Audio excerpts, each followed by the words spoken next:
What am I over the top on? Oh, so what we were talking about earlier, there's this, for those who are like maybe unfamiliar with not as familiar with Twitch, for a lot of affiliated channels, which is to say people like myself who stream on a fairly regular basis but aren't like super popular. So people that are regular streamers, as well as like the partners. Like partners are like the top dogs on Twitch, and then there's the affiliates who are like the small dogs, but we're still dogs. You know, we're still nice. We're still nifty. Those kinds of users rather of the stream of the platform have these things called channel points. It's basically like a monopoly fun money, and is a non-monetary value, not even a currency, just like a fun points system that the streamer can administer to their viewers. Well, not really administer, that's not the right word, but like a system that the streamer kind of proctors to their viewers, where as the viewers watch the streamer's channel, they accumulate channel points just automatically. By virtue of watching and listening in, you acquire channel points. And the channel points, what can you do with them? Well, that's up to the streamer to determine. So whenever we do an MS Paint challenge, or the time warp scan, or making me drink water, or making me dab, or hitting the nut button, those kinds of things, those are all generated by people spending channel points, according to the little menu that I've set up. Is it like Bitcoin? Well, Bitcoins have a real monetary value, and of course that's on the blockchain. Like Bitcoins are kind of a separate thing. Channel points have no monetary value. In fact, if you do anything that's even like remotely close to a monetary value, Twitch will ding you. You're not really supposed to do that with the channel point stuffs. It's supposed to be completely moneyless in all ways. It's really just like a dumb fun currency thing. So there's no like real value. There's no way to transfer them from one channel to the other. The only, like, I shouldn't say the only significant way, but the main significant way they can help out a streamer is through things like the Boost the Stream challenge, which is really nifty. There's a few other things that I've set up that I think is fun. I've seen other streamers where like they can have users direct their raid with like a high value channel point redemption, that kind of thing. It's pretty much play money. Yeah, that's probably the best shorthand way to describe it. So it's play money, it's for funsies, and I use my channel point, the system I have developed for the channel point stuff is all for silly fun memes and silly things. Some people use them for very serious things. I'm more on the persuasion of I want to be a big old goober. I've been watching a lot of Devin Nash, a lot of YouTubers that talk about streaming in a general sense and kind of opining how to make it on the platform, how to make yourself stand out as a content creator. And one thing in a video I saw not too long ago was an interesting point that makes sense, but sounds harsh to say. And his point was, to really make it as a streamer, you have to be interesting. And that might sound mean, and it might sound like, let me just be interesting. Just be interesting, forehead. And what he was basically saying is, do something that makes you stand out from the pack. Because there's a lot of people that stream on Twitch, now more so than ever in history. So how do we make ourselves stand out from our peers? Or even, if you want to be, maybe not even pragmatic. If you want to be like, what's a word for it? I don't know. If you want to see it as competition, then how do you stand up from your adversaries even? I don't like to see it as competition per se, but it's true. There are a lot of people that stream. How do you stand up from that? So what he was saying is that, yeah, have something that makes you stand out. If you're a musician, maybe you play music on stream. Maybe you're learning how to cook. You can like incorporate that into your streams in some way. Maybe you're taking improv classes. You could do like improv skits. Just some way to make you stand out. And so, and of course, it makes me think, well, what's something I can do to make myself stand out? And I think leaning into the dumb, weird shit that I enjoy, I think is at least one way to do it. Oh, there's Arctic gifting a sub to my mom. Thank you, Arctic. Oh, also, Arctic, that also reminds me, we are well over 100 extra life points. Let me do that real quick. Let me go ahead and handle that real fast. Do a quick little extra life donation. Get us under 100 points. Thank you, Arctic, for that very generous gift sub to my mom. So now, Mom, you get to use my channel-specific emotes. Like this one right here. Actually, I'll just post all of them.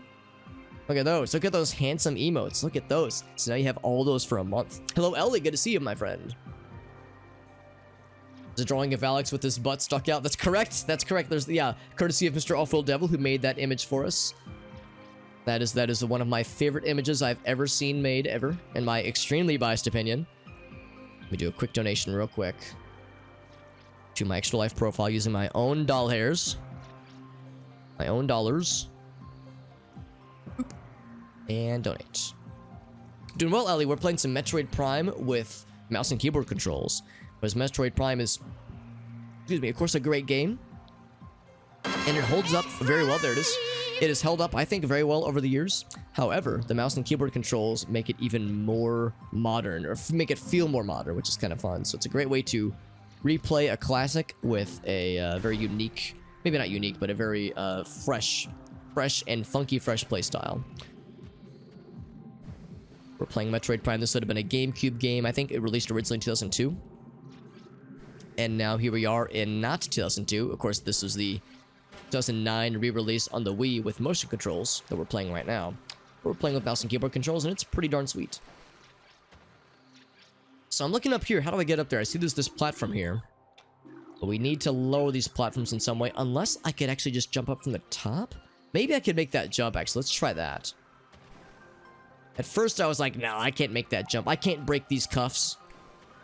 But then I was like, I can break these cuffs. I started yelling. Weird. It's a weird reference. I know, it's an ancient meme. Oh, I think we actually did look at this earlier. Yeah, I can't jump high enough. I would need to either lower this platform or jump more gooder.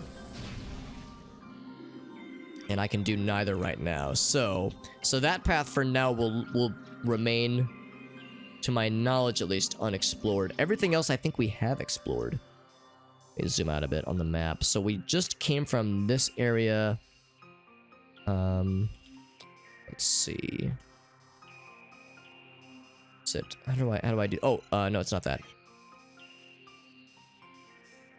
Oh, here we go. I'm trying to remember what the like move command was. So we were in this room not too terribly long ago. There's a little spot at the end there. That might be it. That might be it. How to spend the channel points. Yeah, it's tricky because on mobile, some of it is limited. I can tell you. So on my end, on my phone, for instance, because I'm assuming my mom is probably on her tablet right now. So I can show you in a very general sense on some kind of mobile view how it typically should look. So if I go to my own channel, I'm gonna be the ultimate narcissist and watch my own channel for a second. I go into the chat window. Boop, boop, boop, boop. So you can see here's my little chat window. Here, let me do this. Boop. So I go to my little chat window. See, there's me, there's my chat window, all that jazz. So if I go right down here, the bottom, on mine, it's the bottom left-hand corner. On your guys' end, it's gonna look like I'm pointing to the bottom right. But yeah, down here, it's a little cartoonish drawing of myself. Sticking my little booty out. It's like a little cartoon me, little cartoon Alex, sticking his little booty out. If you tap that bad boy, that'll bring up my menu of channel point incentives, where you can make me do either mundane things like drink water, or do weird things like make a weird noise or hit the nut button, or just stupid stuff like that. So we have lots of fun things, and then we have more elaborate things like channel MS Paint masterpieces and time warp scans and all kinds of silly stuffs. That's right, Mr. Awful Devil was the nice lad who created the booty, Alex. I mean, I guess technically I created the booty, but Awful Devil took it to the next level. He took the booty to the next level. Reevaluating and reinventing your own it is, and I'm constantly thinking about how to improve and how to reevaluate and what to switch and what to change up. Because yeah, there's a lot there. There's a lot there, and there's a lot to it. I think that's the room where we got the morph ball boost. Let's check that big room that's in front of us here, because I bet there's probably something that I have available to me now that I did not know I had available to me now. Unless there's something in here, maybe? Like, unless there's like a small opening that I missed, maybe, or something. There we go. So, like, if there'd be like maybe a small opening. I'm just thinking we have the morph ball boost now. So what kinds of things could we use for the morph ball boost? I can only think of one area, and that was just for a missile pack at the beginning of the game. So I don't think that's it. Let's go back this way real quick. Technically, she would have. Well, yeah, she would have had a pretty involved effort, a pretty involved part in creating the booty. Technically, yeah, you were not wrong. You're not wrong, my friend. It's gonna be up that way. The guild navigators and my ass. That's correct. That's correct. Awful Devil knows knows the quality things for his illustrations. That's the thing. Awful Devils, he is a legit good artist, and I am forcing him at gunpoint to make weird shit like my own booty. How do I get up there, for that matter? We've been up here previously. Did I have to do something to move or spawn more platforms, maybe? Oh, well, hold on. I know there was this down here, but that was for opening the door in the first place. Asking Grace a question, that's right, yeah. Yeah, that's a fun one because the parameters of that redemption are I will message her a question with no context, and it could be, well, I would say some topics would probably be off limits. I would reserve veto privileges for some things, but for the most part, it's pretty much open season. And I've cleared it with her as well. She knows that like of the weird degenerate nonsense that might come up, like, Grace, describe Alex's butt in only 3 words, or, you know, something dumb or silly. Here we go. Here's how we make our way across. But yeah, the stipulations are I am to like send her the questions, or ask her the questions with no context. So, and Arctic likes to redeem it in such a way where she'll get questions from me at like 1 a.m. or like at midnight, and it's like nonsensical weirdness. With like what was the last one? Arctic goes something like, why do they call it an oven when you oven the food and out hot eat the... I can't remember what it is, but I know you've redeemed a number of really dumb ones, which are fun. I say dumb in a good way, of course. Let's see, I'm gonna missile that mofo. These guys are always a little bit spicy to fight. I think they were a lot easier to fight. Or not easier, probably actually harder to fight in the console version of this game, although I'm playing on veteran mode, which means basically hard mode. I'm a real gamer. Start it. I'm trying to, like, there we go. I'm trying to egg him on into revealing his weakness. There we go. Oh, my nose. Again. Yeah, that was it. That was the most recent one.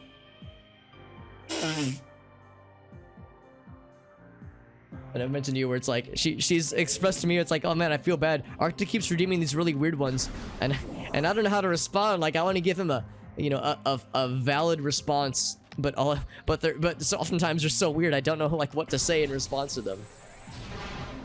There's the Hobbit dress up, right? Yeah, in fact, I think, Mom, you've seen me before with my Flavor Flav get up costume. So it's basically, yeah, like allowing the chat to choose which parts of the costume, or all of it if they want to, which parts of the costume for Alex to wear for, you know, the majority of the stream, that kind of thing. Can't go up top that way. Yeah, for those curious, I'm looking to see what we can do with our cool new Morph Ball boost, because I'm unsure of what to do with this boost, with this power. And I'm convinced that there's something we can do somewhere, and it's probably even somewhere around here, but I don't know what it would be.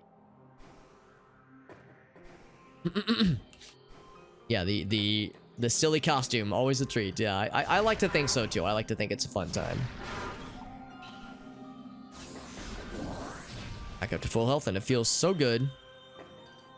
I'm gonna say missiles really make these guys such short work. And I'm a fan of things that are short, in my extremely biased opinion. Yeah, it wouldn't really make sense to jump down, so back this way. So I'm thinking there must be something that I didn't get to explore fully last time we were here, that now we can explore because we have this nifty little Morph Ball boost power. Or maybe there's something back at Magmoor. That is also a possibility, but I'm thinking the idea that the thing we're looking for here is the Spider Ball. Spider Morph Ball. It's yet to happen. It's yet to crappen. These guys still to pop with little heads. There we go. I always like how this cave looks, especially with the face and it's leaking through the ceiling. Or stream cost. There you go. There you go. Yeah, to encourage my silliness. Gonna have to twist my arm for more costume shenanigans.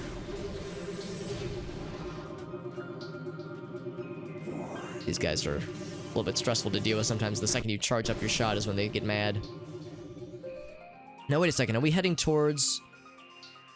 It's the big room we were in here earlier. Now, there's a new thing.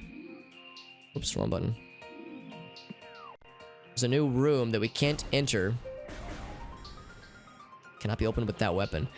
I'm starting to think that, yeah, if we keep going this way, we'll end up in the room where we got the boost to begin with. And there's no exits to this room. So there's nowhere else that can go. I think we've explored all that we can in this area then. So what I might just have to do is head back to Magmoor and see if there's something else then. See if there's something else that we're missing.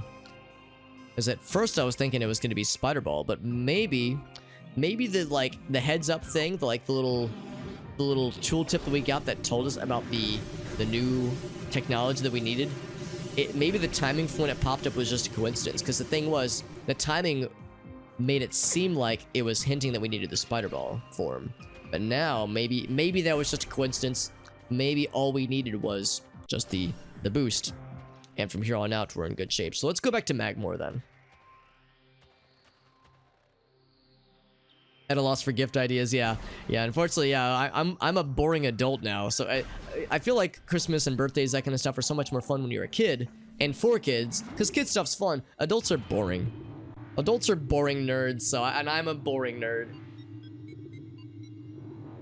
Costumes and pie, you know what? Pie is always a good time, honestly. Have a good night, Mom. Subbing at the middle school. That's right. My mom is retired, but she is. Made a very responsible choice by offering to work as a substitute teacher at our local middle school, or her local middle school rather, which is very nice of her. I feel like when I hopefully eventually get to retirement age, I'll probably be less. I'll probably be more selfish. You know, I'll be more like, no, I want to like sit inside and play video games all day. That seems like more my speed. So I appreciate my mom being a nice, responsible person. I am not that responsible. Or I don't think I'll be that responsible. No, I cannot make that jump. Try as I might. Try as my little ball self can attempt. We'll get the banger alert, by the way. Actually, I could maybe get up there, but to what gain? Oh, incoming scan data. Other half-pipe configurations, you say? Alright. Yeah, I already know about that one. Oh, wait, no, I don't. Hold on, what's this? Oh, there's a door there? I know there's a missile pack there. I didn't realize there was a door there, though. Oh, my. Okay, maybe that's what we need to go for, then. Interesting. Let me see if I can get this real quick. I almost believe in myself. Oh! Up, gamer! Alright, now. Oh, look at this. Oh, that's okay. Oh, gamer alert! Hell yeah. She does get paid, that's right, she does.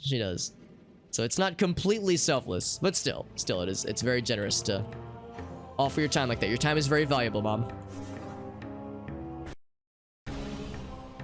Explains how normal Metroids work. Yes, yeah, everyone wish my mom a nice evening. She's a nice lady, in my slightly biased opinion. I'm a little bit biased. It is. Yeah, I think normally, how would you do that without Jump Ball? Unless Jump Ball is like a separate power-up in the vanilla release. Why can't Metroid crawl? Why can't Metroid Ball jump?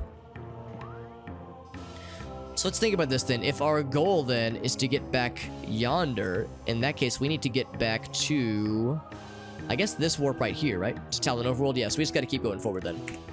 Well, not warp, but elevator. So we got to get back to the elevator. Back to the Talon Overworld. Then we can do some cool shit.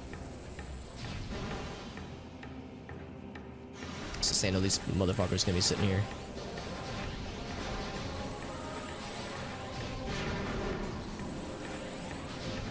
This theme music is so classic, man. Love it. The time bomb jumps. I guess that's the thing I was struggling with earlier, because like I was thinking like, how would I do this? Oh wait, what just shot me? Oh, they can still shoot me from the other side. I'm thinking like, how would I do like multiple bomb jumps though? Because it's like, if I were to try this now, I can place one bomb, then I can place another one up there. But how do I get up there before the second one blows up? Unless you maybe do both or something. I don't know. Like I'm not sure how the timing would work out. Like I don't know if I'm a good enough gamer to figure that out on my own. Antivirus plague. Well, yeah, because of the events when you like learn about the events leading up to like Metroid Fusion, that kind of stuff. Yes, that's right. Like by that point, the Metroids are presumed extinct.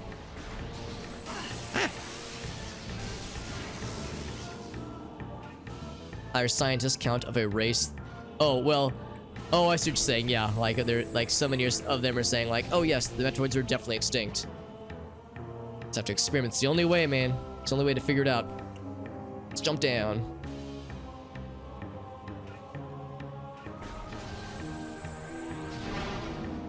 Some health because I got shot a couple times, and we're on veteran mode, which means we take extra bajillion damage. I think it's this way, right? Yes, it is.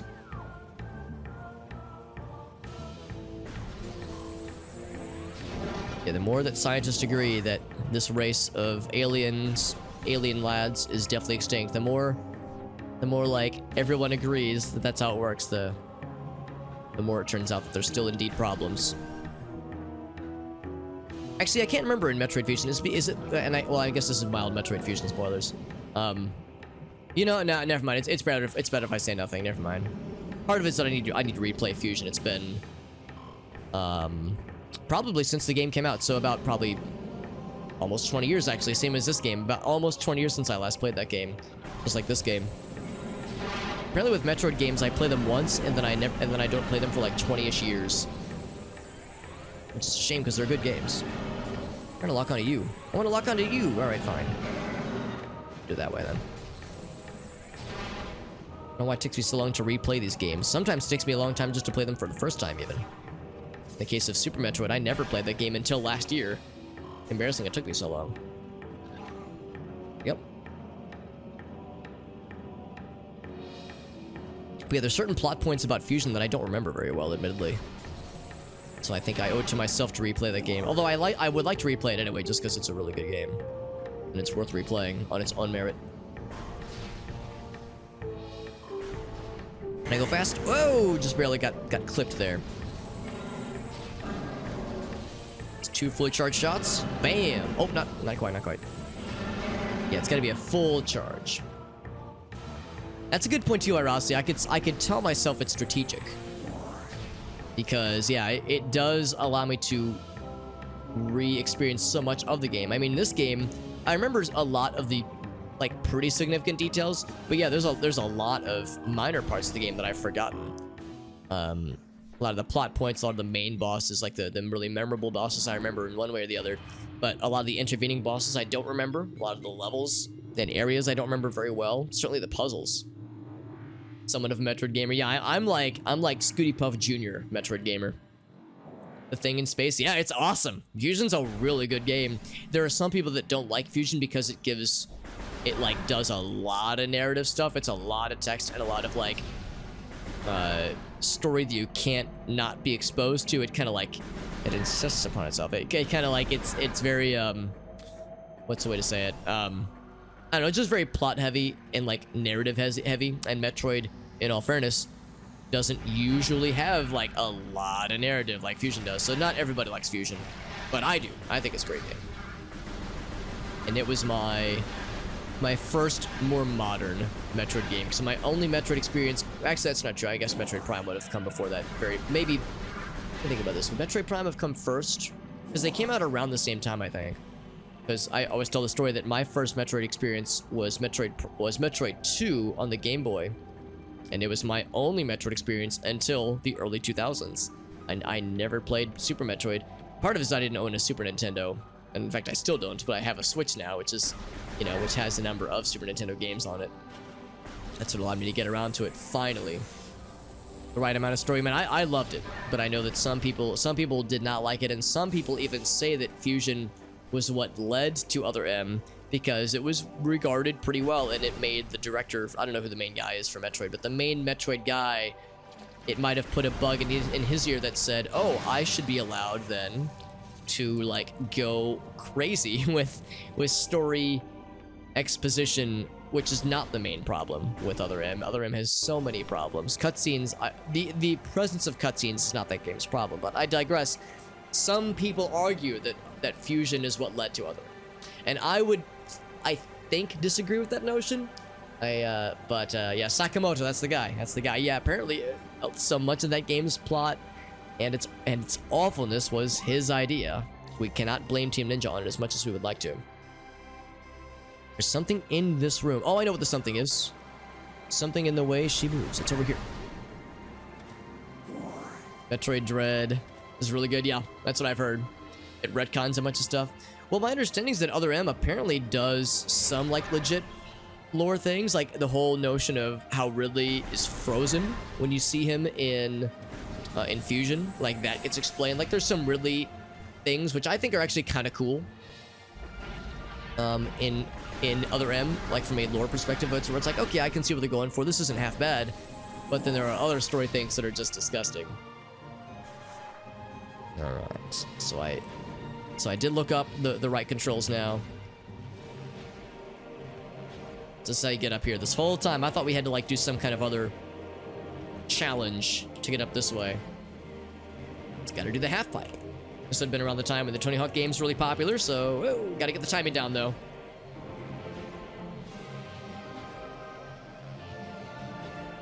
There's a rhythm to it. Oh, the rhythm of love. There we go. Made Ridley a Furby. Well, there was that. No, I just mean, like, and I don't want to, like, spoil it, because I guess there are people that might want to experience. If nothing else, maybe they want to watch the cutscenes. There's, like, a video on YouTube that's, like, all the cutscenes. I think there's a couple things about how, like, Ridley is like, showing more. I think that reveal is interesting. Is it amazing? No, but it's kind of neat, I guess. Yeah. There's some interesting little bits, and I think the lead up is creative with Ridley, at least. But then the combat with Ridley happens, and there's that fucking cutscene, and it's a disgusting mess. It's like, it's a shameful characterization of Samus as a character. It's just, enough has been said about it, right? Like, I know I'm not offering anything new here, but goddamn, messed up her lore. Yeah. Well, like, that's the thing. I don't know how much of that lore was already established. How, like, it talked about how she, I guess, served in the military at one point, and was like, kind of like a foster child to Adam, that perfect military mind, kind of, sort of, but not really, because she, like, hated him, but also admired him, and also there was, like, this creepy, like, father-daughter, but also, like, almost a romantic, kind of like a creepy, like, there's, like, some overtones in that game that really rubbed me the wrong way, honestly. It's just not a good time for anybody, honestly. Yeah, it's a whole thing. Yes, and the baby cannot identify the light source. We don't know what this glowy fauna is or why it's glowing. I would guess probably Phazon. My brain tells me Phazon. That's probably it. Same thing here, yep. I'm always on the lookout for new potential scannable things. And look at this, we're up here now. Hey, we've seen this area earlier. And now we up here, baby. We out here. Chozo backstory is just in the right. Oh, that's right, yeah. Yeah, those are a couple details. That's a good point too. The Chozo backstory wasn't mentioned, although I don't know if it would have been known at that point. And I don't want to mention too much about her Chozo backstory, because again, it's kind of a spoiler. But I'm trying to think of the timeline there. I'm not sure if it would have been known in the series at that point.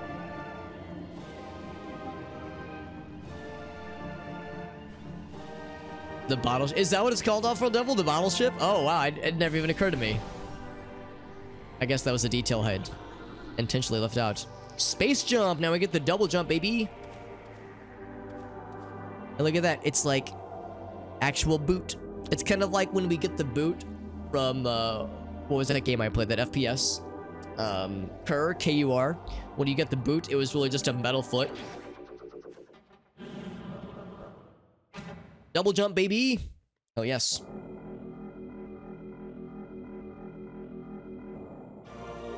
It's the actual name of the space station.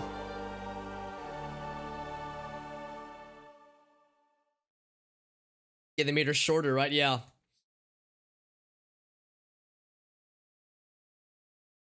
They stopped making games after that. Well, that's a good point, too. I'm just trying to think of when it happened in the timeline. Because I thought Other M would have been, yes, after Super Metroid. Let me think about this. When would Other M have happened? Well, it would have been, I guess, just before Fusion, right? I guess that's the question then. Well, yeah, when do we learn more about Samus's, like, Chozo lore? Chorizo lore? Because I honestly don't know what game it would be. The Jumpy Boots, would that be one of the Prime games? It's really far along, yeah. So yeah, maybe they just chose not to engage it, or they thought it was irrelevant. Because, yeah, it's a shame that they didn't do anything with it. Oh, I thought I was, like, taking damage. It's like, why am I glowing when I stand, like, in this ring? No, it's just the sun. Oh, it's so sunny. Like how the sun shafts come down. It's like, oh, here's the thing to pick up.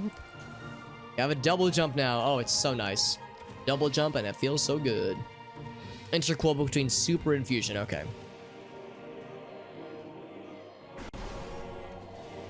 Because I know the Prime games are somewhere intermingled in there as well. Still worth playing there. I've heard the gameplay is fine. I've heard it's not amazing, but I've heard it's like there's some cool things about it. But yeah, you just have to turn your brain off in the cutscenes and the story logs and just anything about the narrative, just because like it's just so insulting to Samus as a character.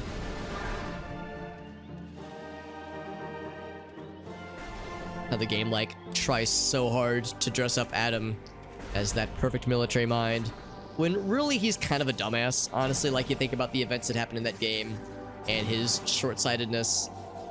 They try to like take Samus down several pegs and build up Adam as this like genius, and he's actually kind of a piece of shit. So I don't know, man. I know Other M is the punching bag of the Metroid series, and I'm not doing anything. I'm not offering anything new here, but to say it's frustrating would be an understatement.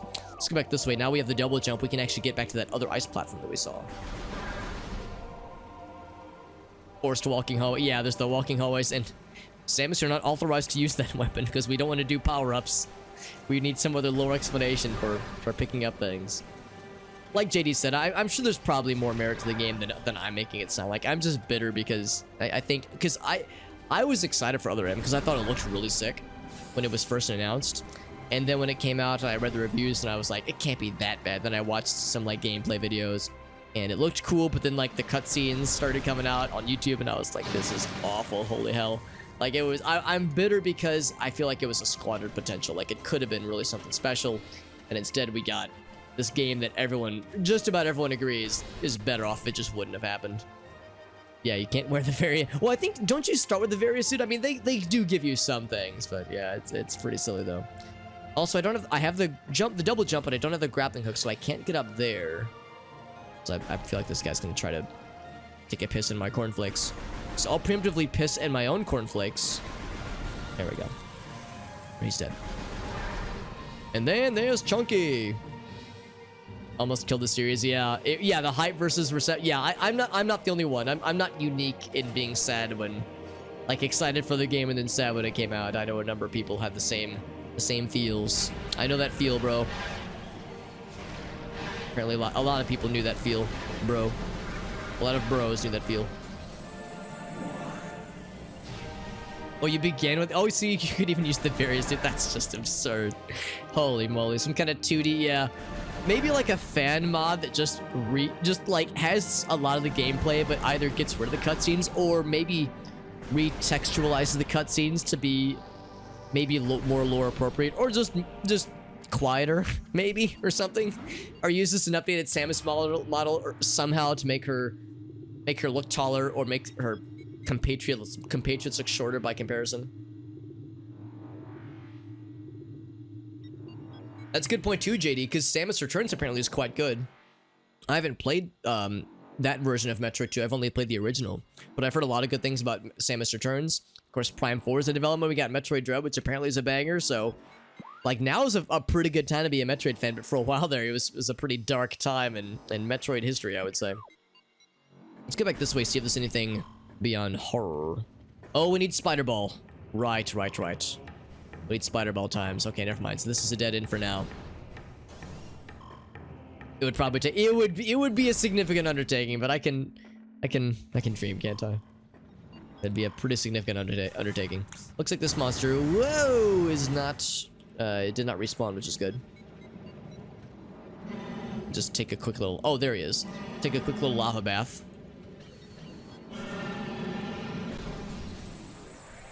So fully charged, I think, is separate from, like, half charged when it comes to, like, how much damage it does. Because you can do, like, a quick charge, but it's not the same amount of damage.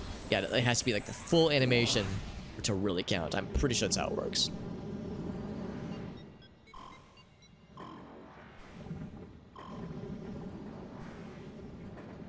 Gonna make our way back, making our way downtown.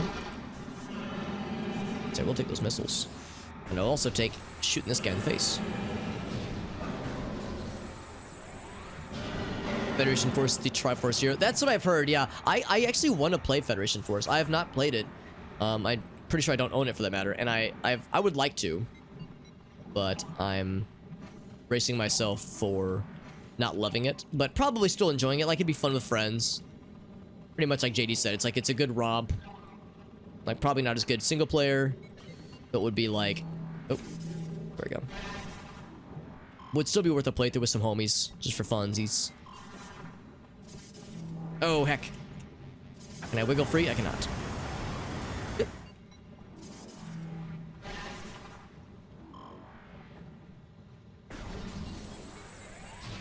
I think other aim is just easier to ignore, yeah. Yeah, it's a shame because, like JD said, the gameplay is apparently like, not bad at all. It's apparently, like, quite competent. So it's like there were good ideas that were squandered in at least some way by that game's, you know, not great plot and story decisions and the implications that it held for the, you know, for the future games, that kind of deal. Yeah, yes, some Ridley-isms are interesting. And honestly, like, the interesting parts of the story can be gleaned just by just watching the video on, like, watching videos about it on YouTube without having to commit to purchasing the game.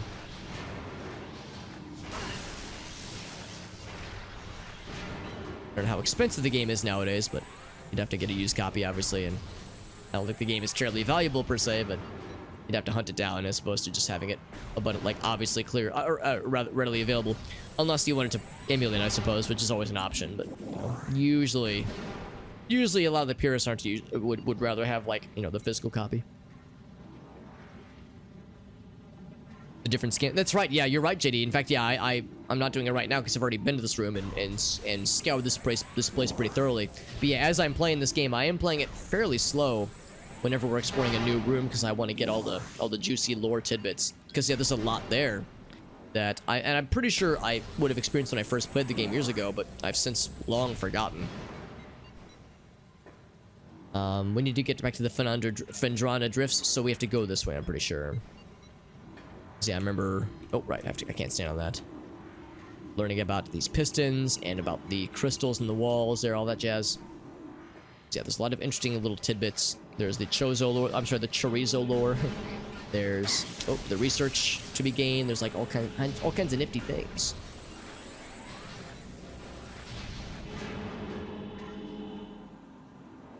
Oh, that's the pistons. I was like, what's that noise?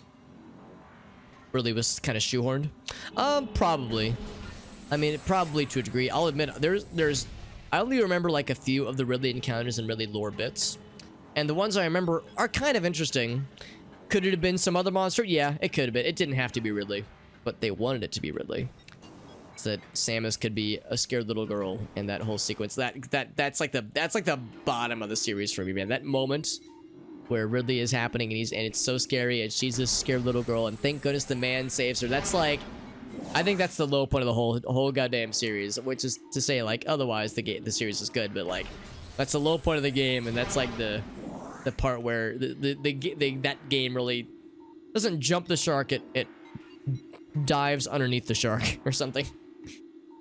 You think Prime does it well? Yeah, I mean environmental storytelling, it's, you know, the Dark Souls games do the same thing, like storytelling without forcing it upon the player, but rewarding those who want to seek it out. It is very good.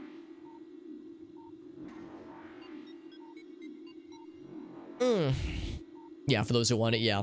Yeah, and of course I'm excited to play Dread. I'll pick it up at some point because it's definitely on my list. New research. I will research what that is. Collapsible suspension bridge. Requires power. Let's see what the research says about this thing. Save station, map station. Morph ball slot, maybe? Yes, it is. Blowing shit up inside of the deal where we'll make the magic happen. Excellent, excellent. Alright, so let's do exactly that. Let's hop inside there and explode. I'm going to insert myself inside the hole and then explode everywhere. Did it work?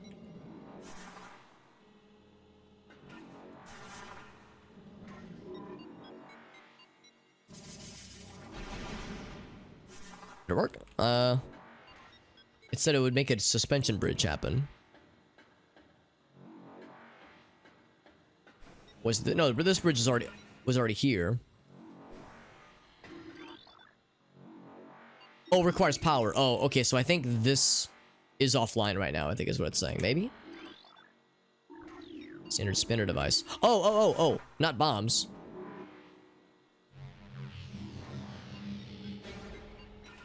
Spinner device? I spin a bunch? There we go. I thought it was bombs. I got excited. Alright, so now, can we expand it further? I guess I could probably double jump across that way. Oh, nope, that's it, okay. Alright, so we can go that way, and if we go that way, it'll lead to something. However, if I go back to the Phendrana drifts, we can do the double jump across the icy spots. So we have a choice to make here. Do we go back to Phendrana and its drifts, or do we continue this way? I'm a little bit curious about what's this way. Just barely make the jump.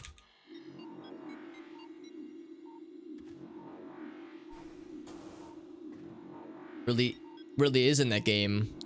Oh, interesting, yeah, because I was gonna say I wasn't sure if Metroid, or if Ridley was in Metroid 2. So yeah, speaking of shoehorning, but I don't know, if they can find a creative way to make him happen, then I'm down. But yeah, I wouldn't think that he would be in the game. Normally, at least. Now, why is that scannable when I was just over there? There's a scannable piece there, but I was just there. Whoops, wrong button. But regardless, let's proceed. Oh, it shows an artifact. Bendizium. Is unstable. Shows the artifact. You weren't kidding. Oh my.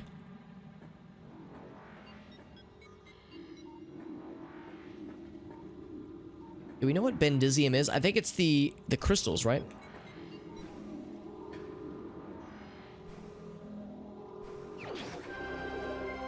That's the first, actually, technically the second of the chorizo artifacts. Artifact of strength. Hell yeah. So let's learn about this thing, shall we? Is it under... Here we go. Strength. Oh, just artifact acquired. I was thinking maybe there'd be more lore about it. Just need more bosses. Yeah, that's a fair point too. Yeah, that's actually a good point. There was only like a few bosses in the game, and they're usually just big Metroids. Mama Metroids.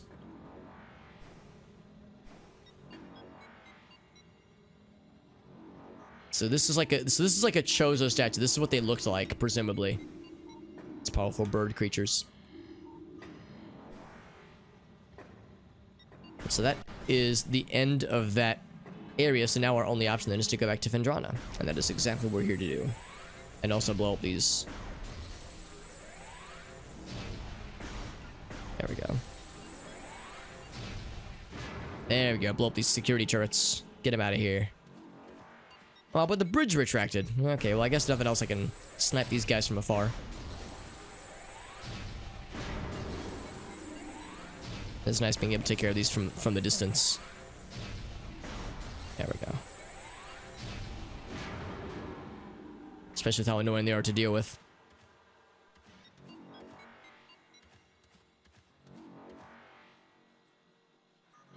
Keep thinking like maybe there's more along this wall here, but it does not seem like that's the case.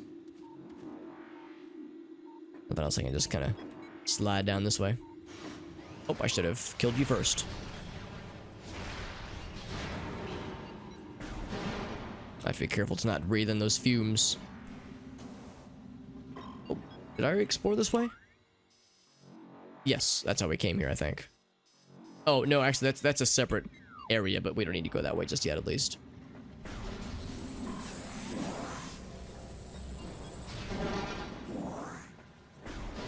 Same thing, so we got to get back to Phendrana. We have that double jump available to us now. Presumably that will, I think, lead us to the spider ball. And then once we have the spider ball, this other spot in Magmoor opens up. Unless there's something else in Magmoor that requires the double jump, I can't think of what else could have required the double jump other than that one bridge from earlier. Like that set us straight pretty well, I would say. Repeated use of Ridley ignores, yeah, Kraid, Mother Brain. I mean, you're right. There's other like main heavy hitters that don't get featured as much. I guess Ridley is iconic of the series as a boss in a lot of ways, but you're right. I mean, it's a shame that he gets a spotlight when others kind of don't really get as much of a chance to shine as villains. Yeah, why he's immortal. I mean, you'd think that eventually they would run out of reasons or explanations for why he keeps coming back and why he keeps respawning, that kind of thing. He's such an iconic villain. But yeah, how many times do we have to kill him? I mean, I don't mind it because I think Metroid is kind of past the point of needing to justify why we have to recollecting Samus's powers. It just wouldn't be as fun unless there was some kind of power reacquisition process in the Metroid series. That's part of how it works. So I don't mind it quite so much when it comes to that kind of stuff. I'm able to kind of turn my brain off at the benefit of, you know, from a like, you know, game design, which is to say the realism factor of it, or just how much sense it makes, suffers, but the funness factor is improved. So it's like I don't mind it too much, but it is a little bit silly how after a certain point the series kind of has jumped the shark a little bit.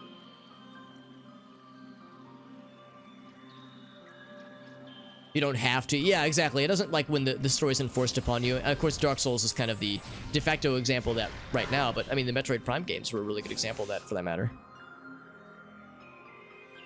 A lot of folks trying to get across how intelligent Ridley is. That's a fair point as well. It's something I'm probably not as aware of myself, honestly.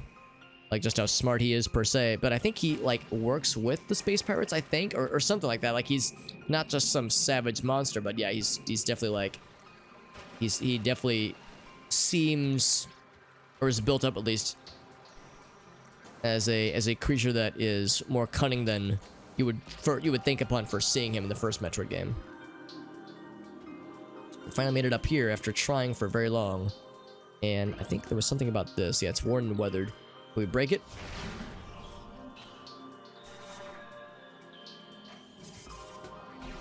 No, we cannot. Okay, so we'll do that then. The pirate, yeah. So yeah, he's with the space pirates then. There's so many Ridleys. Yo, what's up, Stefan? Good to see you, buddy. He's the leader of the space pirates. You know him well. He's finally back to kick some hell or something. One of these things. It's good to see you, Stefan. We're playing some Metroid Prime with mouse and keyboard controls. It's actually pretty slick. I'm liking it quite a bit. Yeah, that's what I've heard. Is that like the lore behind Samus and Ridley hating each other's guts, or at least Samus hating his guts, is that he like murdered Samus's parents in front of her. And I guess Ridley has an axe to grind against Samus because she's killed him like a bajillion times. So that might make you dislike somebody if they murder you 100 bajillion times. Even if it's pretty understandable murder, it's still a thing, you know, still a thing that explains why they hate each other. Mouse and keyboard controls, it's true. It's true. Glorious like mouse and keyboard. Actually, hold on, I'm in morph ball mode. Look at this. My mouse. Whoa, it's so cool. It's getting staticky though, because I'm getting zapped by these guys. Yeah, let's just morph ball through here real quick. But yes, it's really smooth. We also have really nice texture packs that make the game look a little bit nicer. Cleaner textures and such. It's pretty nice, and I like it a bunch. Hence why I'm able to move around so freely like this. It's so good. Yeah, so here we go. I can demonstrate. Here's the side of my hand. Oh, it's so cool. It's so cool. I love it. For anybody curious how I'm doing it, it is with a fork of the Dolphin emulator called PrimeHack. Here it is, PrimeHack. There's the command in the chat. And also, if you were curious about the texture packs I'm using, there's a link to the textures as well. I'm using 2 texture packs. One for the in-game UI assets, so like map things and menus and stuff along those lines, the visor, all that kind of stuff. And then the other pack, of course, is for the in-game models. And it's really cool. She only killed him twice, technically. Well, yeah, killed him to death, I suppose, but like defeated him multiple times. Sufficiently suplexed him multiple times. Yeah, the mouse and keyboard controls are nifty. It does change how the game plays a little bit from like a pacing perspective. It makes the game a little bit faster. But playing in veteran difficulty rather, does make you play careful again, because in normal mode the game becomes way too easy. So veteran mode makes it interesting, and of course if you want to get all the lore, it kind of forces you to play a little bit slower anyway, so it kind of balances itself out. There's a Metroid Prime randomizer. Really? I didn't know that. Although it makes perfect sense that there would be a randomizer for this game. Because yeah, we're playing through, again, the name of the fork is called PrimeHack, and it's pretty much just Dolphin Emulator with a bunch of Metroid Prime mouse and keyboard control options just built into it, just baked into it organically. Otherwise, you probably could make this happen in regular Dolphin, but it would be way more work. PrimeHack makes it so easy to get set up. And it does still take some calibrating to like get the controls just right, but it's pretty good. I like it a bunch. Depicting a chorizo balancing the planes of existence in his hands. Eventually I'm gonna stop saying chorizo organic as a meme, like intentionally. I'm gonna start saying it unintentionally, and then we're gonna have a problem. Then I'll be entering dangerous territory. Let's read up the little ice friend we just read about. Whose lore entry we just gained. Is the ice parasite? Yeah, these guys. Scavenger with a crystalline outer shell. They're hardy creatures. They can adapt to any environment within 3 generations. Wow. Prime example. Oh wait, hold on. The ice parasite is a prime example. Having adjusted to a frigid climate, it thrives in it. Omnivorous, it exists in areas hostile to most life forms. Is there no lock-on? There is lock-on, my friend. It works pretty well. The nice thing about locking on is you don't really need to. But for missiles, it's pretty nice because you can aim anywhere you want. Those missiles are pretty much, whoa, guaranteed to do the thing. But you don't have to lock on. So it's like, it kind of removes the necessity for it. But it can still be nice, especially because it does make strafing a little bit easier. It's a little bit awkward when you're like able to move your cursor around, but your camera's still locked on it, so it's a little bit odd. It's not bad at all. That is nice. So yeah, it is still worthwhile, at least in some cases.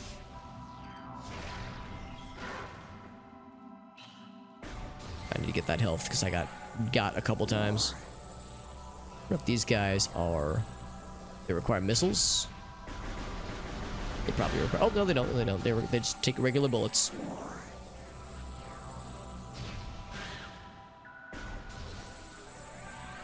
Can I not suck it from here? I desire the suck. There we go. There's the suck.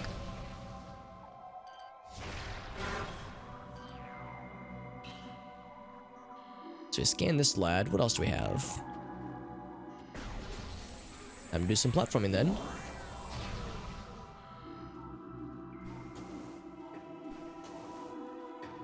Hello, friend.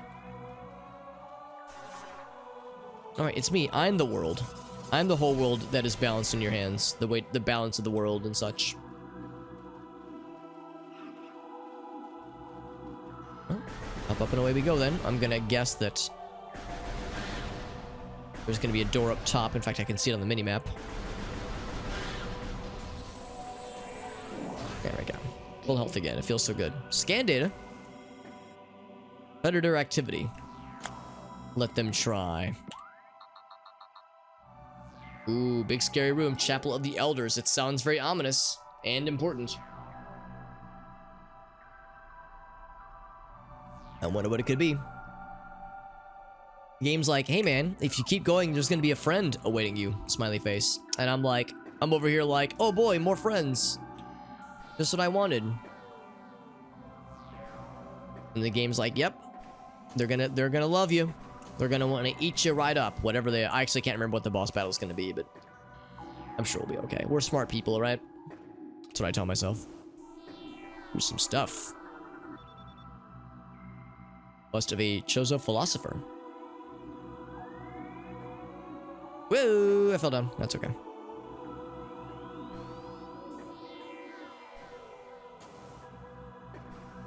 Stefan's like, I have faith in you, Alex. That's what's up. I appreciate that, bud. By the way, quick heads up, friends, for those who enjoy small bearded men named Alex in your life, if you want a lot of Alex in your life in a single 24-hour period, we have a marathon coming up this Saturday. 24-hour marathon for charity. It's all for Extra Life. All to raise money for Children's Miracle Network hospitals. And I'm going to be playing a lot of games. It's going to get weird. I've got a lot of weird games to play. It's going to be a fun time. We're going to play some Sonic Adventure 2 Randomizer. We're going to play some Smash Brothers shitposts. I'm going to face off against an AI bot in Smash Bros. Melee that's going to kick the dick right off of my loins. It's going to be weird. It's going to be a really weird time. Got a lot of spooky games. Got a lot of, like, cursed, weird indie games from itch.io.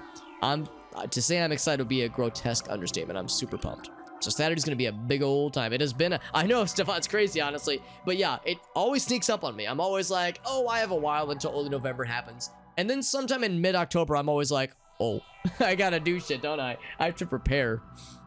And I have spent a lot of time off-stream preparing, but I am ready. Spiritually, mentally, sexually, I am ready. Ice encasing a water basin, really. So I wonder if we can smelt it down somehow. Can I just bomb this? I don't think it works that way. Whenever you see an opening like this, it's always like, seems a little bit convenient, doesn't it? It's frozen in place. Yeah, and of course we can't do anything with that right now, but eventually we can. Look at that. He's like, ah, it's like he's puking up ice into his hands. Yeah, we have a weapon that does, you know, have energy. So it's called the beam. What's it called? Is it the beam shot? I don't know what it's called. I can't actually see the name, but it's legit, but it's not hot enough. It's not legit enough. We need something spicy. Similar to the trilogy on the Wii. Actually, it is the trilogy on the Wii. That's really the version that I'm playing. It's the Metroid Prime trilogy version of this game, which also means that we can play Prime 2 and Prime 3 through the same control scheme. So you're 100% correct. Yeah, this is using an ISO from the... Yeah, this looks like this is blockchain. This is using an ISO from the... for the trilogy version on the Wii.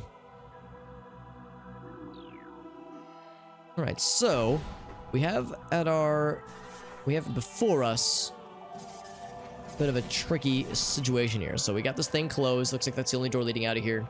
This, of course, is melted down. Let's see, this one said it's a philosopher, right? Oh, it's a shaman. I think this one was the shaman. Yes.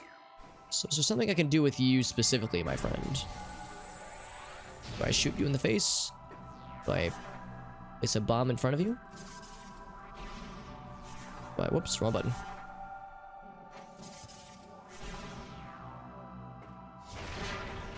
Ah, that's how you do it. Actually, are they all breakable? Nope, just that one.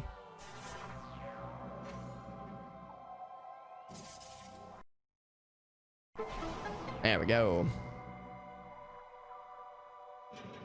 This is my first time playing it. It's my first time playing it since it came out, because I played it when it first came out and I beat it, and I think I 100%ed it. In fact, I wonder if I even still have... I might still have my guide somewhere in the other room. My game guide. My player's guide, or player's manual. What have you. So I have played it and beaten it, but it was almost 20 years ago, because the game came out in 2002, so it's been a minute. So I have forgotten a lot of this game. There's a lot of the fairly major boss battles and like main encounters that I do remember. But yeah, a lot that I've forgotten over the years. So I have much to remember. Much to relearn. But it's good though. It's a good position to be in. Having like all this stuff to remember about this great game. And I never did play 2 or 3. So I've got some catching up to do, so to speak. Curious if there's anything up there. Probably not, though.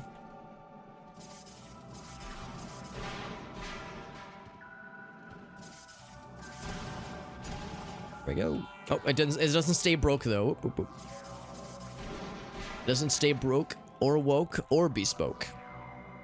It is crazy, honestly. Yeah, it kind of fucks me up that games that I was playing in middle school, like early middle school, are now almost 20 years old, which is nutty, honestly. But yeah, I'm excited to get to 2 and 3. I've heard that 2 is good, but people don't like it as much as 1. And I've heard that 3 is good, but it's kind of short.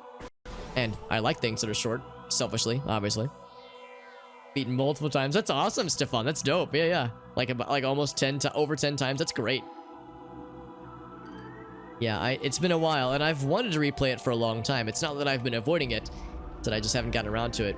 Although, I think it was Iros that said it's kind of fun not playing a game for a while because you'll inevitably forget a lot of things. So when you replay it, it's almost like you're rediscovering it. That's how it was with me in Morrowind, and like a lot of older games that I've played, where I went back and played it after several years of not touching it. So it's kind of fun how that works out. Anyway, so we have this nice arena. We have a door that's shut behind us, and well, you can see there's this nice arena-looking area where there's definitely no bad guys here, and there's a thing right there. That's gonna be the wave beam. We can just get that for free. There's nothing that's gonna stop us, right? I can just walk up to it and pick it up. Nothing bad's gonna happen, right? Oh, wait. Something is happening. Re-experiencing a game. That's a good way to put it.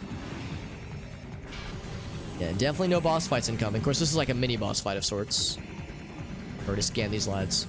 And it's worth mentioning, these are not Shoggoths. This is a Sheegoth, but the name Shoggoth, or is close to the name Shoggoth. No, I'm sorry, what am I trying to say? The name Sheegoth is so close to Shoggoth. It's a Lovecraft monster, and honestly, even in appearance, they look a little bit Shoggothian, a little bit. So I mean, it makes me think that couldn't have been a coincidence, right? That must have been intentional. That's my game theory. That's my game theory. It's like this. There's no way this is unintentional. It's a lucky hit. Yeah, lots of circle strafing. I mean, that's how it was in the original game. Lots of circle strafing. There we go.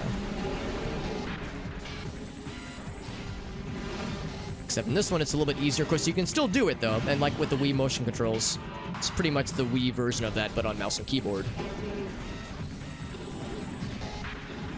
Just use missiles instead. I don't know if missiles would be more good or less good. Ah! They're leading their shots. They're too smart.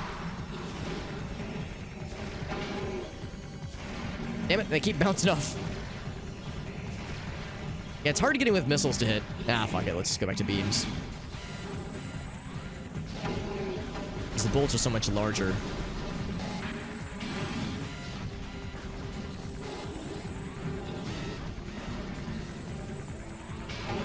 There we go.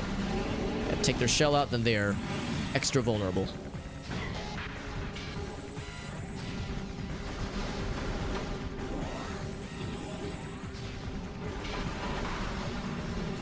Yeah, fighting these guys is usually more annoying than anything. There we go. Alright, now what happens? There's the big boy, or maybe the big mama.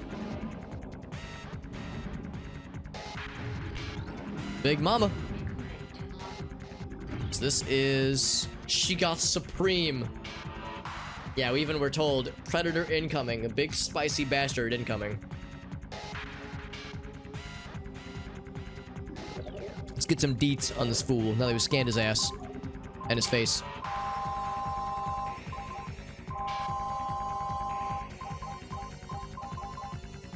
Oh, I must have scanned past it, or skimmed past it rather. Flying pirate. Yep, that's definitely it. So regular ass Sheegoth. A certain upgrade later. I think I might know the exact upgrade, Mr. Stefan. Invulnerable to most beam weapons. Crystals in the back absorb energy. If poor stamina, they will hyperventilate after using their breath attack rather, making their mouth area vulnerable. Their soft underbelly. Oh, I want to pet their tummy. Actually, no, I don't. Susceptible to concussive blasts a la missiles. They expel blasts of frigid gas. They fart painful air. Fond of ramming and trampling their hapless prey. Well, good for them. I am hap full. Whoops.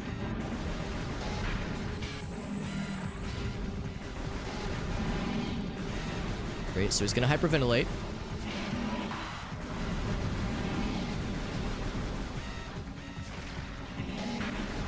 Yes, it's gotta be missiles.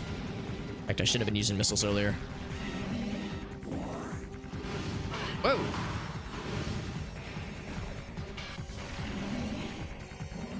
So I gotta be careful when he does that ranged attack. That ranged attack's a little bit spicy.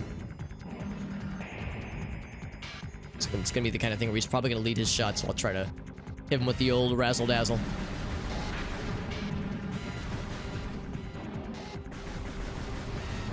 Just pull the upgrades. I appreciate that. Yeah, that's very considerate of you, Stefan, because yeah, there's a lot of upgrades that I probably have forgotten. There's a couple that I think I remember relatively well.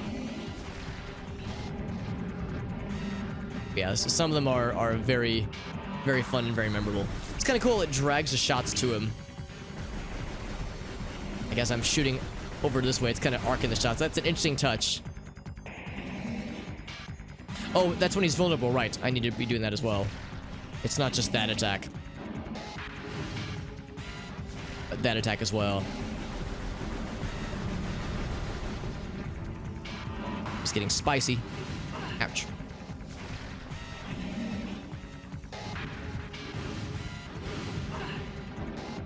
Still walked into that, didn't I?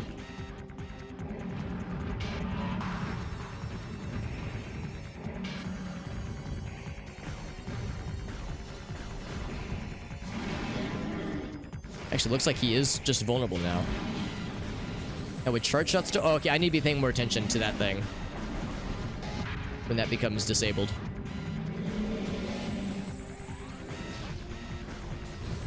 Can I, like, overload it, maybe? Whoa.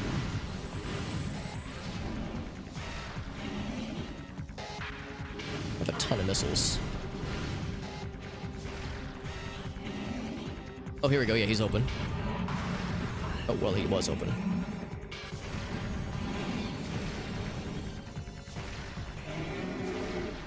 Is he dead? Okay, that's it. Yeah, I need to be paying more attention to when his little shield is down, because that's like the main indicator. I've already scanned that. Here's the biggest missile, I think. Is that what that is? Let's find out. Because we got medium, we got small, medium, and presumably now large missile ammo. There it is. 10 missiles. Very good. Boop, boop. And here we go. Bam! Got the wave shot now. Hell yeah. I like that animation, especially with the upgraded textures. It looks so cool. I always thought the wave beam looks so dope. Probably just because I think the purple looks neat. Yeah, wave beam, motherfucker. Woo! So fucking cool. Let's charge that shit up. Oh, it's so fucking good. I mean, even without the texture packs, it looks awesome. But I think the texture packs really make it shine. It's so pretty. That's right. I'm gonna use the shocker. With the pink one and the purple. Actually, no, it's purple. Never mind. Never mind. See, the joke falls apart anyway. I can't even be lewd if I wanted to. So this opens up. Let me think about this. I think there's only one door that's open now. Well, that's not true. There's other doors later on. And I think maybe one other door in... maybe the Chozo Ruins, that was a purple door. Because, of course, purple doors can be opened. Not with... Oh, hold on. There we go. Now with this thing. With this guy. It's gonna be a little bit awkward. I have it set to the mouse wheel, but I can tell it's... a little bit weird with its sensitivity. Sometimes it doesn't register, other times it like registers too sensitively. I also have it set to my number keys. So I guess I could have it. I might just use the number key to switch off. Because I was thinking mouse wheel would be the easiest. But it's a little bit persnickety. That's okay. And luckily these guys have stayed lowered, which is making my job easier.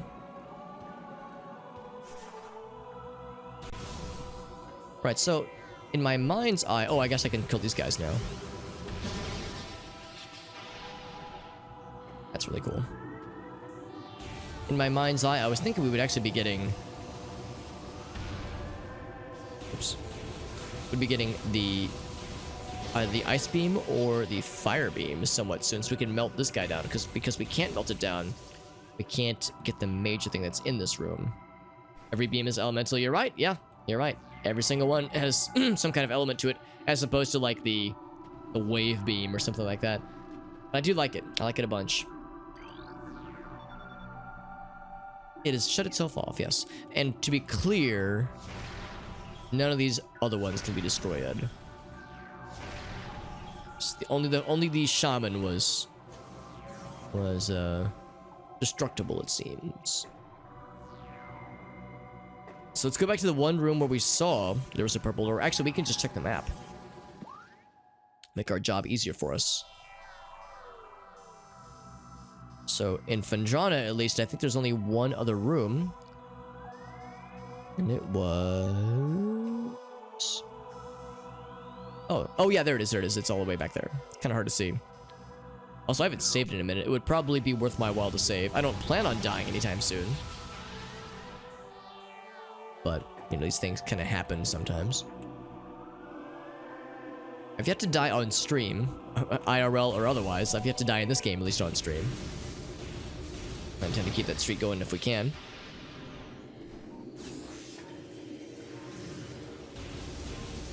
It is also nice being able to kill these things for the first time after them being a very annoying obstacle otherwise. You have double jump and wave beam, electric beam. What's it called? Power beam and yeah, wave beam. Okay. Only you could like electrify the water to kill bad guys, but I don't think it works that way.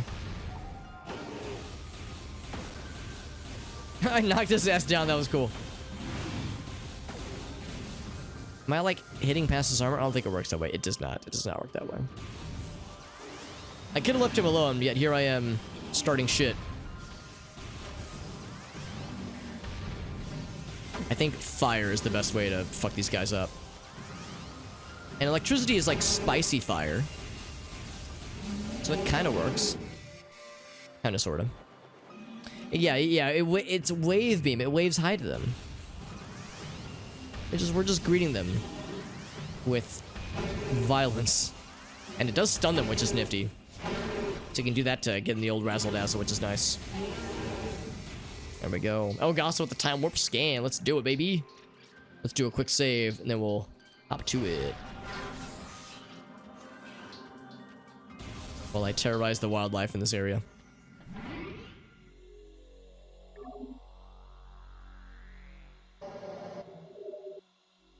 So it's just a very wide head. So move to the side of the frame that the scroll bar's on. Hits my nose, just move with it. Should I, like, modify my face at all, Elgato, or keep my face as stoic as possible while making a very wide face? Very wide head. Spicy fire, that's right. Actually, I can't take credit for that quote. It's based on something else I saw somebody else say on some social media post a couple days ago.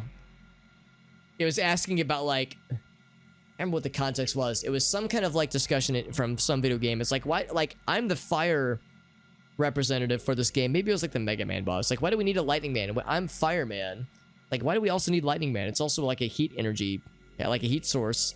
Like, what is lightning, what is electricity other than just spicy fire anyway? Alright. Whoop, whoop, whoop, whoop. Whoa, I didn't mean to save again. Sure, I'll save again. Why the hell not? The Viking horn, yeah, same energy, honestly. Same energy.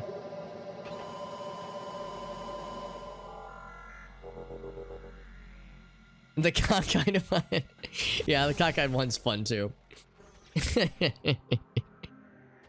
Sometimes that's how it goes, man. Sometimes it's the simple ones that speak to us the best. Speak to our souls the deepest. Alright, so what was I saying? We have the wave beam now. We were heading towards the one wave door that is open in there. It's actually kind of a bummer. You actually can't see it until you highlight that room. So you have to have it highlighted. So that's actually going to be behind us. Up there. So let's hop along this way. Oops, I didn't actually get the lock on. There we go.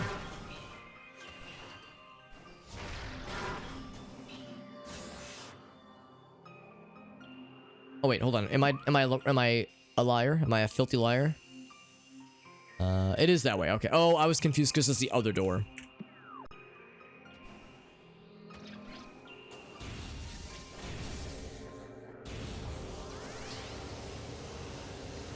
It's cool when you do the charge shot, he like spins extra fast. And then he dies extra dead. Hell yeah.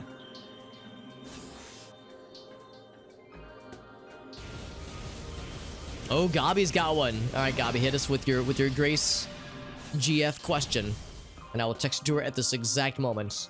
And it's 9:37 right now, so she actually might still be awake.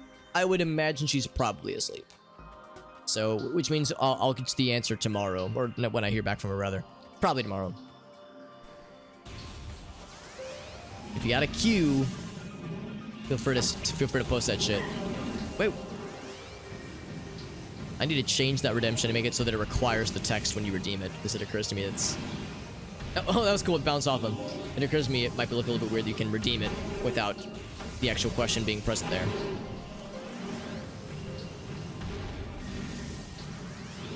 Can I just shoot the ground in front of him to stun him? Yeah, kind of, actually. Except I fucked up the dismount. Yeah, that's a good strat, man. Hit him with the wave blast, followed by the missile explodey. Wait, can you just shoot his face? Oh, it was just a lucky shot, I think. Just hit his backside. I shoot the ground in front of him. Oh, that still hits. Oh, you don't even have to hit the weak shot with that. When he's stunned, that's nice. Good to know. All right. I'll send the tour at this exact moment, Mr. Gabi. Here we go. You have $3 to spend. Whoops. If I spell correctly, to spend at the dollar store. What 3 things do you buy? Question mark. Yeah, maybe it's the explosion hitting him. I'm thinking when they're stunned from the electric blast and hit him with a missile, that seems to still connect. So I guess when they're stunned, their defenses that ward off missiles and basically non-weak shot hits becomes disengaged. What things do you buy? If she says $1 condoms, then I'm gonna be scared. I'll be afraid. What are some like cursed things you guys can think of? Some cursed $1 objects from a dollar store, or a deluxe $3 option, a single deluxe $3 option from the dollar store. It's nice you can do the one shot there. Imagine the possibilities. I don't know if they're good possibilities, but you can imagine them. For some reason, I was just reminded of that one quote from Oblongs, that really weird show on Adult Swim. And at one point they're talking about something, and I think Milo's dad is trying to inspire Milo for something, and he's like, just look at Lou Gehrig, and he's like, Dad, Lou Gehrig's dead. He's like, I know, but just look at him. And he just kind of stares off in the distance. Like, that's the joke. It's like, okay, all right, good job, Oblongs, you did it.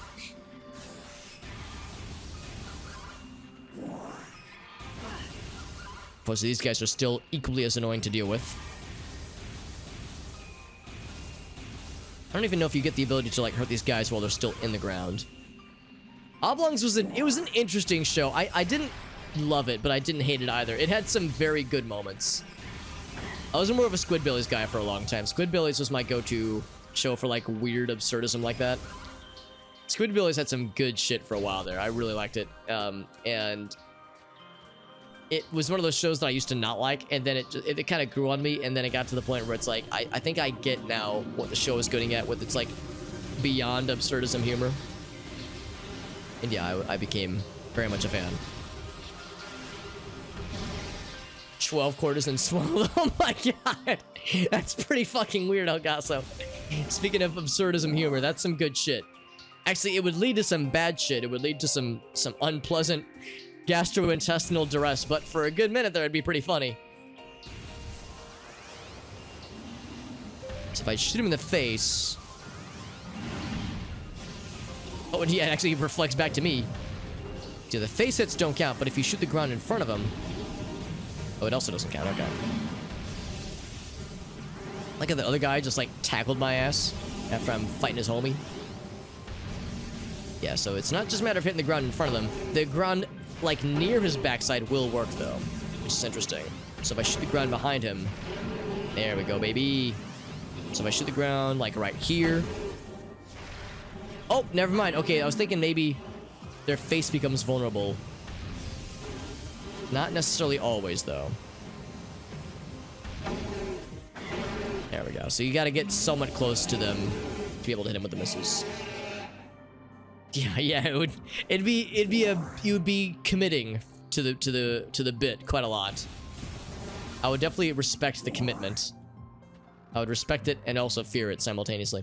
Actually, I might be able to just double jump over this, can't I?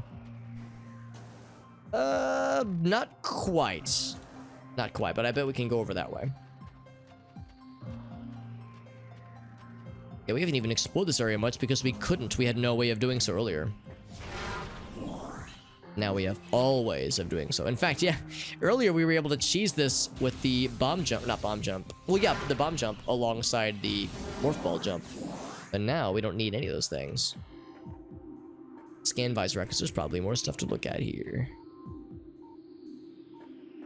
We got that chorizo lore. I'm not saying it unironically yet, but it's honestly only a matter of time before this ruins me forever. What this? Recording to logbook. A weak spot, you say? It says it was researched how to fuck up a stalactite. Some stalactites can be dislodged from ceilings. Interesting. Now I might need the spicy shot. Just bounce back at me. Or missiles. Missiles work too. Excellent. So that allows us to go that way. Is there something over on this side as well, though, before I commit to that? There do be that way. However, we can't... Oh, yeah, if you could stand on this ledge right here, and it looks like it's almost big enough to stand upon. If you could stand on that ledge, it'd be good, but otherwise... Actually, could you cheese it this way? Oh, what the heck? See, that's some bullshit. I feel like you should be able to get that way, but there's an invisible wall blocking me. Oh, wait. Never mind, yeah. So it's like, you could cheese it that way. What a tease. I wonder if speedrunners have, like, a polygon perfect strat. Somewhere. I bet there's a speedrun strat for this somewhere, where if you, like, get the right positioning, you can pull off some bullshit. They made all these invisible walls. Leave it to speedrunners to come up with cool shit like that. So we can jump down that way. There's, of course, some friends over here.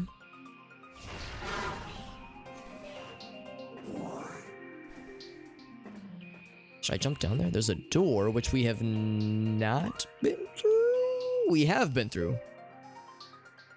I guess that's just the main entrance then? Yeah, that's how we get... Okay, that's how we get to this area. I see now. So that's nothing new then. So it's gonna be this way then. Already seen that room. Oh, you guys.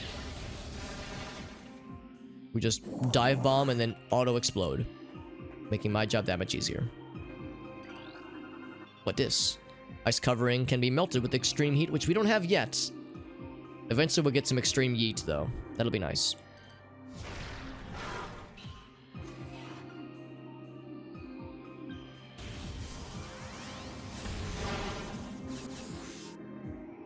Yes. Oh, and it's a... I think that might be the spider ball, actually. Weird that it's just kind of sitting out there, but that might be what that is. It's either spider ball or... Yes, I don't know, some morph ball thing. It could be super bombs. I don't think it is, though. Can these guys be shot with... Nope. Still needs missiles. Still need to fire the missiles. That's so pretty. This area is so cool, man. I love it. So now... Are these guys... Oh, these are the same dudes we've seen before. The same scarabs before.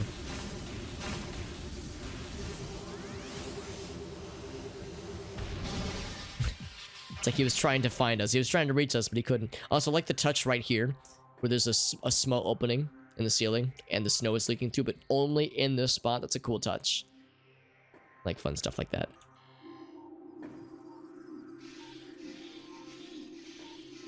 More of these dudes.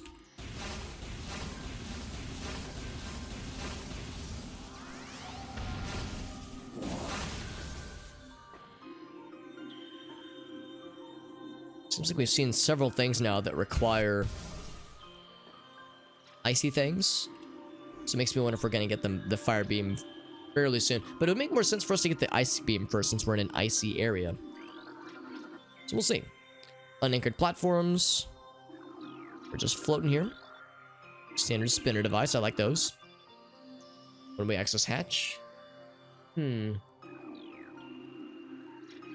Spider ball platforms. I mean, I think that what we saw a little bit earlier was then indeed some kind of spider ball device.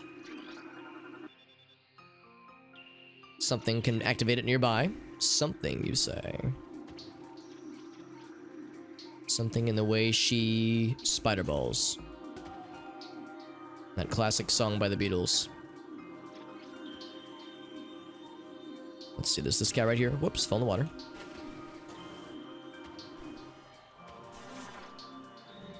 Now let's spin. Close it down. Let's see what it do. It opens up these things. And then we probably have to do something else to make something come out of them. Probably filling it up with more water, I'm guessing.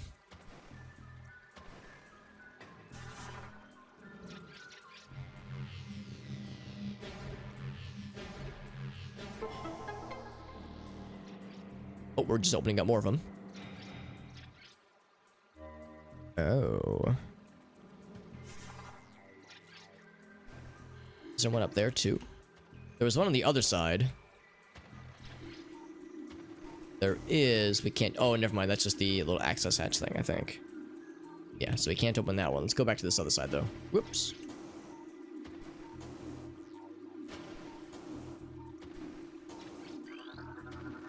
I'm just going to say it's inactive. Yeah, it shut itself off. That's fine. Space jump makes this so easy.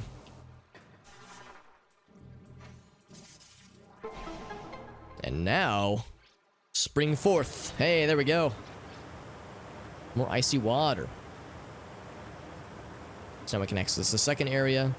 Spider ball area is still off limits, and I think we might even have to raise and lower the levels, because you can see there's certain areas that are now harder to reach below there. Oh, it's timed. Oh, well, there's your answer then. So yeah, it is. It's a thing you'll have to raise and lower frequently. Do these guys cause pain? Let's find out. Are you guys nice, or are you mean? Ouch. Okay, well, there's my answer. So now I don't feel as bad for killing them earlier.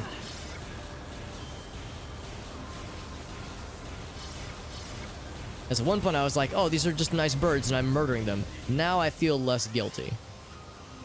Feel a little bit more vindicated. So anyway. Hopefully I didn't screw anything up by taking a second to kill those lads. I promise I'm the good guy in this game. If it's not Samus, it's me. You're not wrong, honestly. Except for the animals and those small number of scenes in Super Metroid. This door is not being powered. Something up here. Worn and weathered. There's a door that away. There's, of course, a door that away. Oh, it's fine. We can blow that up. Any other lore things to get? Just looking around to see if there's any other scannable objects or otherwise research things to add to our list. Right, so we have a couple options. So that one, it's easy to get to, but it's unpowered. That will probably be a thing that will... like, I'm guessing to activate this door, we'll probably have to do some kind of interaction with the spider balls and that other, like, maintenance hatch thing. Actually, we could probably access that ourselves, but to what gain? It would, like, pop us out somewhere.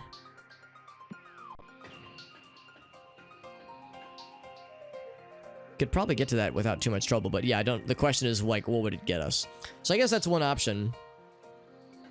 Let's do that first, actually. Although it'd be tricky to get to right now. We'd have to reactivate that thing. Since I'm already up here, let's try this one first.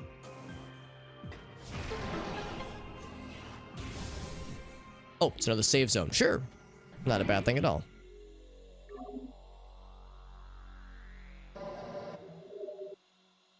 Energy replenished. I think it also refills your missiles. You do a save zone. It does not. I only have 44. Never mind. That's still pretty good, though. Some lore. Research lab. Oh. Is that like something that'll help us, I wonder?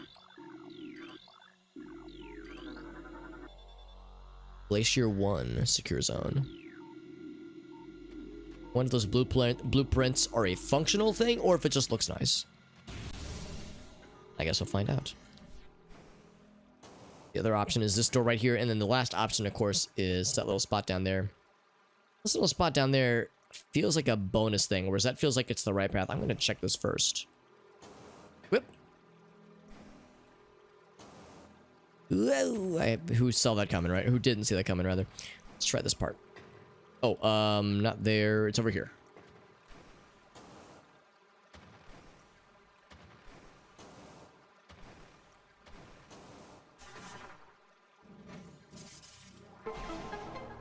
So that's that little hatch, and I'm wondering where it's going to lead us. It seems like the kind of thing that would lead to something optional, like a missile pack or something. And I'm at 45 missiles. 50 missiles would be real sexy right now. Jumping puzzle, yeah. Yeah, it's I feel like it's not too bad in this game. Of course, I've got the mouse and keyboard control, so it's a little bit smoother than it would normally be. But even still, they're usually not too bad in this game. E-tank. Or energy tank, rather. Sorry, I'm in Mega Man mode, apparently. That means we have 4 of these puppies. We have so much energy. We're so energetic.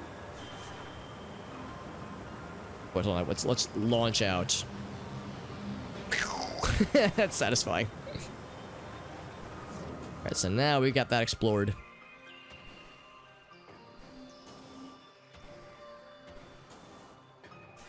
I'll take this game's jumping platforming sections over like Half-Life platforming any day of the week. And I love Half-Life 1 and 2, don't get me wrong, but this game, it's more streamlined. Of course, it was, again, developed to be a GameCube controller controlled kind of experience, so it's usually pretty easy and like pretty generous. Less about platforming challenge and more just about exploring and like the kind of story, like kind of like not storytelling per se, but you're learning about the environment as you're exploring it. I guess you could call it environmental storytelling if you wanted to. It's not sure what the right term is necessarily. You scan those little spots there. I guess I've already scanned them. Okay. Let's see what awaits. Adventure awaits! Huzzah! Can I fuck him up? Can I like zap him? Okay, so you don't even have to charge up. You can just blast their asses. Oh, hello. Well, I want to learn. I want to learn what you are. Hold on. Oh, God, I can't move. Oh, wow. Oh, my God, I can't move. Oh, am I stuck? Here we go. I want to scan you, dude. Oh, my God. That is really obnoxious. I want to scan you so bad. All right, you know what? I'll just have to kill you then. Sorry, I have to kill you. Still can't move, by the way. Wow, that's an obnoxious enemy. Holy shit. There we go. I can scan him as he's dying. That's, of course, just a shadow pirate. Yeah. So, when they corner you in the wall, they will really fuck you up. Took almost half my health off. So don't let them corner you in the wall, because they will fuck you over. Let's read them real quick. Read their deets. But now we've scanned him, so now we don't have to fuck with that again. We can just kill him outright. And he's gonna be somewhere right here. There he is. Stealth operations. I mean, he stands out pretty well. But they do have cloaking. Okay, so maybe he just uncloaked when I just happened to look over that way, because maybe they were sneaky or otherwise. The cloaking does drain power, force them to rely only on melee. Yeah, they don't have any range shots. They're pretty spicy. They do a lot of damage. Of course, I'm in veteran mode, which means that we take more damage from bad guys anyway. Extra spicy. Some stasis tanks. Lots of them, it seems. Some more research being done out this way. Yeah, the space aliens, space pirates rather, are depicted as being these like monstrous savages, but yeah, they're much more deliberate and scientific than like their designs might allude.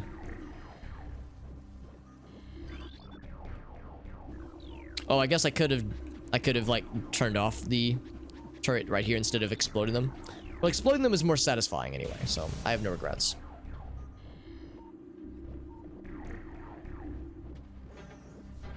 See another turret in the distance there.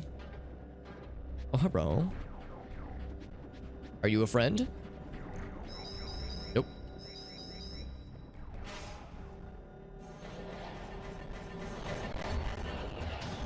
More of these jabronis. Except they have actual ranged things, I think.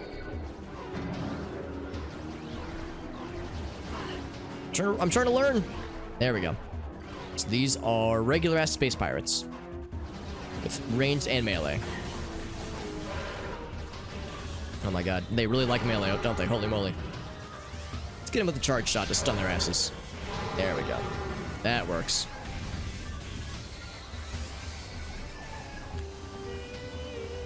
Can I turn that thing against him? Let's look to see if there's like a panel we can scan real quick. There's just the other panel on the wall we saw earlier. Oh, it's, yeah, we have to secure the perimeter first.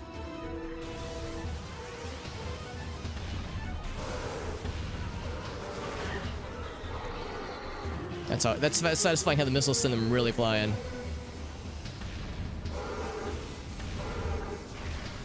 Well, look at that. Let's go ahead and take that thing out before it decides to get mad.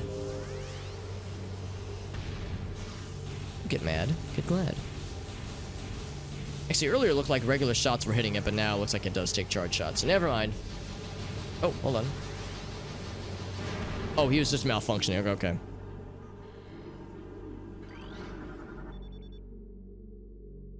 Some cool music. It was cool music. Unfortunately, I didn't get to focus on it too much, but it was pretty neat. Impossible to breach it ourselves, then, it seems. Lost a lot of health over those last couple rooms. Hopefully we'll get some juice back. I said that was these force fields here they brought up, these like blast shield operations. A little mini boss fight of sorts, just a little combat section. Were there modulated whale vocals? I did not notice it. Yeah, unfortunately I didn't get to focus on it too much, but now I'm kind of curious. I'll have to listen for it next time, because there will be a next time. So the door here, and we also have a path leading this way. I like how if you somehow were to get into this room without the wave beam, you'd be stuck in here. I don't know really what the point of that is, but sure. You were to somehow meander your way through here. Some big health, good. There's a door here. Another force field dealy bopper there. Let's check the little side room foist. Yeah, I was gonna say we'll hear it again. Ooh, map stuff, very good. We've been kind of flying blind here for a bit, so this will be nice then. So Phazon ore is hard to break, hard to blast. Binds through Phazon nearby, not surprised. Project Titan. Immobilized in Quarantine Cave. Well, Quarantine Cave sounds like a great place to be, honestly.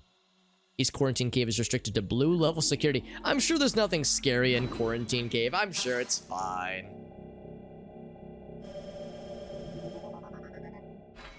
Fully confident that there's nothing bad there. I'm sure it's nothing to worry about. Look at that. We got the full map, baby.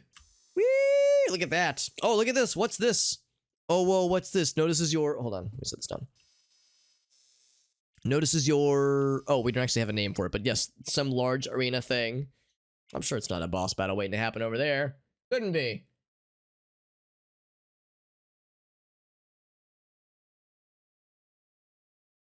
Yeah, quarantine. Yeah, honestly, that's a fucking mood, man. Yeah, majority of 2020 and 2021 has been Quarantine Cave Simulator. We're all to experience, yeah. Yeah, honestly, it hasn't been that bad for me either, Ogasso. I know quarantine's been rough for a lot of people, but in some ways, I actually kind of like it. In some ways. In other ways, not so much, but there are virtues to it that I do appreciate. Try to look for the positives. My dad has a saying where if you can't get out of it, might as well get into it. And that's one of those things where it's like, you know what, I'll try to look at the positives. Means lots of streaming, lots of chilling, Lots of spending time with Doggy Boy, who's been a good boy. He's all snuggled up in his little doggy bed behind me. He's a sleepy boy. So there are positives. There's some pretty rough negatives for other people, though. Pretty rough negatives that other people got. So I've got it pretty easy, honestly. It is, yeah, it's a good, yeah, my dad's got a lot of those. He has a lot of, like, I think he's done a good job of instilling a lot of, like, positive things into me and my siblings. As far as, like, ways to look at life. And ways to deal with adversity, that kind of thing. To try to, you know, try to just soldier on. To get on with it, as we say. Life's full of bullshit, so not much you can do about it. Just do your darndest. You know, that's how it do. It is pretty convenient, right, Awful Devil? Yeah. Yeah, nice of them to just create a little a device like that works so well. Or if the ones in the Chozo ruins, the Chozo developed it as well. It was so nice of them to... Actually, maybe it is Chozo technology. Maybe that would make more sense. Because if it was Chozo technology, then Samus would have some loreful explanation for why she has it. Ooh, what this? Force field blocks entrance. Something must be able to deactivate it. I don't know if no, it's too impossible. Impossible. Literally unplayable. Let's go into this. Boop. Access granted. Oh, I'm sure there's bad boys. Oh, there's bad boys. Woo! Yeah, the stun missile strat seems to work pretty well. Oh, I broke one of the containers. Well, where that came from, right? Maybe not. Just the two. Other things to scan, maybe? Oh. I'd heard more friends. Lots of lore. Euthanized after psychotic episode scheduled for removal. Well, I removed it. I'm helping. Super Hobbit. Specimen removal expert at your service.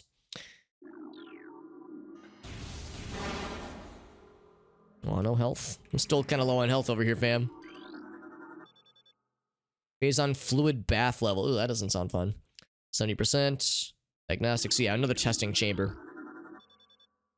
Increased volatility recorded. Predator awareness indicated even in cold stasis. Well, that's scary. What is this awful place?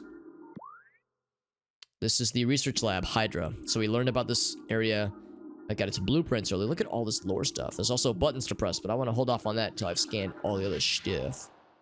Ice beetle infestation. That's the Nordic version of the beetles. 95% exterminated. Oh god, well that sounds scary. Increased acidity levels and phase on amniotic bath. Oh my god. Good old acidic amniotic baths. Limited to Team Sclera. Lots of just noises. Are there more bad guys somewhere? They're just being... Oh. You're really sneaky. Thump. Can I hit you from here? Oh, I guess I can. It's like I keep hearing noises, so I knew something was going down. Are there more friends? I don't think so. If there are, I can't see them yet. We'll see them soon enough, most likely. If you fed phase on to a guild navigator, I'm sure they wouldn't either... Well, they would either gain superpowers or die horribly. The spicy phase on, that's right. Decreased vital signs, cold dampening appears stable. Well, it's empty now.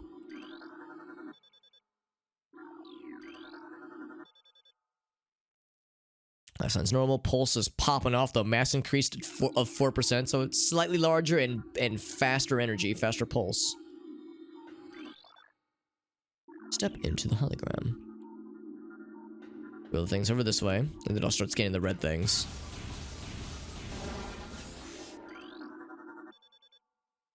Infusion within central energy core of Xenome. SA is 70% saturation. Xenome SA, I wonder what that could be. Increased dosage appears viable. All very ominous. Xenome SA undergoing relocation to Lab Hydra. I wonder if we're going to experience SA, whatever it is. I wonder if we'll get to experience it ourselves. Anything else before I start scanning the red objects, the red thingies? Oh, it's one up here. I'll bring it 40% capacity. Here are more friends. In fact, I think was that a friend up there I just got an indication for? Main research.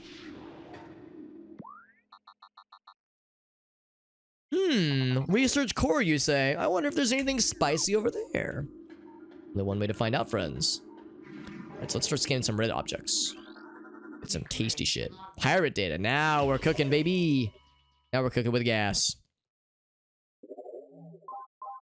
Pirate data.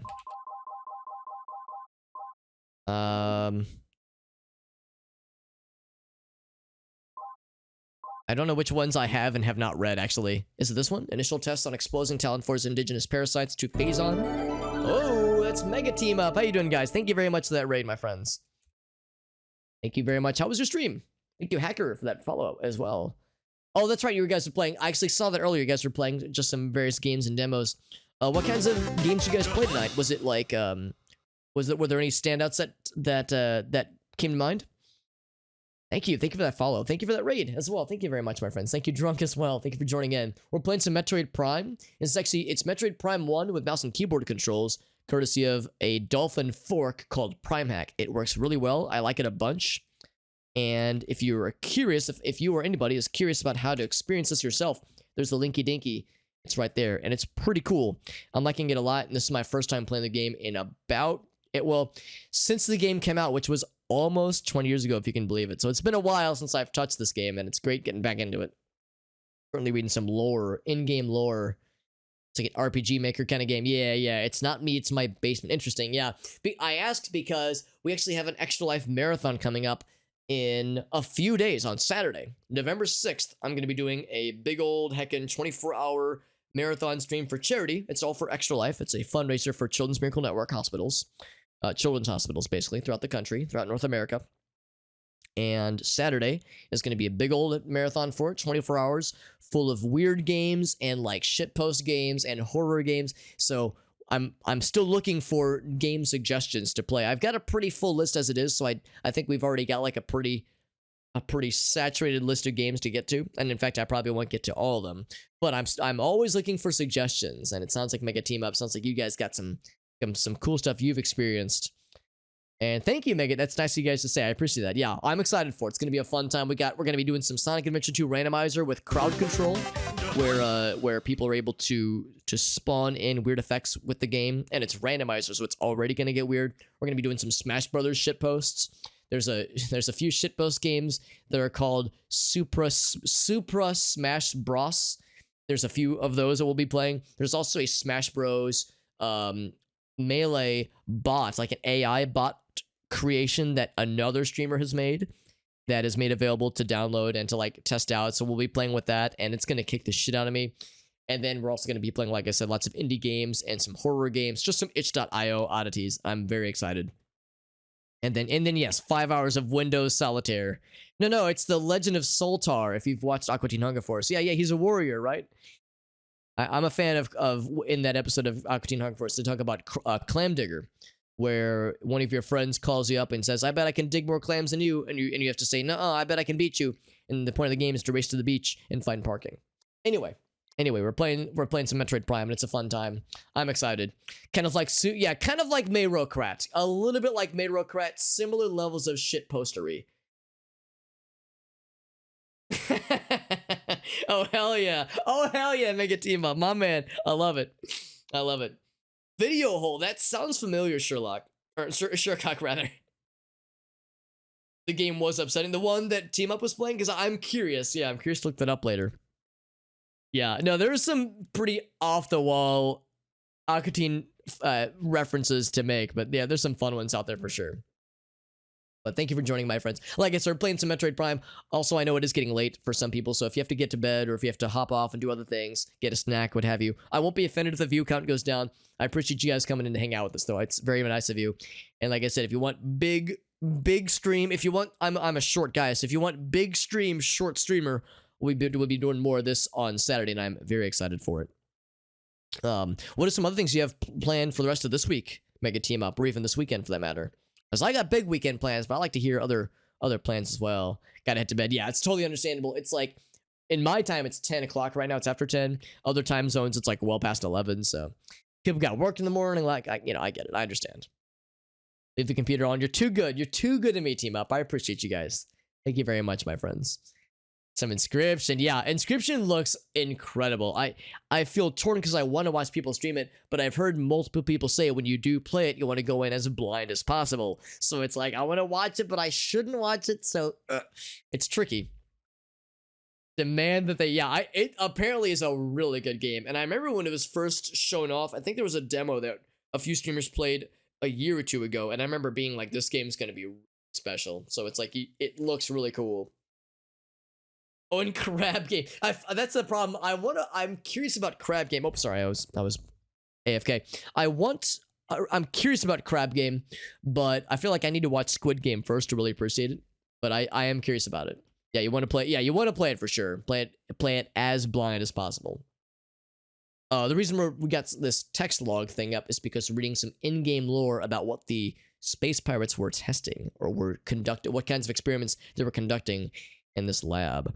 So they were exposing wildlife to Phazon, this odd corruption radioactive material stuff, to the denizens of this planet. It says it increases size, strength, and aggressiveness, which is not shocking, as well as unforeseen evolutions like additional poison sacs within the abdomen, appearance of a second ring of mandibles in several subjects.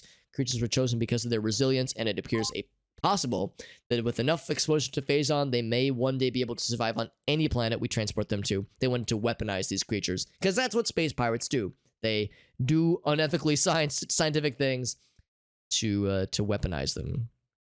100% extinction rate after the 4th infusion period, and most survivors of the 3rd infusion stage are so violent and uncontrollable that they have to be euthanized. Even still, we remain hopeful that further experimentation will end in positive results, they say.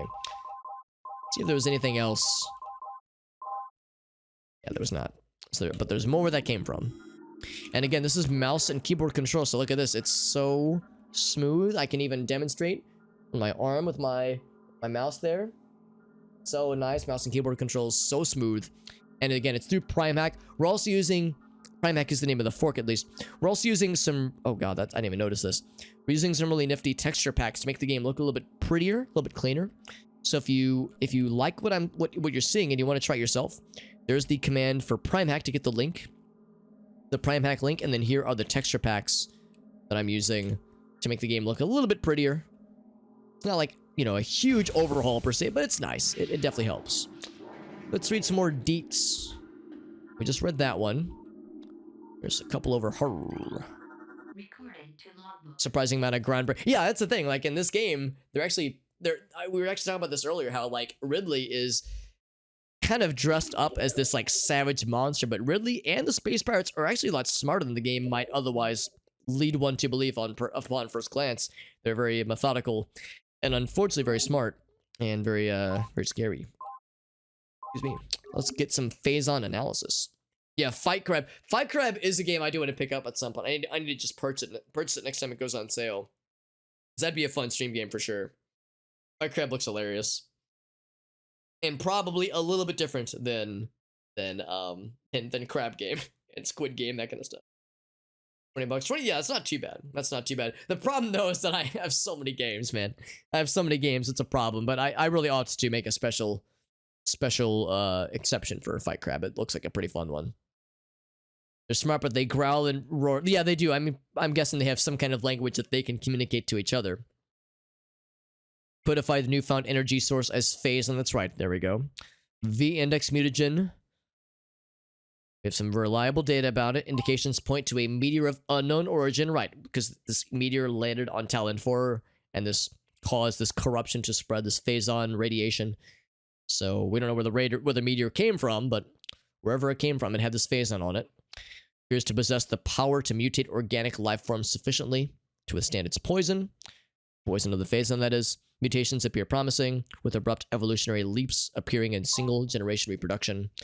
Because on the science outpost, they were doing additional. They had like transported shipments of this phazon to the outpost on the space station, and then shockingly, the scientific experiments got out of control and things blew up and things were scary. So we're trying to trace what this phazon is, what the source of it was, and what the space pirates were trying to do with it. That's pretty obvious what they were trying to do.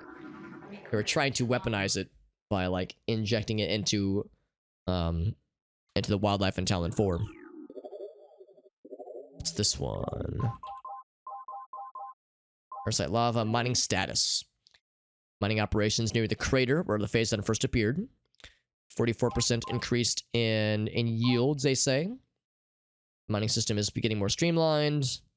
Several incidents of phazon-induced madness have been reported, prompting augmented life support regulations in the deeper chambers. Look at that, they have regulations. These guys are more civilized than we give them credit.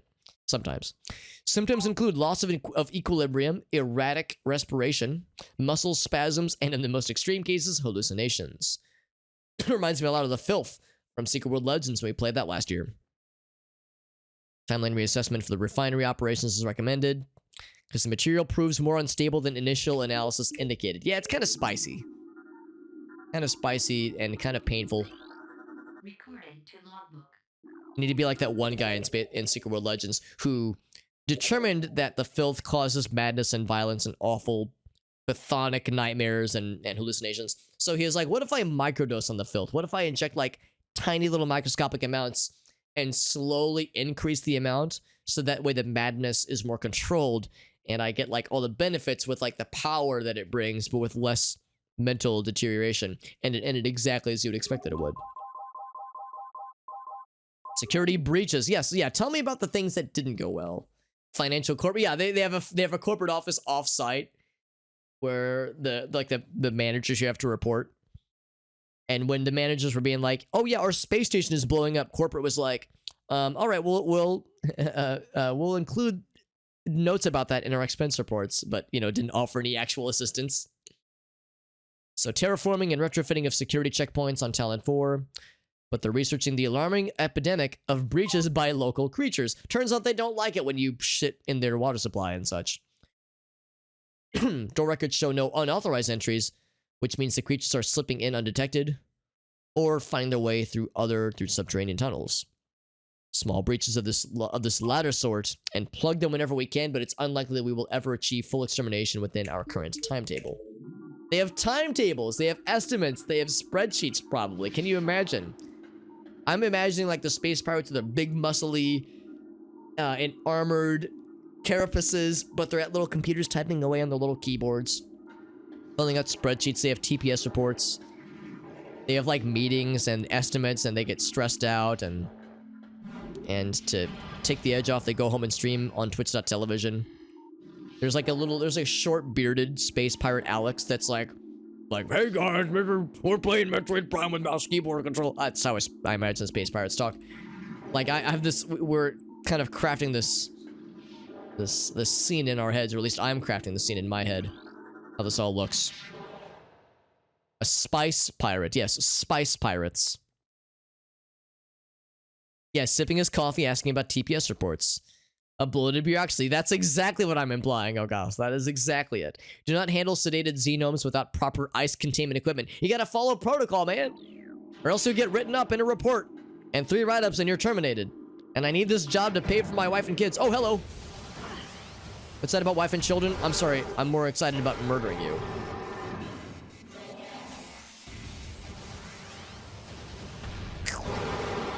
And kablooey. Oh, we have more friends.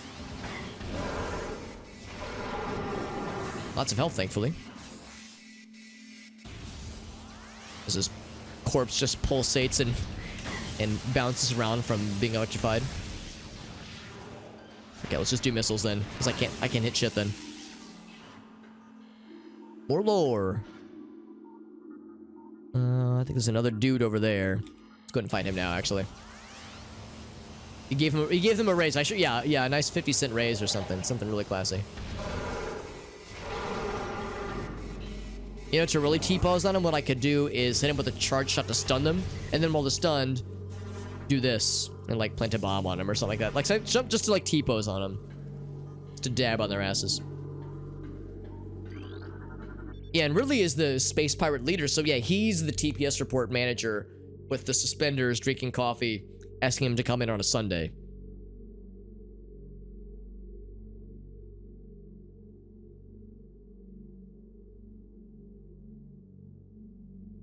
Economic inflation. Someone you know in person. Yeah,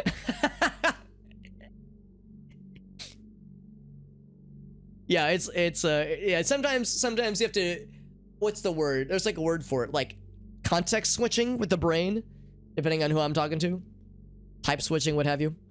Mutation strains, massive absorption capacity influx, replication. Okay, so just more interesting research. Notes about what things respond to which batches of phazon. Mandible mutation across all subjects. Cross infusion with batch recommended. Behavioral patterns. Decreased reflex activity at temperatures below freezing. Turns out when you administer sub-freezing temperatures, things slow down sometimes. Prep work on all empty stasis tanks must be completed before specimen batch arrives. Yeah, that's the thing. They have like, do you think they have like sprints and project increments where like certain things have to happen in a certain order? I'm still stuck in this notion that space pirates are like a super bureaucratic, super like office-minded corporate structure. I always want to see like the YouTube videos of boring space pirate life before Samus comes in and takes a dump over their front desks. Yeah, low profile. There you go. Yeah, there you go. Yeah, you gotta only strike when you know it's like, when you've sussed out, when you've sniffed out that it's this kind of stuff is welcome. You don't want to just hit them with that from the get-go. Gotta ease them into it. So more about Lab Hydra. It sounds like Lab Hydra is going to be where the real action is. Further infusion suspended pending security assessment. Yeah, because that means things only went well, clearly. Are there any other monitors that I missed? I think that was it. Yeah, just the ones over her. Wait, hold on. Did we read that one? Yeah, the ice containment equipment. That was the one about following protocols, so you don't get written up. Repeated hunter sabotage. Yeah. We are the pop-up work. We are the like 20% that you leave in your sprints for unaccounted pop-up work. Samus is the unexpected anomaly in your estimates that you have to plan for. Column is weak. Can I blow that shit up?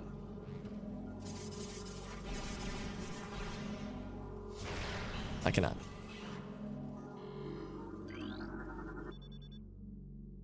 Optimal absorption mutation has led to unexpected degeneration of internal organs. I do enjoy being a degenerate. Except that's the kind of degenerateness I don't know if I would enjoy too much. So unexpectedly its organs stopped working. Well, that's a slight issue. A mild hiccup. Successfully replicated their cloning enemies. Not terribly surprising, honestly. Viral pathogens found in several genomes. Traced to phazon batch. Terminate all subjects. Okay, so also viruses getting mega juiced up from the phazon. Unsurprisingly, that would cause problems. Daily decontamination is now required for all personnel working in Lab Aether. Decontamination protocols, yes. Again, safety measures. We're going for, we're like striving for 0 security incidents. Can you imagine a little sign that says 0 security incidents since, or no, how many days since the last security incident? So like 37 days. Little whiteboards with little markers. Tissue samples from stasis tanks, hand carried to Lab Hydra. Notify security of all material moves. They have a security department. I love this so much. Can take down 1 human. So much armed personnel, so much stuff. Recorded to logbook. More pirate data. Also, here's a little hand icon, not hand icon, hand panels. Bio reading panels, okay, those kinds of things. Very nifty. Let's read up that other lore chunk we just got. The juicy, tasty lore. Was it phazon analysis? No, wait, that's the older one. Glacial wastes, I think, is the new one we just got. So research outpost Glacier 1, rather. Operating at 85% capacity. Sub-zero temperatures have made the Metroids sluggish. So they are indeed either trying to birth fresh Metroids, fresh droids, if you will, or they found new ones. But regardless, there's Metroids somehow, somewhere. Even those well into Phazon infusion, and of course they're trying to infuse them with Phazon. Who would have ever guessed that that would be a problem? Cold containment stasis tanks are sufficient for the juveniles, but some of the larger ones have moved to quarantine caves for safety purposes. I wonder if we get to see those quarantine caves ourselves. We're heading towards a quarantine area, so there we go. Yeah, biometric, that's the word I was looking for. Thank you, Legasso. Biometric devices. Security doors remain an issue as malfunctions due to ice occur every day. Large predators in the waste are also a concern. A concern, wink, as they continue to kill personnel and breach security areas. It's a concern that monsters are killing our workers. It's like a line item on an expense report. You know, issues and risks.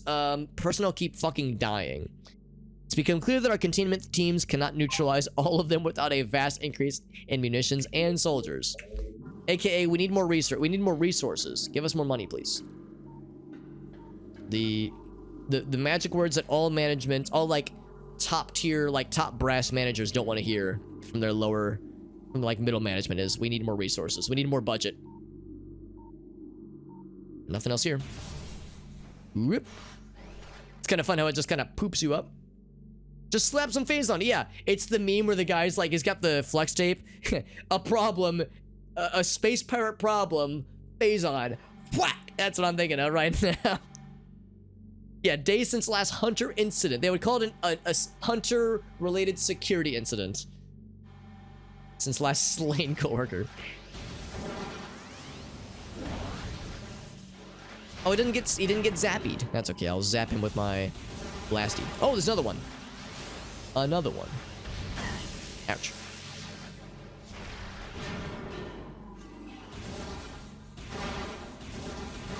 So after being down quite a lot of health, they're only giving me little bits and pieces.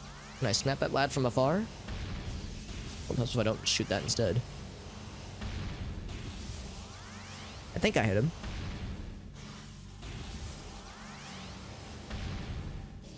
I will say that is a satisfying noise. That like cannon noise. It's so satisfying. Hey, Black Magix, what's up, buddy? For those who don't know, Black Magix is also in the midst of... Actually, I don't know if he's streaming it, but I know he's playing this game. Actually, Black Magix, I'll just go and ask you, how you doing? And also, what have you been streaming lately? And is it Metroid Prime with mouse and keyboard controls? He is, because yeah, he was telling me he's gotten way farther than I have. He's got the Ice Beam most recently, I think.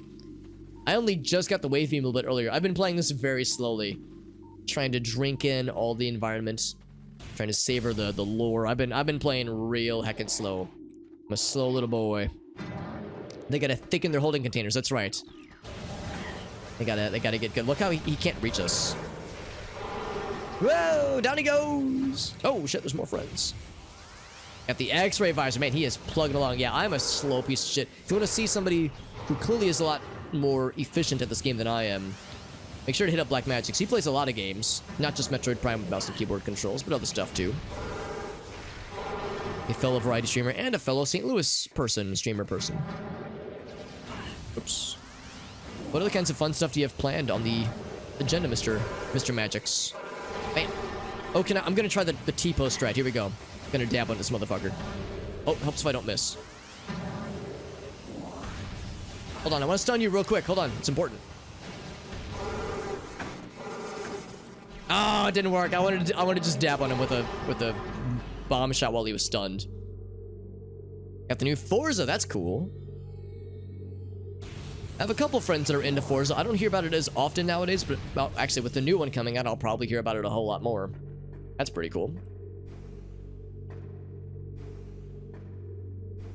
Oh, here we go. Here's probably more health this way. I took more damage than I probably should have. I was playing like a shithead in that battle, trying to hit that guy with the bombs while he was stunned. Yeah, that's what I wanted to do. I wanted to stun him and then like just drop a bunch of bombs at his little footsies, just to like be an asshole. I'm just trying to be mean. Just to like make fun of the fact that he couldn't move and kill him slowly. More lore, by the way. Holographic spatial schematic is in lockdown. Security directive, February 23rd, 445 or something. Couple of new things here. Holographic map coordinates updated successfully. I wonder if that means that they're doing their stuff, or if that like updated something on our end specifically. Something's over here. It shut itself off. Well, we'll need to shut it back on. Launch it back on then. Astronomical holographic projector. Sounds really fancy.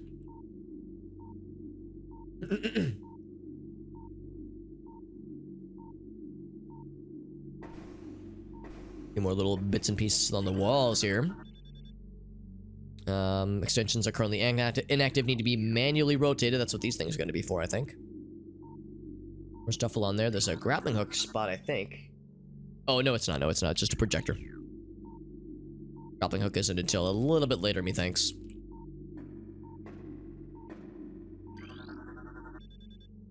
Currently not active. Well, let's activate it in a second. Want to read more stuff. More pirate data. Let's learn together. There's still these two that I've missed. I wonder if they were on the first world on Talon 4, if they were like items, scannable things I might have missed. Let's say pirate data, right? Artifact site, phase analysis. Oh, program, phase on program. Mining is underway. Several garrisons have been established. Terraforming of the Chozo ruins is underway. Security systems operational. Science team is making progress with biotech research. Phendrana Drifts is an optimal location for research headquarters. It'll be joined by fully operational combat base and starports. They were really getting ready to transform this whole damn planet then. If command's predictions are half true, we shall rise to dominance in this sector within a decacycle. Truly, these are glorious times. And then problems arose, it seems. Then shit got weird for them. Do not let the hunter roll over your toes in ball form. Please, it would make us all look very bad. It would be very embarrassing. Don't let her dab on you with the fucking morph ball bomb strap, man. It makes us look bad. Scans of the spiral sector detected a massive energy spike emanating from a Wanderer-class planet identified as Talon 4. That's what we're on right now. Scout Recon was immediately dispatched. Landmass. They scanned the meteor about to hit it, I think is what they're saying. Samples and atmospheric imaging. Energy source to be an unstable radioactive meteor. Yeah, so they scanned the meteor about to hit the planet. Energy spike. Yeah, so the energy signature of the meteor is what caught their eye. Interesting. Unable to form an accurate risk assessment at this time, but we are unlikely to find an energy source this powerful again. So Phazon has all kind of energy possibilities, that kind of thing. Not surprising. Analysis will continue. Talon 4 appears to be a viable secondary headquarters. I wonder what their primary headquarters is. I wonder if it's Space Pirate Land. Holographic sequence. Oh.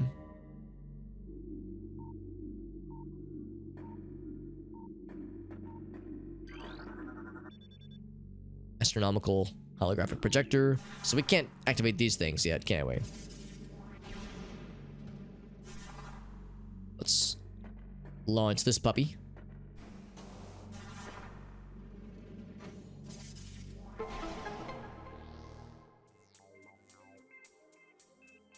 That was Zebus. Okay, yeah, that makes sense. That makes perfect sense, actually. So maybe that's why they maybe aren't a huge fan of us, because we kind of took a steaming ass dump all over their faces with that whole debacle.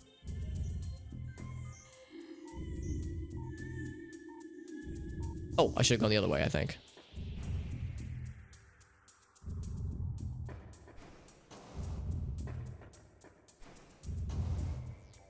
Oh, wait, is this what you're supposed to do? This seems like a cheese. I don't know if that's what you're supposed to do. I'll take credit for it, though. Bum, bum, bum, bum. We did break their base. So sad. There were just innocent space pirates experimenting on Metroids for, you know, galactic dominance. They were completely innocent.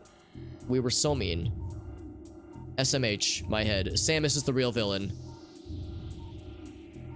Pulling out for the homies. Let's see if I can actually ascend further with more cheese.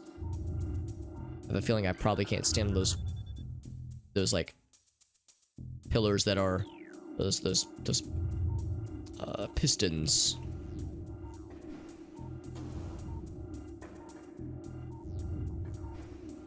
So I'm wondering if I could get up even higher without some bullshit, but I think, yeah, that's an invisible wall. So in that case, let's do the stuff. Had to look up the lore. Yeah, there's a lot of really cool storytelling. Oh wait, I think I have to do this one. There we go. There's a lot of really cool, I think at least, environmental storytelling the game does through the things you scan and through through regular items you scan, as well as the lore pieces that we're picking up as we're playing through the game. So I think the storytelling is quite good. But yeah, I would imagine there's probably wikis out there that offer pretty good summaries as well. There's a lot that there's like the majority of the stuff I kind of remember, but there's a lot of parts of the lore that I've definitely forgotten over the years. In between 1 and 2, that makes sense. Look at that. That's actually a really cool effect. I like that a lot. Yeah, it's Metroid 1.5. Ooh, what dat?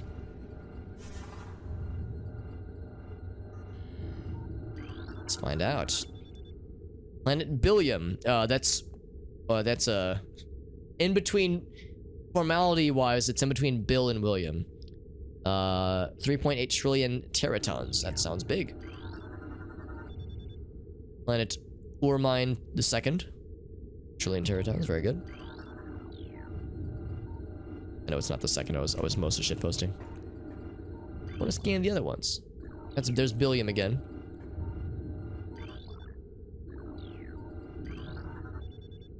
There's Twin Tabula. Tabula, maybe.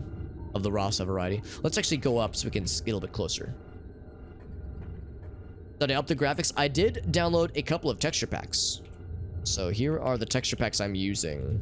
For anybody who might be curious. Because yes, I'm using souped up textures to make the game look a little bit prettier. Higher resolution textures, that kind of thing. Also for the menus. Because with the menus, if I pause, you can see the menus instead of saying A and B, now say things like left click and spacebar, which is nice. So some of those texture packs will offer some more PC specific enhancements, which is pretty nice. I like it a lot. They're pretty nice. They're pretty nifty. They do take a little while to download and a little while to set up, but it's not too complicated, honestly. I was able to get them working without too much trouble. Some more about Planet Zebus. I think this is under research, right? Or Zebus, I suppose.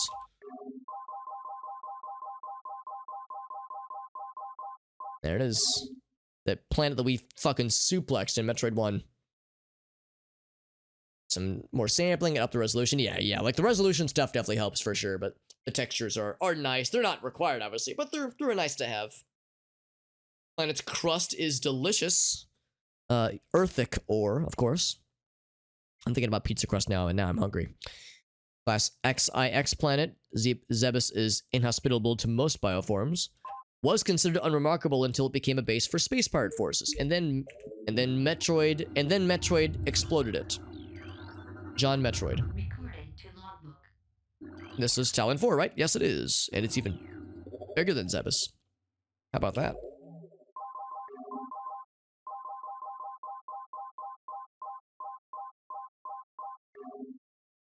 Ecosystem studies indicate it was a biological paradise prior to the whole meteor fucking things up moment. Extraterrestrial object event. What remains of the biosphere is slowly fading due to exposure to phazon radiation. At the current rate of decay, Talon 4 will be a barren Class 13 wasteland in approximately 25 years. Not a lot of time, unfortunately.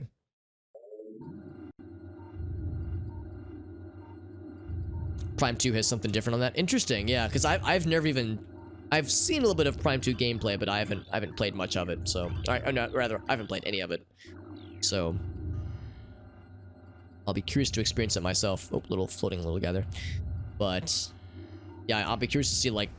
If there's, like, major differences between 1 and 2. I'm sure it probably has some nice enhancements, but... I know that Prime 2 is not everyone's favorite. It seems like Prime 1 is generally agreed upon to be a really good game. Prime 2 is good, but not everyone loves it as much. And Prime 3 is also very good, but apparently it's very short. And not everybody loved the motion controls, so you know, can't please them all. Can't tell please singers.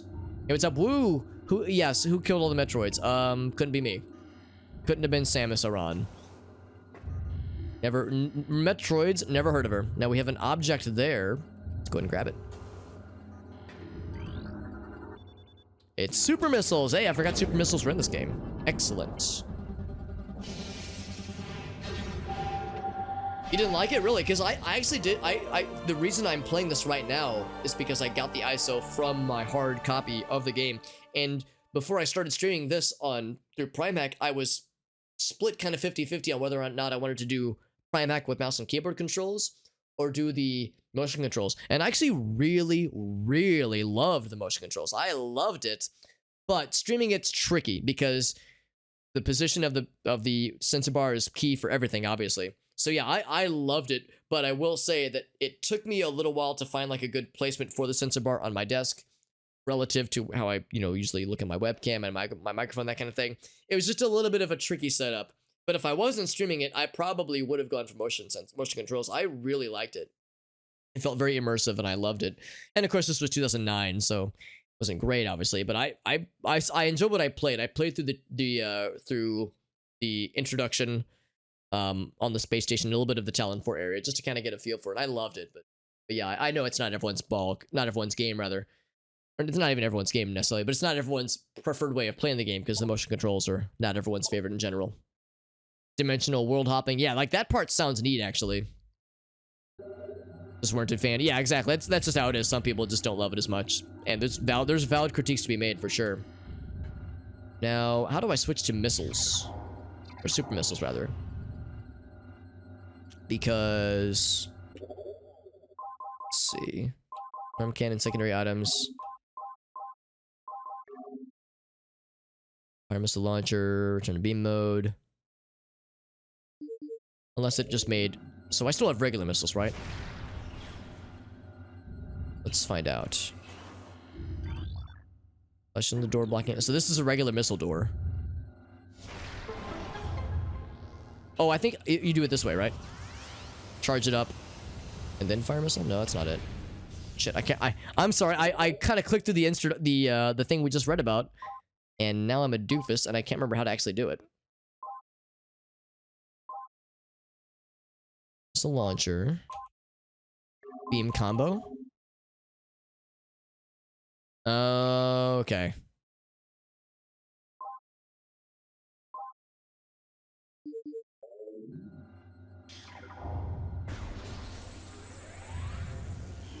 There we go. That's how you do it. It's got to be with the beam shot. Yeah. Yeah, wrong weapon selected. Yeah, that was it.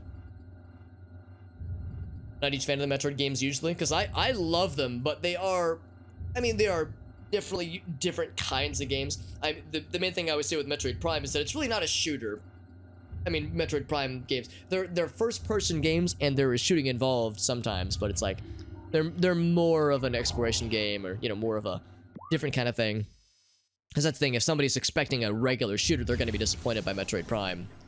In fact, part of the reason I'm even playing this game at all is because somebody I follow on Twitter made a thread a couple weeks ago saying how they played Metroid Prime for the first time ever and they hated it. They were like, this is the worst FPS I've ever played.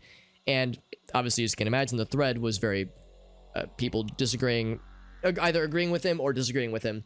And a lot of people were accurately pointing out, it's really not a first-person shooter. If you're going in expecting FPS, you're gonna have a bad time. So it's definitely a weird one for sure. It's usually a problem in the first three ones. I felt like it wasn't too bad in Super Metroid. Maybe a couple times where I got a little bit stuck, but for the most part, it wasn't too bad. 1 and 2, those games are impossible. 1 and 2 are tough. This is coming from somebody who's at least beaten Metroid 2, but yeah, those are tough games and hard to navigate, especially with no map. At least Super Metroid gives you a map. Because, yeah, they definitely did a good job of that, and I think, yeah, like Awful Devil was saying, I think Prime 1 does a very good job of nudging you very, very well. Zero Mission Infusion's good, yeah. Dread looks good, yeah, Dread looks pretty sweet. You didn't like Super Metroid? Oh, I love Super Metroid. I played it for the first time last year, actually, about a year ago, and I loved it. At least it has a map, though, yeah. If it didn't have a map, that'd be rough. It's a tough game, but it'd be way tougher with no map. Holy shit, I can't imagine. Yeah, no, I love Super Metroid, and I love Metroid Prime on the GameCube, and I love the motion controls for this game too, but ultimately I decided that, like, streaming it would just be easiest with PrimeHack, and just the textures are nice, and the prettier graphics are nifty. So it was more of a convenience kind of deal. Anyway, so we got the projector. Oh, wait, hold on. Chief Astrological... oh, no. Chief Astrogation, is that a word? Astrogation officer. It says our current holo projector is obsolete. Oh, but I like the projector. It's cool out there. I like that thing. Saying it's obsolete. Shit. Metroid 2 and the original one, yeah. Yeah, Metroid 2 is a tough game to play. That was my first Metroid game ever. And somehow I had the patience to beat it when I was like when I was a kid, when I was like, I don't know how old I would have been, I guess 10 years old maybe. I don't know how I had the patience for it. I don't think I would have the patience for it now. I do know it took me like a year to beat it, because I'd pick it up, play it for a couple days, put it down for like a few weeks, pick it up again, play it for for a day or so. Like I beat it over the course of like a year of like playing it incrementally, because I would get lost, I'd get frustrated, put it down again. But my family was poor and I didn't have a lot of games, so it's like, I guess I'll keep at it. And eventually I figured it out. But man, that's a rough heckin' game, man. I don't know if I would have the patience for it nowadays.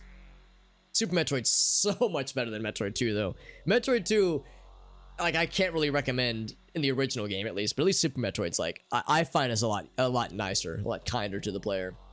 Navigation in outer space, it is a real word. Now we know.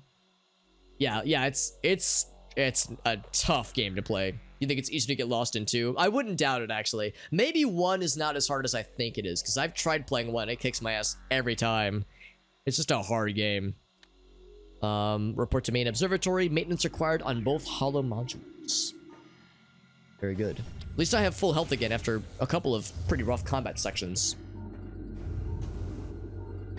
So we scan just about everything else in this cool place. Are there any other doors to speak of? Just the one leading to Big Room. Big Room, spicy things. Adventure awaits!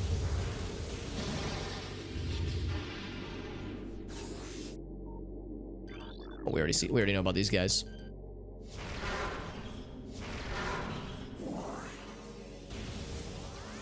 And of course, whenever you charge this thing up, they go extra fast.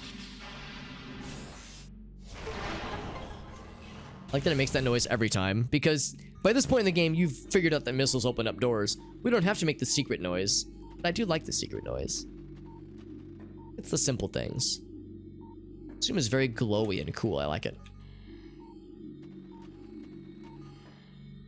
Just like the sun shafts coming into the ice. Control tower. That sounds fancy.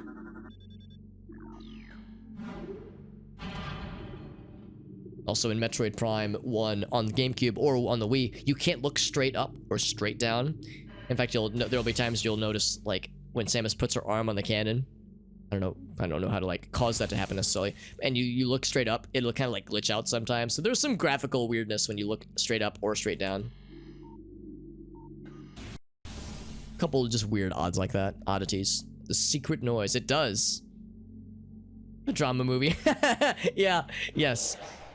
That's what it is, right? Oh, hold on. We have friends. It's gonna keep employing the usual strat where I stun their asses and then zap their asses. Oh, he moved. I thought I was so smart.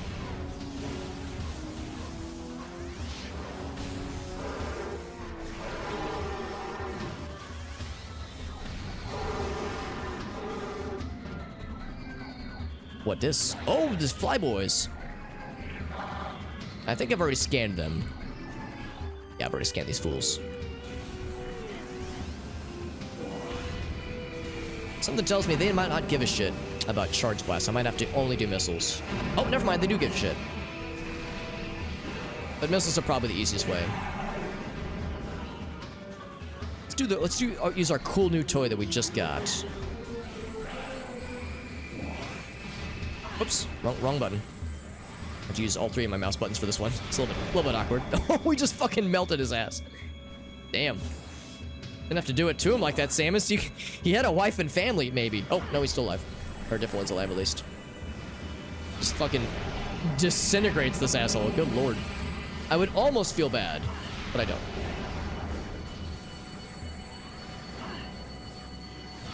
It's probably not a very economical way to dispatch these guys, but it is incredibly satisfying. The taser butt technique. That's right. Taser butt. Which is sounds like a command more than an action than anything. Yeah, that's right. Those are the office workers we were reading about earlier in their in their like very normal and mundane existence. There was a Samus Hunter event that they had to respond to. They had to don their gear, their fighting gear, that kind of shit. But yeah, it turns out they were just regular dudes and dudettes just doing their job. Does that blow up? Oh, it blows the hell up. Hell yeah.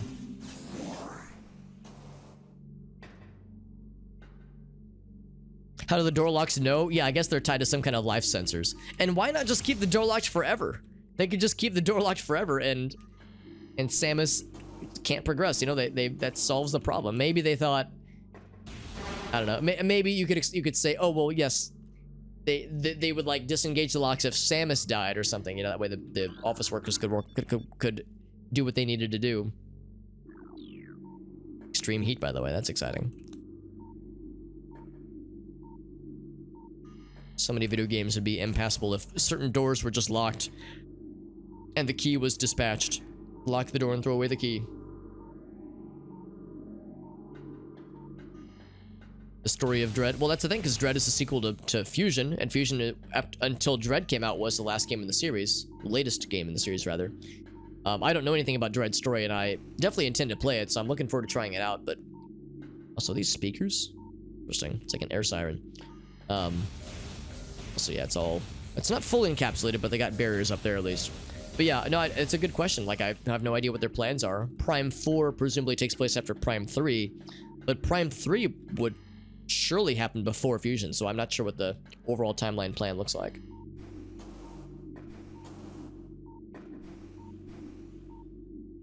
Nothing else really to speak of. Let's go through the door.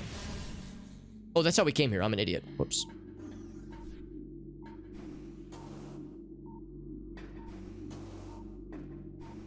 Maybe she uses her space hacking skills. That's probably the best theory I could think of, honestly. Squeegee the high-rise winners. That's right. Yeah, these are just regular dudes, and we're murdering them with almost no regard for their safety. I mean, in all fairness, they're trying to murder us too, so I guess the feeling is mutual. That is pretty sweet. Yeah, I do like that detail as well, Black Magic's. I noticed that when we first launched the game, and you, of course, start on the space station, then when you lose your powers, you're back to the power suit. It is a very cool little touch. Like those kinds of details. Other things to scan, it seems. After each other time-wise, right. Yeah, between 1 and 2, so it's like still relatively early on in the overall storyline of the games. So yeah, Prime 4 presumably still has lots of potential timeline story shenanigans to talk about. So even if they were to finish quote-unquote Samus' story in any kind of Dread sequel, there's still lots of possibilities there. Yeah, it's all between 1 and 2, so presumably 4 will also have something similar.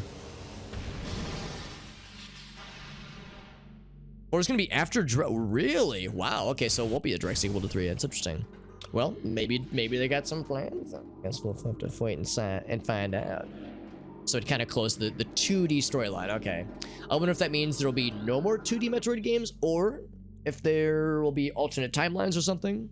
Who heckin' knows, man. I do like the 2D Metroid games. They're oftentimes incredibly difficult and challenging games, as Super Metroid and Metroid Fusion are, but still enjoyable for sure. Stage 6, subject yes, they're experimenting on Metroids. Sure enough.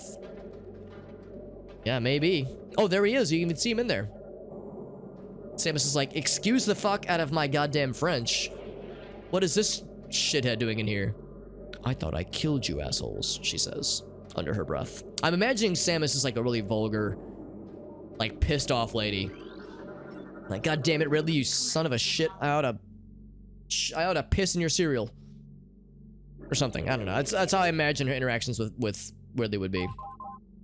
Well, whereas Ridley just squawks loudly. Creatures! What is this creature we've never seen or heard of before?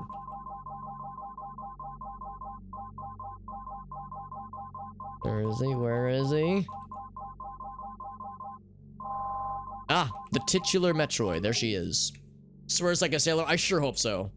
I hope she's vulgar AF. If they were to do a Metroid movie, they'd have to make it like rated R for all of her swearing. Dominant species. Metroids can suck the life force out of living things. Oh yes, we all know about that. latch onto its prey and drain energy. They're very annoying to deal with. The only way to shake one off is to go into Morphle mode and lay some berms.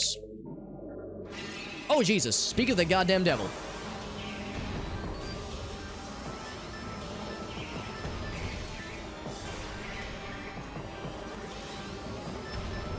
What are you doing? What are you doing? Stop that. Stop that right now, mister. Yeet. Oh, he's giving me the suck. I don't want the suck. Alright, now he's dead. I outsucked him. Oh, really? Oh, you don't like my suck jokes? Well, you can not be nice. We went off the edge. Oh, shit. Like how his shots are bouncing off the little... There we go. Oh, not you. I mean, sure, you, I guess, but... I want to hit this guy. There we go. That was satisfying. Let's go fuck over your homies down here. There's at least 2 left.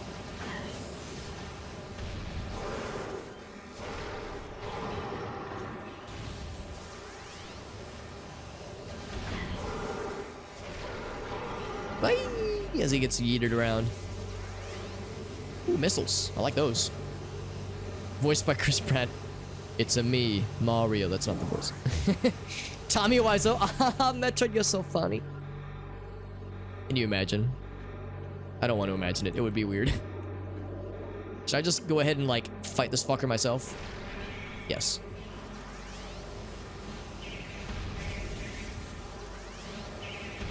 I'm guessing ice would do the best against these guys.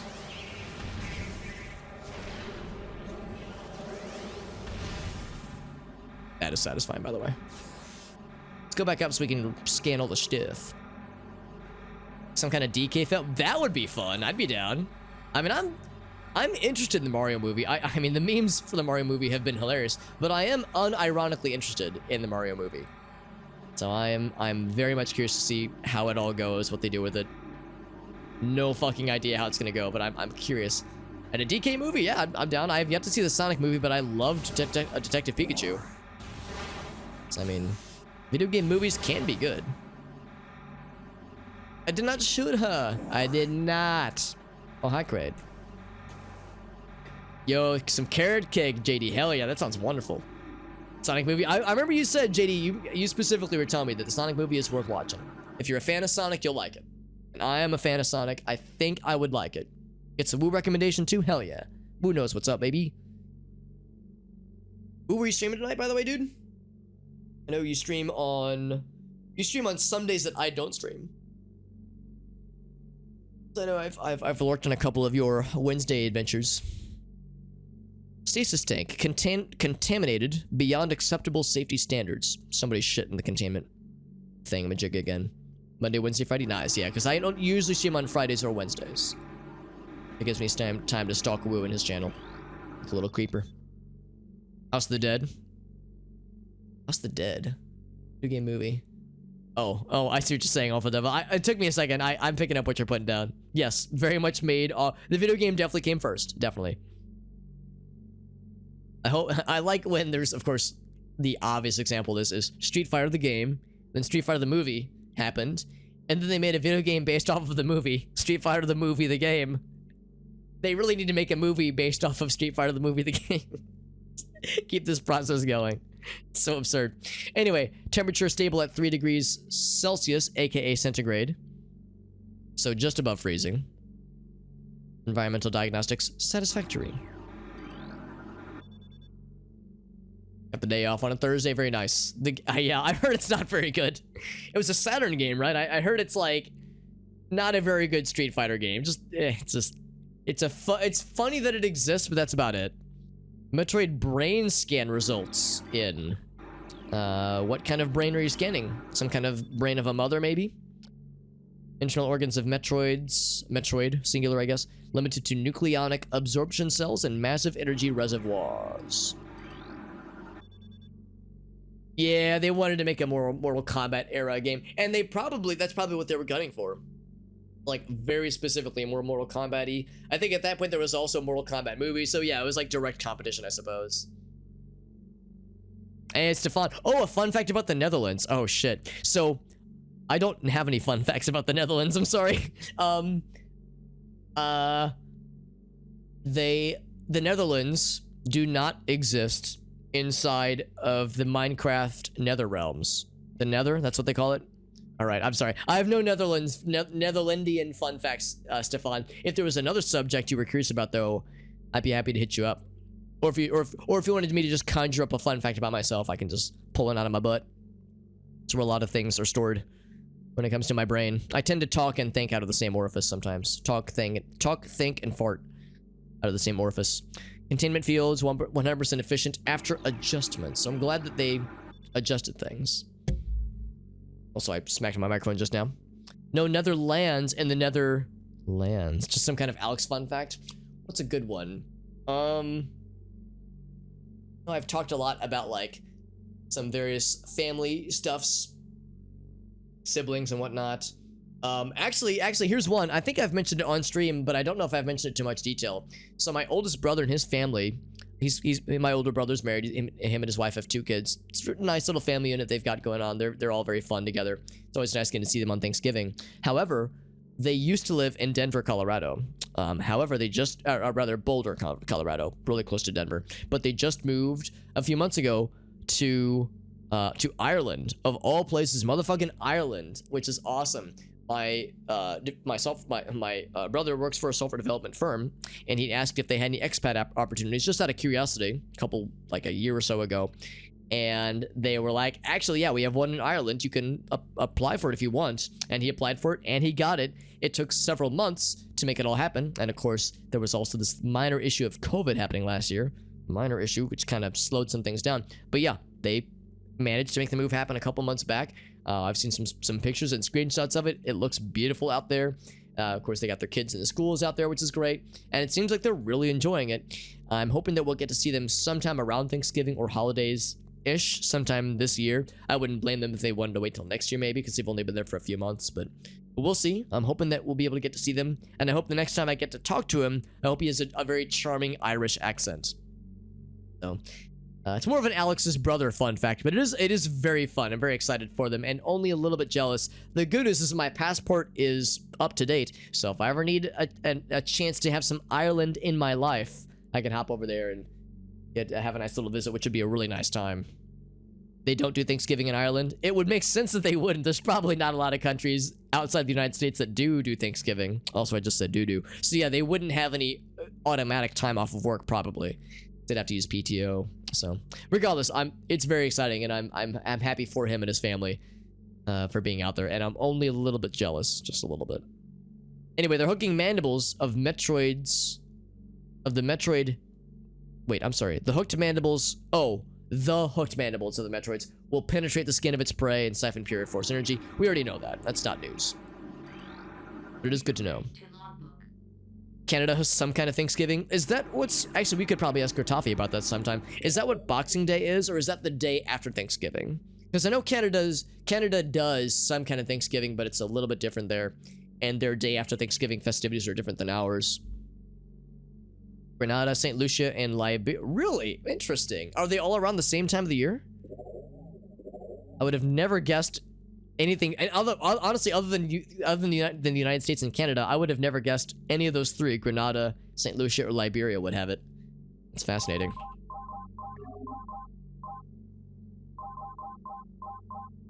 Choice. Meta Ridley. Let's learn about this motherfucker. Founded as an American colony. Oh, okay. I did not know that. I did not know that it was at one point an American colony. Encrypted data we've decoded. I wonder what encryption key we used to decrypt the data. There's probably something really something very secure, like 6969. Anyway, Geoform 187 Ridley recently completed with his reconstruction after his defeat on Zebes, which was thanks to us because we shit everywhere on that planet. It was awesome. Command ordered a number of magnetic improvements for him. So I wonder if Command, quote unquote, is higher than Ridley. Because Ridley is like a Space Pirates leader, but I don't know if he is the Space Pirates leader. Though aggressive, we were able to implement these changes in a cycle. The metamorphosis was painful, but quite successful in the end. Early tests indicate a drastic increase in strength, mobility, and offensive capability. Cybernetic modules and armor plating believe our creation can be called Meta Ridley. Become the mainstay of our security force, a job he will certainly relish. Now, I wonder if they, like, brought Ridley back to life, or if he was injured but not dead, and they were able to kind of rebuild him, so to speak. Like, I wonder what the details of that really entailed. It's not really related for Granada, at least. Anniversary of US-led invasion. That sounds about right. Execution of Prime Minister. Military government within his own party. Interesting, yeah. A very different kind of holiday, then. Geoform 187. Hello, boss. AKA, yes, Geoform 187. Is probably badly injured. Yeah, that would make more sense versus... I mean, they say reconstructing him, but probably just rebuilding him from his injured form. Versus, like, birthing him from a cloning chamber or something like that. More pirate data. Give me the tasty data. I want the tasty lore in my mouth. Delicious. Metroid studies, I think? Transfer of Metroids to Talon 4 has been completed. Because, yeah, they discovered Metroids somewhere else and brought them here. 3 were terminated in an incident at the landing site. An incident. But the others, whoops, were pacified and transported safely. Phase-on infusion testing is underway. In fact, at one point when we were fighting the Metroids, they had this little glowy after image, which looked a little bit phasonic, if you will. Which is curious. Eager to observe the effects of Phazon on Metroids, especially their ability to absorb and process the energy given off by Phazon sources. Considerable growth in power and size. Whether the creatures stay stable thereafter remains to be seen. More of an autumn harvest. That makes sense. Yeah, have it being more of a harvest-centered holiday makes a lot more sense, honestly. Originally intended as a chance to think. Yeah, that makes a lot more sense. And I think that's probably more of what Thanksgiving really, at its core, comes down to. It's like more of a harvest festival. Although, I guess late November is kind of late for a harvest. By that point, it's already very cold. So I guess the harvest really happens more in October times. But yeah, that makes sense, just in a more kind of generic sense. Is this all the deets? I think we got all the deets on this floor. At least let's go downwards and see what else we can snatch up with our tasty lore mandibles. Our tasty lore tentacles to insert the lore into our mouths. Energy-based creatures, Metroids, show immediate mass increase upon energy absorption. They get big and thick. Latch onto the coffee machine. That's right. This Bill at the office makes really strong coffee. It was too much for him. Guards must use ice containment gear, right, when transporting Metroids. Yeah, because the Metroids don't like ice. They will suck your face off if they get the opportunity. In the event of a Metroid attack, repel creature with missiles set to maximum concussion. I just still love the fact these guys have, like, safety procedure protocols they must follow. I'm still imagining that, yeah, if they get written up 3 times, they have to, like, attend a mandatory training session. And after 3 mandatory training sessions, they're still fucking up, they get fired. They lose their company benefits, and they've... Can you imagine what the Space Pirate health plan would look like? Oh shit, maybe the Space Pirate health plan is what paid for Meta Ridley's reconstruction. Maybe their health plan is actually, like, awesome. Maybe it's really sick and, like, really good. Maybe Meta Ridley got rebuilt free of charge. Man, maybe Space Pirates have it figured out. Maybe we're the assholes. Maybe we're the fucking, like, savages who've yet to figure out how to, like... you know, rebuild people without putting them in debt for a gajillion years. Yeah, like a Space Pirate HR. Can you imagine? There's some ridiculous shit. I'm not surprised. I bet there's a whole lot more that I would have never guessed. Is it Phazon Infusion? Is that the one? Confidence is high regarding Phazon applications. I don't think it remained high, though. We know just enough about it to begin combining it with Space Pirate DNA. We don't know a lot about Phazon, but we know enough to think we can just start slapping it into shit and just see what happens. Code name for this venture will be Project Helix, because they're trying to alter the Space Pirate DNA. Preliminary studies indicate that Phazon infusion could produce radical new pirate genomes. Benevolent mutation levels are high in current test subjects. Phazon madness is a concern, but refinements in the fusion process should reduce or neutralize the odds of mental degeneration. It's just a line item on a test, on a report, an expense sheet rather. Risks and issues, potential issues and risks. A small little footnote in the document that is injecting radiation into space pirate brains. Religious Thanksgiving services. Governor Bradford planned the colony's Thanksgiving celebrations and feasts in the mid-1620s. And then Puquo were blamed for the killing. Oh, yeah. Yeah, that sounds about right. Yeah. Thanksgiving would be a celebrating the... yeah. No, I'm not surprised. I'm not surprised. Does it make me sad? Yeah. Am I surprised? No, not really. Yeah, that's how I do. The space parts can do math. Yeah, the phase-on parts can do math. I'm sorry, I thought you said can do meth, Off-Roll Devil. I mean, you want to make sure the space parts can do math as well. Are these Metroid experiments, maybe? I don't know what they are. Can't really zoom in. We just see little chunks of stuff. And it's very frozen.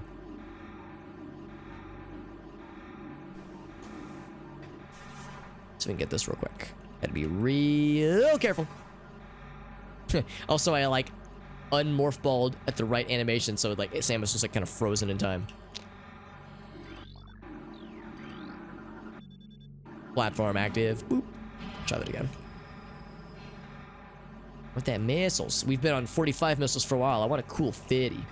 I don't know what the max missile count is. It's either 100 or 200. 100 might be a little bit low, but I'm not exactly sure. Ooh. Whoa, if I was a real gamer, I'd be using the speed boost, sonic boost the whole time.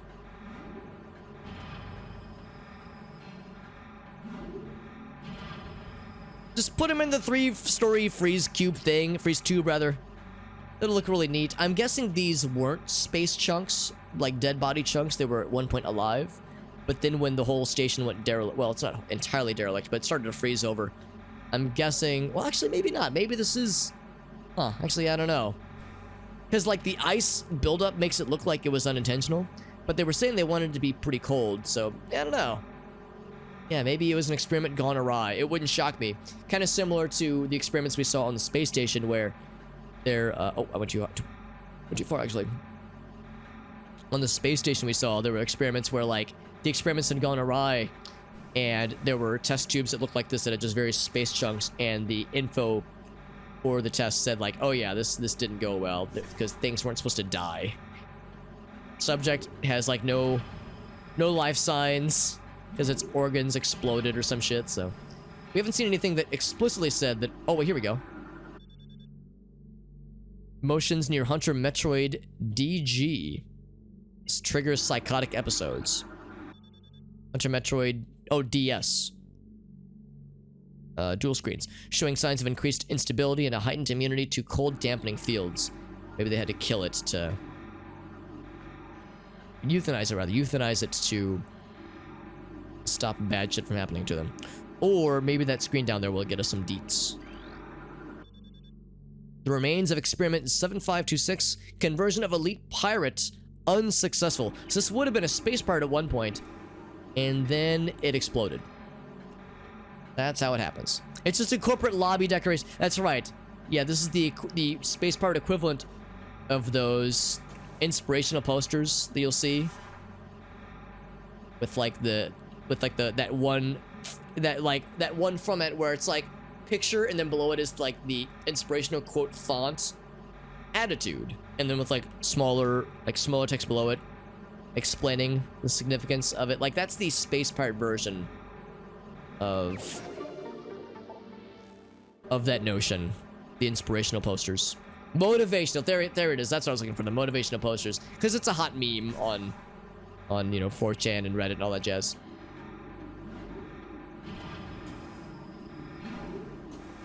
I'm getting impatient. I want to see if there's anything else over here. I think we got everything else though.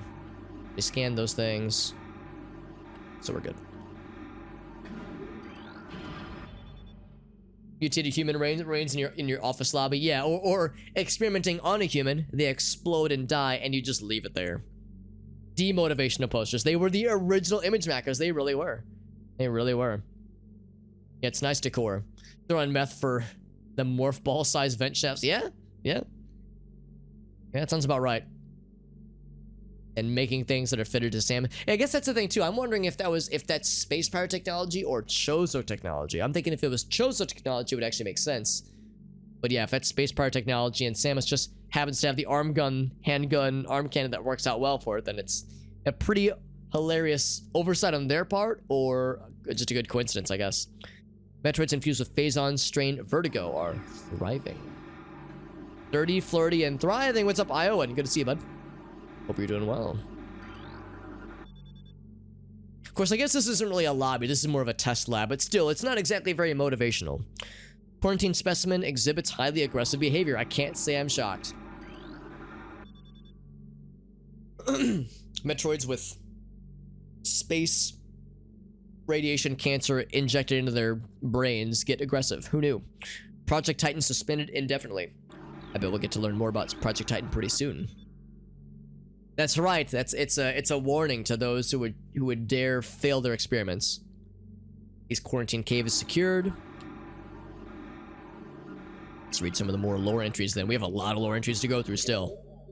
Although we're starting to run out of pirate lore specifically. As you can see, there's only a few left. Well, okay, I say that. There's actually several left. Is it Metroid morphology? Dissection. So they're dissecting Metroids, providing more questions than answers. Research teams have isolated the energy conduits that run from the invasive twin mandibles to the energy core in the creature's quadripartite nucleus. But the manner in which a Metroid actually extracts the life force from its prey remains an utter mystery. Victim doesn't lose blood or other vital fluids, yet the Metroid extracts energy. Identifying this energy is our central problem. It takes no physical form, and yet without it, the victim dies. We'll continue to research the matter as the isolation of this life-giving essence could be the key to our ascendance, they say. That's the one, it probably is, yep. And that's why these space pirates are also mad and irritable, because they haven't had their morning coffee. All their mugs say, don't talk to me until I've had my 4th cup of space coffee. And their space coffee's pronounced. It's like a space coffee brand instead of Starbucks. It's like Bucks or something. I can't speak very fluent space pirate. I need some work. I need more like mouth flaps to be able to really pronounce the words properly.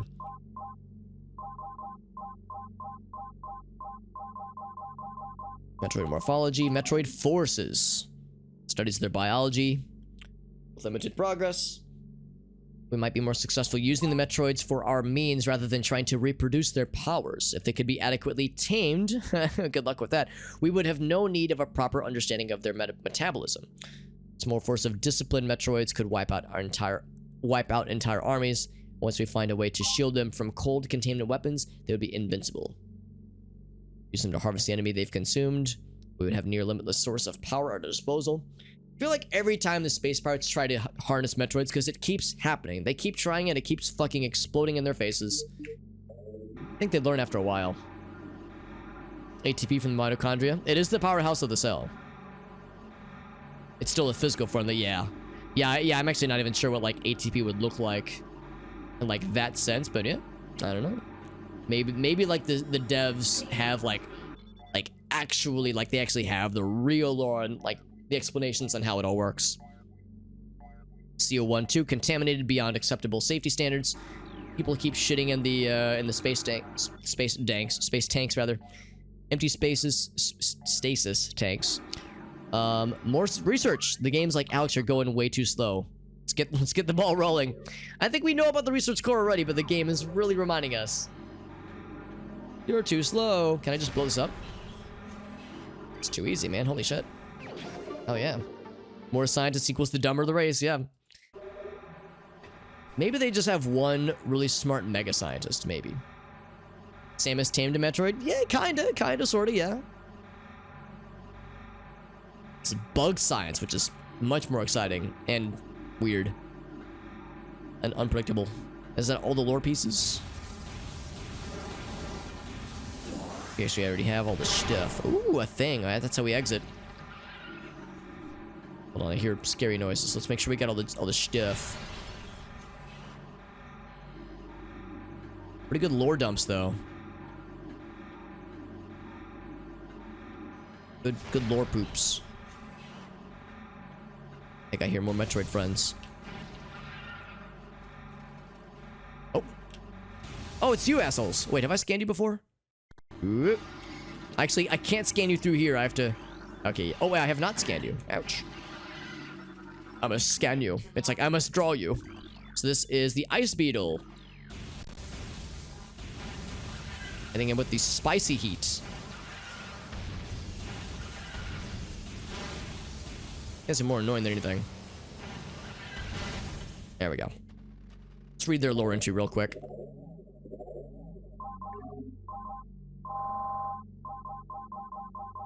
We're down in the other ice areas, I think. Ice animals. Ice beetle. Averse to heat, of course. Adapted to life in the sub-zero temperatures. Thick ice shell over its entire body. Very resilient, providing the ice beetle with extra protection and augmented digging abilities. Yeah, missile. Yeah, I've had the same thing where it's like, I'll try bombs, I'll try missiles, maybe super missiles. I'll try the different, like, charged shots of the various weapons.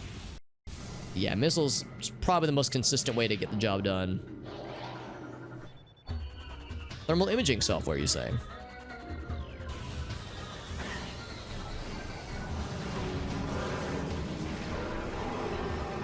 Oh, these assholes. See how many missiles it takes to take these guys out. Actually, that is pretty satisfying watching them dive bomb like that. Although I realize it's them trying to, like, hit us specifically. It's also kind of satisfying watching them crash into shit like that. Any more health? Yes. Now we have full health. Thick protection. He's taking a nap in the corporate office. That's right, yeah. In the corporate, like, break room. Or maybe not break room, but yeah, like, manager's office. Corner office. Taking a nap on their couch. Supplies power to the containment forces. I should definitely disable this and fight 1,000 Metroids. They're gonna bonk their heads. Yeah, I mean, this is kind of a low ceiling. That's just... That's a safety incident just waiting to happen. I'm gonna have to write them up for not observing safety protocol. Can you imagine, like, Samus pulling a Karen and be like, you're not following safety protocol. And the space aliens or space pirates are like, oh shit, I've already had 2 infractions this week. I can't be let go of this job, man. I have alimony to pay. I got child support. I'm just imagining these space pirates with, like, very normal, very mundane, I guess, well, alimony isn't mundane, but you know what I mean, like, mundane human concerns. Yeah, Samus is, yeah, Samus. Alright, so now we are opening this shit up so we can get, I think, a new scanner? I think it's a thermal scanner.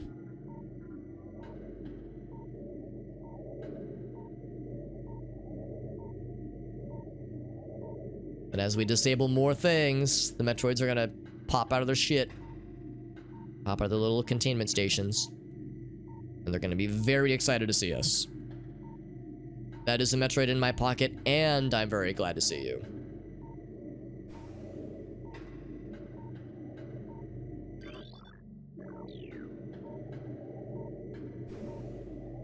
I just jumped out. Oh, there we go. There's a staircase. I mean, I guess I could just jump down. I want to be a good boy and go about this the proper way. Not activate jet thrusters while indoors. That's correct. Yeah, and imagine the fumes. Like, it could cause injuries to others. Fume inhalation can, you know, secondhand fume inhalation can be dangerous. What are these things? Oops. Whoa, that's our friend Kubos. What's up, buddy? Thank you very much, Mr. Kubos. How you doing, bud? We're playing more Metroid Prime. With mouse and keyboard controls, it continues to be fun. Funsies. Thank you very much, Mr. Kubos, for that very angular raid. Thank you, August, for the shout out for our friend. You're doing some Metroid as well? Oh. This little indie unknown series called Metroid. I hope it catches on. I hope people like it. How are you enjoying Dread? You just finished it, man. Excellent. Kubos, what is your 4-word review? 4 words maximum. It was amazing. Can you add 1 more word to that review, please? To satisfy the 4-word requirement that I've made up for no reason in my head. We're playing Metroid Prime. It's a mouse and keyboard controls. It's so smooth. So smooth. It works out really well. I like it a bunch. It's very fun. And we have enhanced texture packs. So if anybody's curious, PrimeHack is the name of the dolphin fork we're using to play with mouse and keyboard controls. And then these texture packs are what I'm using to make the game look a little bit prettier. So that's all the links you could ever dream of. That's all the fun stuff. So excited to play it again. Excellent. So you're gonna play it again, that is. And with a nut from Black Magic's. Nut. Oh, nut for you any day of the week, Mr. Black Magic's. Thank you, my friend. Thank you, Mr. Kubos. Very nice of you for that raid, my dude. Do you think you'll play through it again? Is there like a play it again but in hard difficulty? Because that could be kind of neat. Lots of cool shenanigans. Excellent. That's a forward review. That's awesome, man. I don't know anything about the final boss, and I don't want it spoiled for me. But I'll ask, what did you think of the final boss? Because apparently it's hella difficult, but hella engaging. Exceeding initial expectations with thermal imaging. Let's crack this thing open. Central takes auxiliary circuit connection. That's good. But then I'm waiting for these guys to fuck out of their containment stations. Yeah, that's what I've heard. That's what I've heard. And I know nothing about it. I definitely want to play the game. It is definitely on my list. Because I do enjoy Metroid, as is evident by the fact that I'm playing Metroid Prime 1. The eventual plan is to play through the whole trilogy with mouse and keyboard controls. I'm really digging it so far. Thermal vision tests are to begin soon. That is indeed... Oh, that's just the force field. Wait, it's still active. Okay, so we have to disable one more thing. Thermal visor interference, or interfaces rather. Sending to quarantine areas. We haven't seen anything yet that will require the thermal scanner, but soon it will happen. Let's get this thing over with. Here we go. Let's keep coming back until, yes, until the big bad guy, excuse me, bad guy gets shit on. All right, new scanner. What does the scanner tell us about the Metroid power levels? Or visor, not scanner.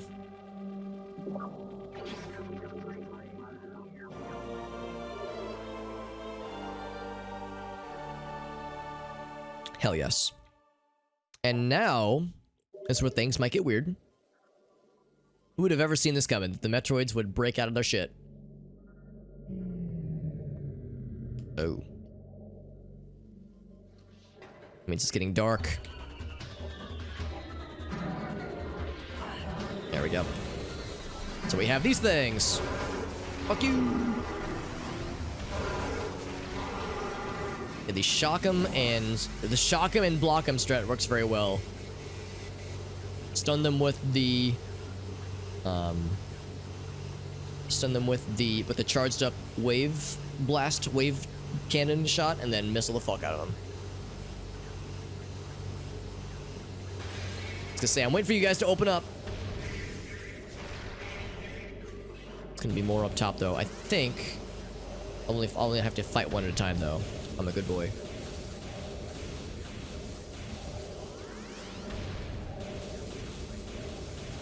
He's not even wanting to attack me for the most part. He's kind of just fucking around and leaving me to my devices. Whoa, I say that. That is nice.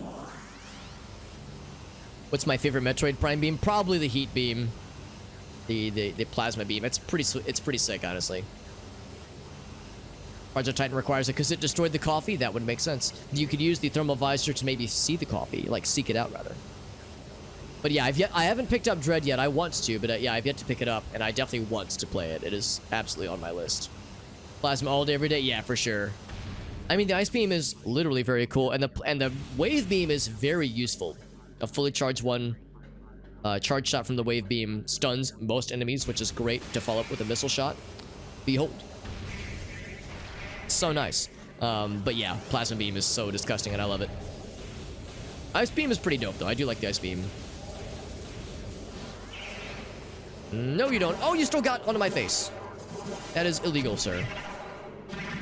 Sir or madam. Also, I don't have to be on the thermal visor, but it's probably a good call. Wave beam is before combat, yeah.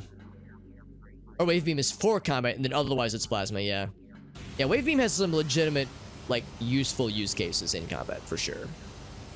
So much so that I haven't even been using the charge beam at all since I got the wave beam. Wave beam is just so nice.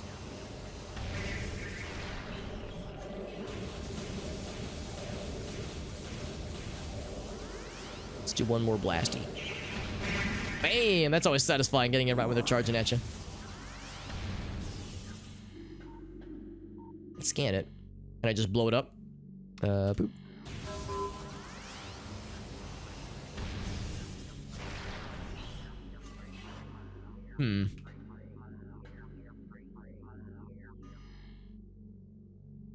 Seems like the kind of thing you'd be able to scan.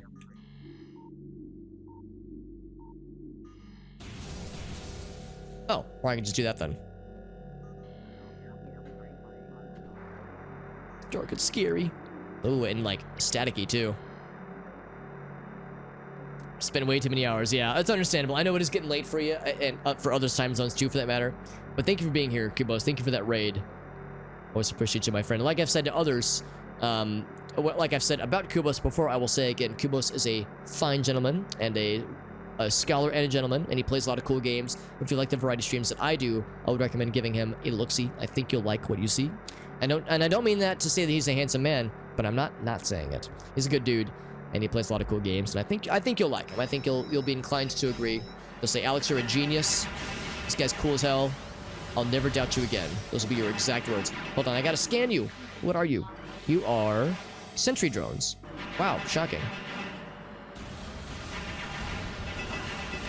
Ouch, ouch, ouch, ouch, ouch. I think I'm damaging them. Woo, that hurts. I don't know if they're actually getting damaged at all. Do missiles. There we go. These guys aren't very nice. Controversial opinion. I'm starting to think they don't like me.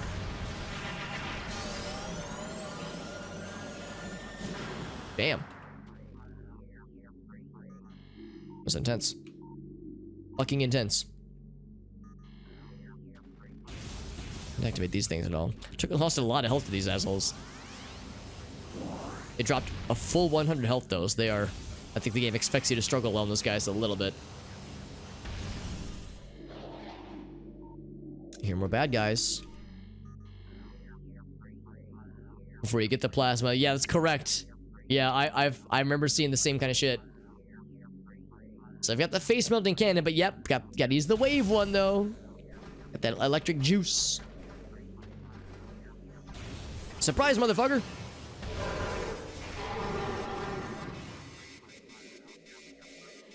Still dark and scary. What if I just open these up and let them fight? Yes, fight him! Yeah, fuck him up! Hold on, hold on, hold on. Here, I'm gonna lure you over this way. Get his ass. Yeah, get his ass. They do fight each other, right? Ow.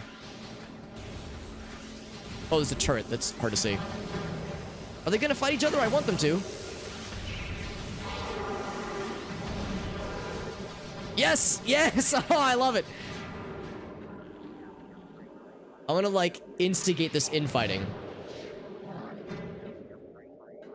Yes, go fuck him up. Get him. Get his ass. Yes. No, no, he's right there. He's right there. Come on, don't tease me.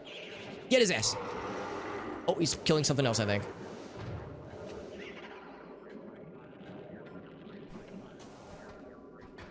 Oh, did he die?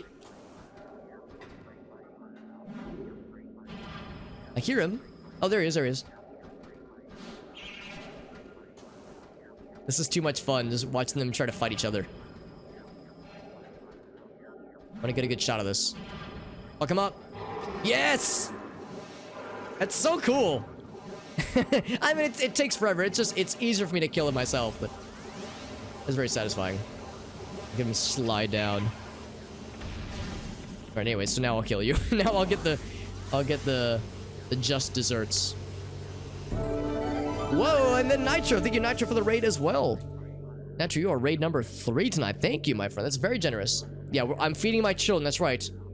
I'm feeding my children from my own boobs. I'm making it weird. Thank you, Nitro, for joining in. Hello, Miss Nitro. How was your stream? How did your stream go? I saw you've been playing some Phoenix Wright, which sounds like a real heckin' good time. Is this your first time playing the Phoenix Wright games? I'm a scrub. I've never played any of them, but I understand they are quite good. And since I know you were also a Danganronpa devotee, I think they will, you've probably already figured out, are very much your cup of tea, based on what I know about them. Oh, I missed.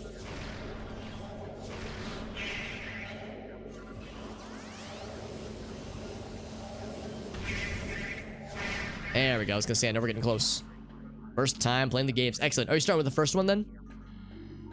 Oh, it's so dark in here. Oh, and I can't scan the shit because it's all offline, I think.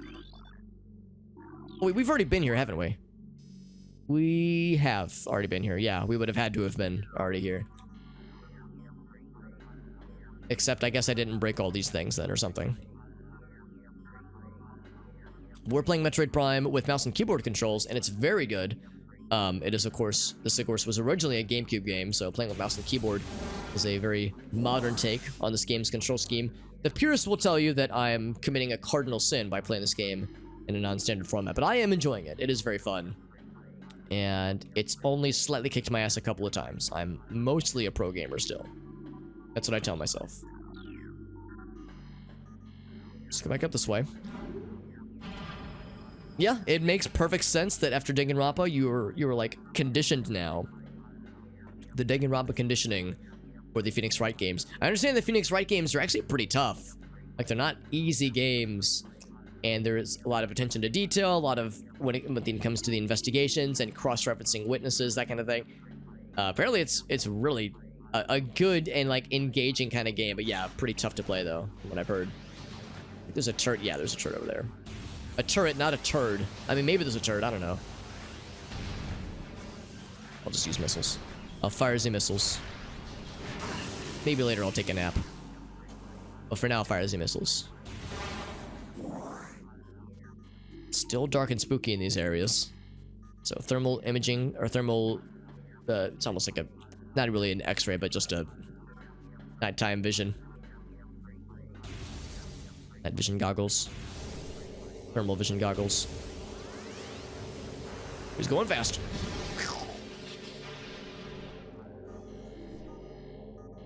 I think there is also an X-ray beam, or X-ray visor, rather.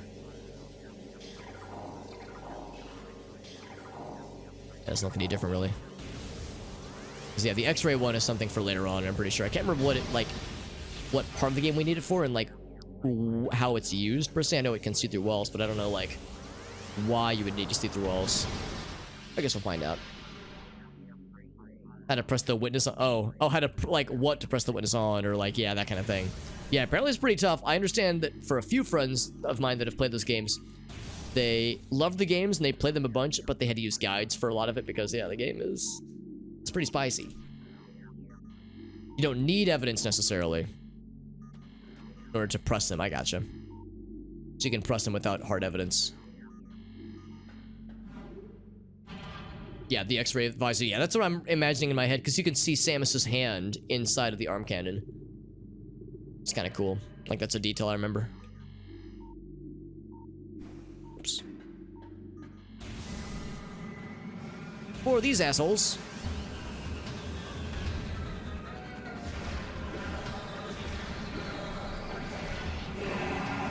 I was gonna hide behind here and let him crash through those things. That was actually pretty sick. He tries to dive bomb you, so if you step out of the way, or put something in between you and them, like this, works every time. More energy. Oh, he's too smart. All right, we'll just use missiles to home in for us. Whoa!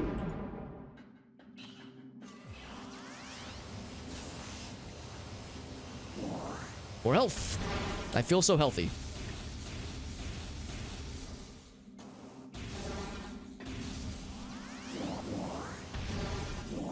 Just these big containers I can't break myself. It was pretty cool watching that guy blow up the big one though, because there was an explosive canister on one of them, and one of those will do the trick. These, for instance. Bam. We've already been here, so I don't know if we really need to look for anything else. This is all old news. Actually, where are we heading now? I guess we're heading back the way we came. Which really would just be... yeah, this path over here. So now let's take stock of what we've achieved recently. We, of course, have the thermal visor. We have super missiles. We have a number of useful things, but I don't know if there's anything that we need. Oh, whoops. Am I going the wrong way? That we didn't have earlier. I am indeed going the wrong way. Yes. I could go down. How would I go down? I'd have to go... Okay, there's another exit I should have taken then. Hold on. Aether lab, research lab, Aether. Research core. No, we're going the right way. It's just the power's out for this whole area then. Okay. So more thermal visor times.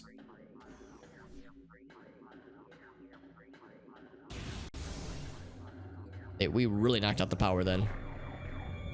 Oh my. When's the last time I saved?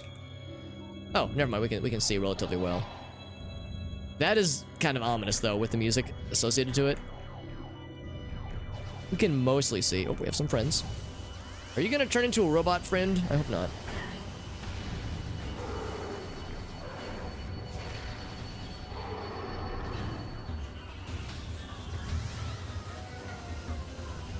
Can I just shoot through there?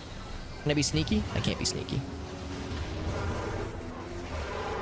Whoa! It's always so satisfying knocking him around like that.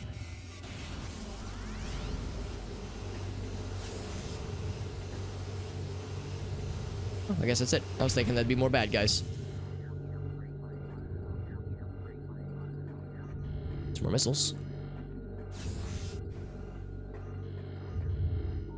Nothing else to scan here, I don't think. We have these things. Oh, that's fine. We'd already talked about those. Those are all set. So in that case, we actually should save the up top.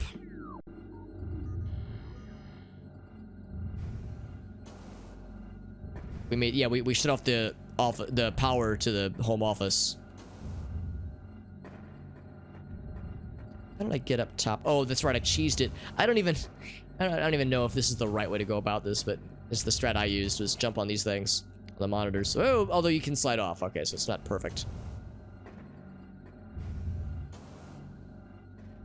Whoop. Okay, that actually makes me think that maybe I did fuck up by cheesing it previously. Can you make this jump? Yes, barely. Okay, that's a little bit better then. I sometimes underestimate Samus's jump ability in this game. Like, I'll think like, I can't make that jump. I can't break those cuffs. And then turns out I can break those cuffs. Then I break those cuffs.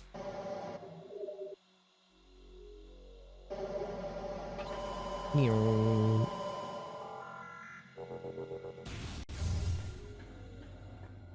so now that we've saved, I feel safe knowing that I've saved. We can... Yeah,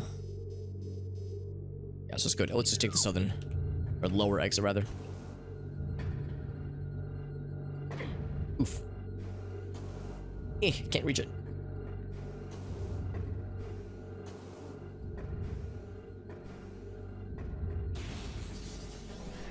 Right now, it's almost midnight. We'll probably wrap up in 30 minutes to 30 to 45 minutes or so. I started a little bit earlier because I wanted to get the boost. But... Oh, these fucking dudes, right. Just use missiles. I don't want to fuck around. These guys are mean.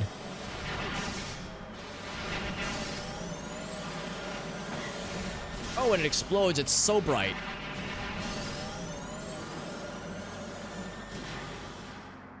Doors are unlocked. Yeah, they like jam your radio signals and shit. Actually, I should read their lore entries.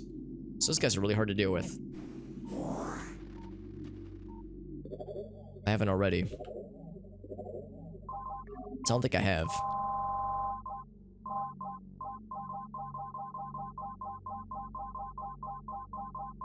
Is it a sentry drone? I think so. Yeah, these are the ones. Limited intelligence, but they do their jobs well. Susceptible to electrical attacks. There's a security lockdown. They neutralize the intruder. Electronic warfare suit can scramble visors. Yeah, they're just awful to deal with, honestly. Not very fun. And also not very nice. Controversial opinion, but it's true.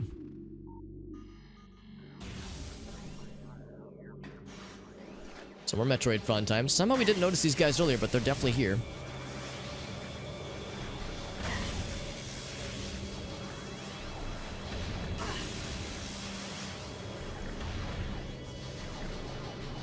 when it fires wildly. There we go.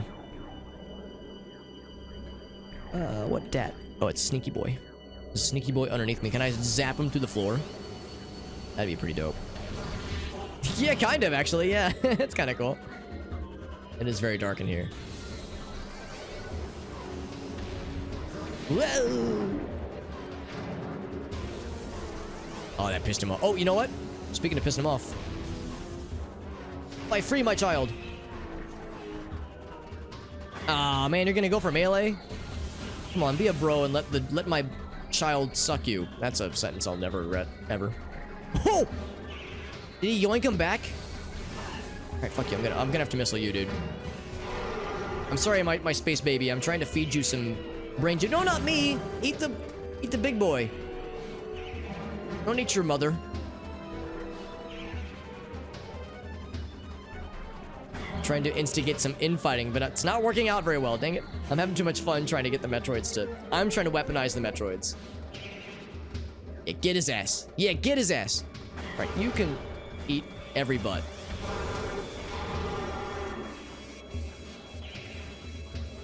Look, this guy's stuck. He is perfect food just waiting to happen.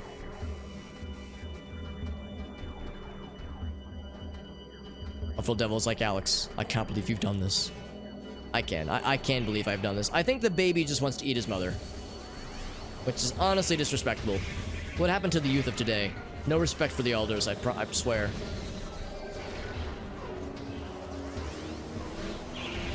Oh, I missed! We didn't see that coming. And then he popped. I popped my own child. Like a little flesh balloon. Well, my attempts to weaponize my own children backfired. Who would have ever seen that coming? Or who couldn't have seen that coming, rather. I was up one-legged duck. I killed the baby! Adam, I need your perfect military mind. I just can't say it with a straight face. I never could, and I never will be able to, probably. So we have more friends down here.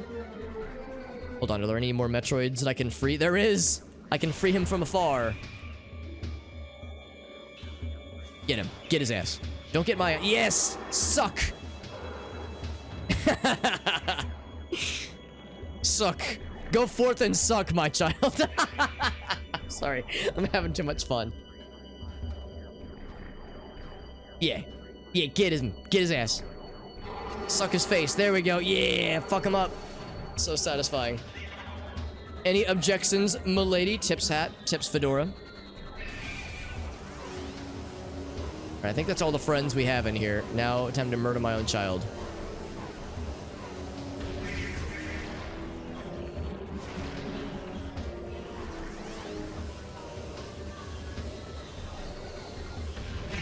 Got his ass. Was he trying to slap him away? Yeah, it's like, it seemed like there was some weird positioning things. Like he was trying to get away from him, but the Metroid was too fast. That's why Metroid can crawl. Source of renewable ammo. That's a good way to put it. Good way to phrase it, Mr. Devil. Or Mr. One-Legged Duck, rather. Also, I didn't even notice this little lad. Can I zap him from afar? Not really.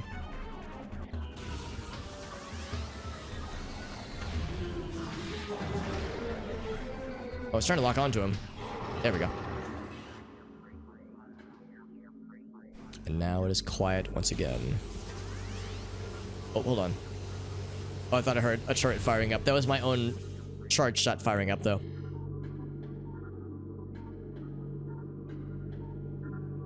I think I even broke a bunch of these last time I was here. Operational but empty. Just hanging out upside down, as one does.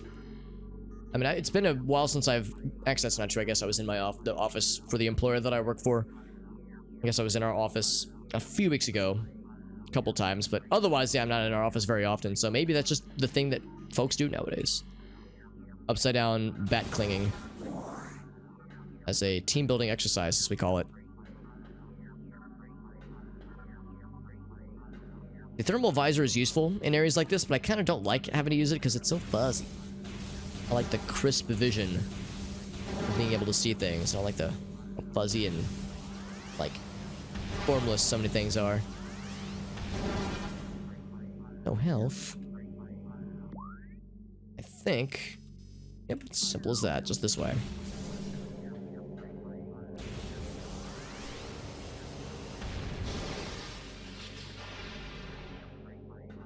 And I bet there's more where that came from.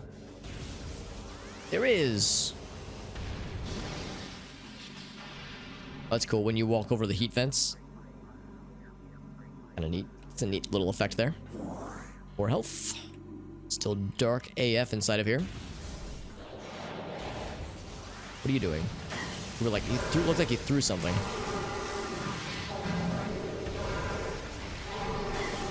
It's a turret going ham. I can't really see you very well as you give off no heat signature. Whoa, and there's Vampirial. How you doing, friend? Thank you, Vampirial, for that very kind raid. Vampirial, you are one of many people who have raided me in very short succession. Thank you very much, my friend. How you doing? Thank you, Glass Joe, as well. We were playing some Metroid Prime with mouse and keyboard controls. Those who might have popped in on Tuesday might have noticed that I was having some internet troubles. Seems like it's much better tonight. I'm hoping that things will continue to be well in time for Saturday, because Saturday we have a big heckin' stream. We're doing a big old stream for charity on Saturday. It'll all be for Extra Life. It's a fundraiser for the Children's Miracle Network, and I couldn't be more excited. It's gonna be an awesome time. Very excited for. We're playing Metroid Prime with mouse and keyboard controls. The reason the screen looked weird is because we were using the thermal visor, but now we're using regular old looking with our eyeballs visor, which is much nicer. Hey, what's up, GV? We got Glass Joe, we got GV. Lots of nice folks. How was your stream going, by the way, Vampirial? Let me do a quick shout out for our friends. Hey, thank you, GV. Thank you for the well wishing and for the resubscription. Thank you, my friend. Shout out for our friend Vampirial. See what they were up to on this fine day. Doing some Inscription. Dude, that game has been popping off. I'm so excited. I'm so excited for you.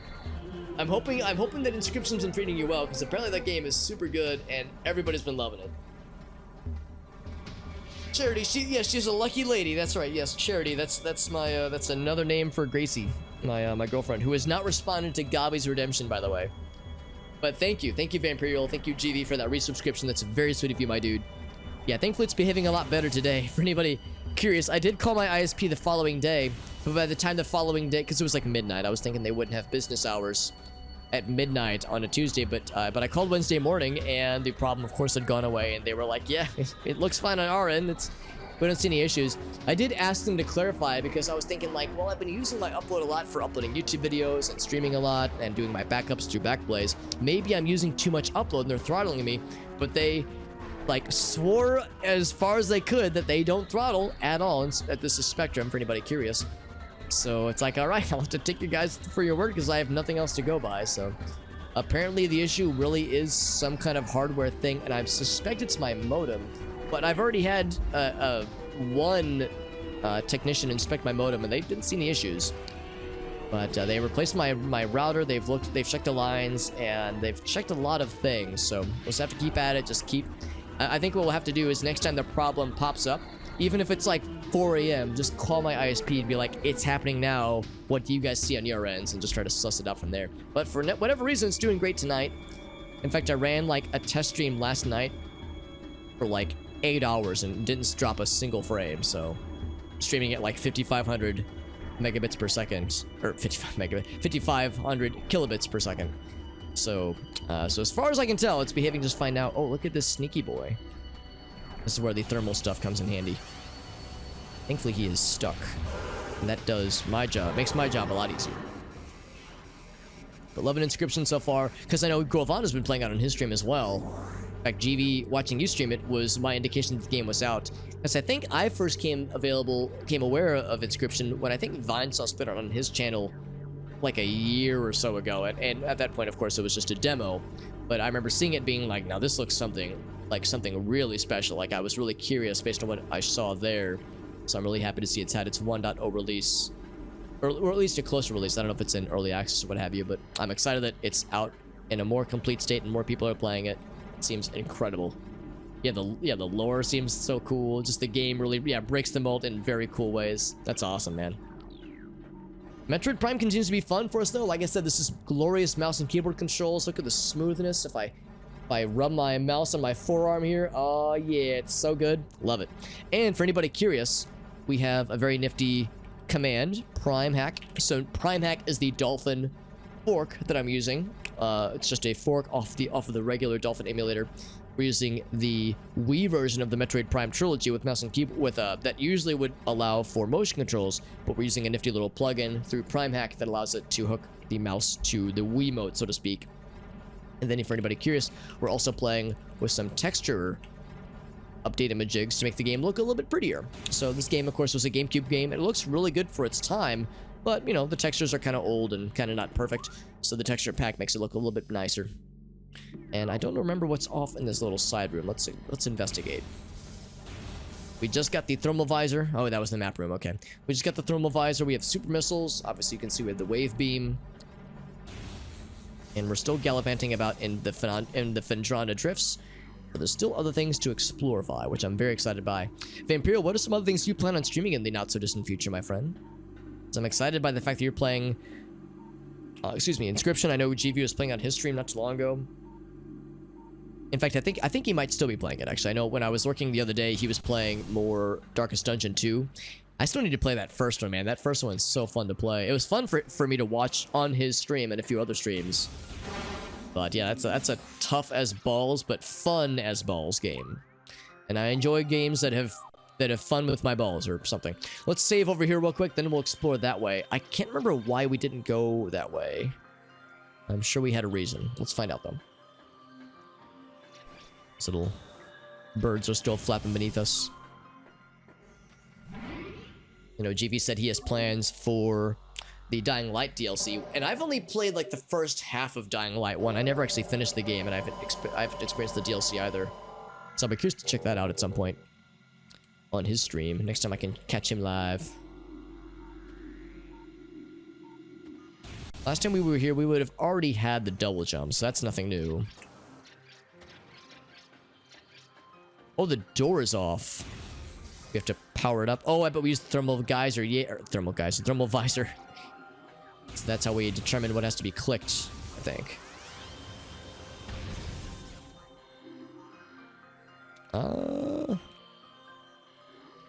Maybe I break it. Do I scan it? Worn and weathered. Let's do this. Maybe I explode it with super missiles? There we go. Actually, maybe a regular missile would have worked. Oh, and now we can use... Okay, now I get it. Now we use this thing. There we go. Now it's got the juice. Perfecto. Can I scan that thing? No, I cannot. More of these guys. Countryside has a little buggy. Yeah. That's the... I'm trying to think the name of that expansion, because I remember when it was announced, it looked awesome. Because it really expands the scope of the game. The scope of the game, for the base game at least, takes place almost entirely inside the city area.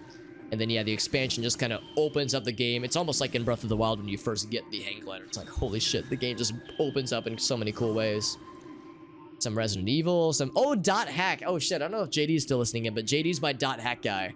That's awesome, Vampiro. That makes me happy that more people are playing those games.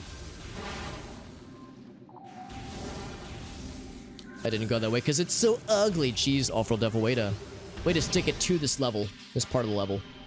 Final Fantasy Classic, some Yakuza, LA No What? Holy shit, Vampiro, you got some awesome games on your deck for you. That's very exciting.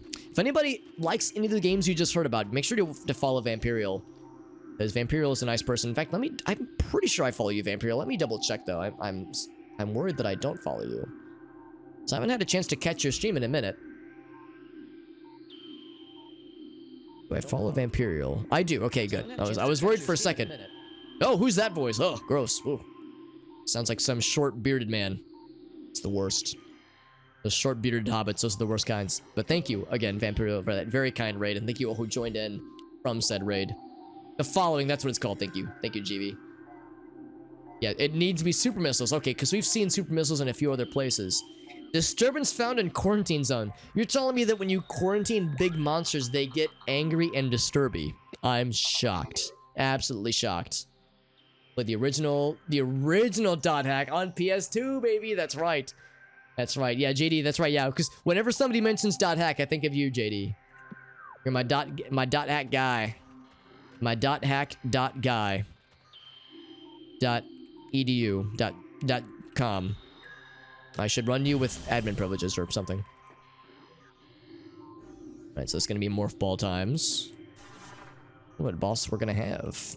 JD does like those things. Yeah, because I remember you were saying that you were thinking about playing those at some point fairly soon on your streamy streams. Oh, this is cool. It's nice that a large snake just happened to die right here. Very convenient.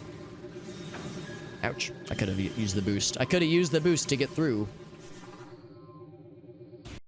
Yeah, because they're kind of obscure, I guess, by today's standards. Back in the PS2, they would have been pretty hot, but yeah, we haven't had a lot of .hack times in our trajectory over the last decade or so, kind of fallen into obscurity in some ways. Yeah, it's called Project Titan, and it devoured all the pirate coffee. I'm shocked that it would get agitated. One of your favorite of all time. That's awesome. I wonder if they, like, if there's any interest in making any new ones anytime soon. So you would think there would be an audience for it. Oh, this is how we get Spider Ball. My guess, at least, it tells me Spider Ball times. Warbird, what's up, buddy? Good to see you, dude. We're playing more Metroid Prime with mouse and keyboard controls, and we're about to make a new best friend and a hydrate.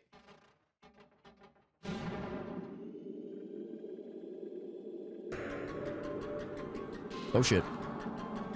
Okay, I lied when I said it was a best friend. Got home from work. That's a late night for you, bud. The anime fighting games. Would that be Bandai Namco? And also redesigning their logo.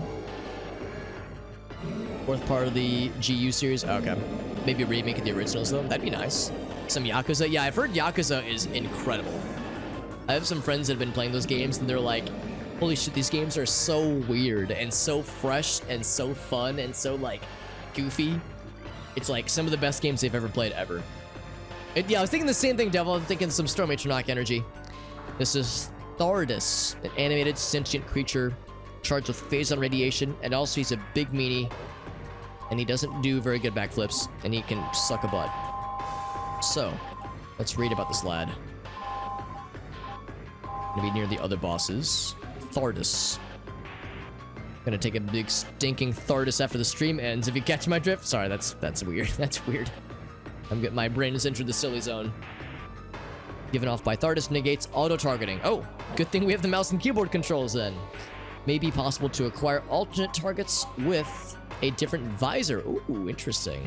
Chaotic nature of phase-on irradiation leads to instability in its structural integrity, and encase targets in ice. Also, size and strength makes it a formidable opponent. Alright, well, time for us to find the things that'll make him sad. Oh, I'm in ice. Okay, we're good. Now, I could be like a goober and fight. Actually, if I fought him with regular stuff, I wouldn't know where the weak spot is.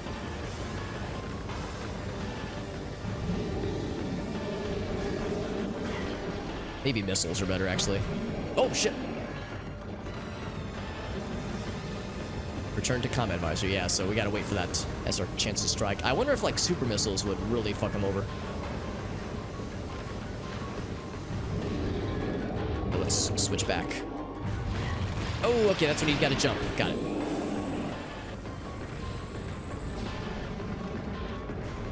Reminds me a little bit of King Dodongo, the way he rolls around like this. That's literally the only similarity. He is icy and radiation-y otherwise. Oh, he's hit his hand. Oh, what are you doing? Stop that. That's illegal. Although if I run into missiles, that's a great way to fuck him around. Well, I should have recognized it. Got his ass. Or his leg, rather.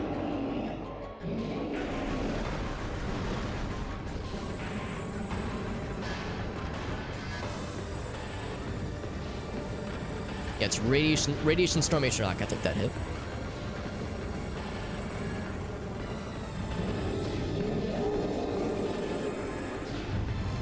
Not this time, Satan. Oh, okay, maybe that one time, Satan. You might have got me there. Ouch. I don't think I've lost much health, though. I think I'm still in the first energy bar. Energy tank. Oh. Oh, shit.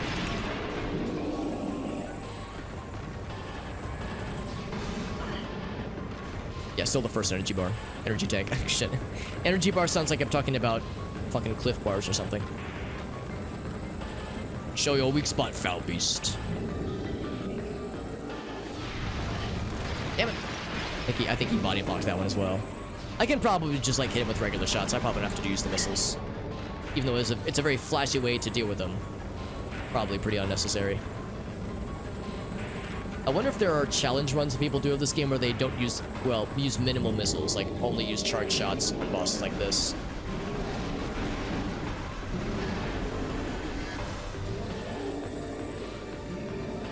Missiles and health. Whoa, and getting frozen. Got his ass.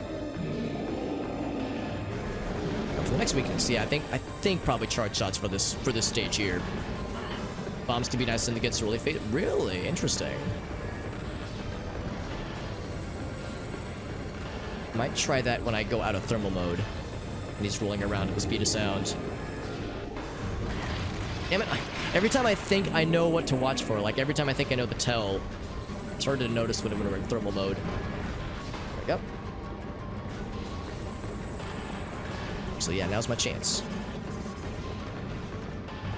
Okay, maybe not. Oh shit!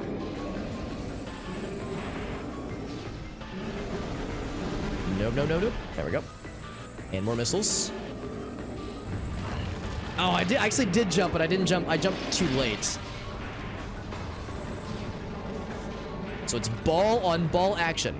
Ball out.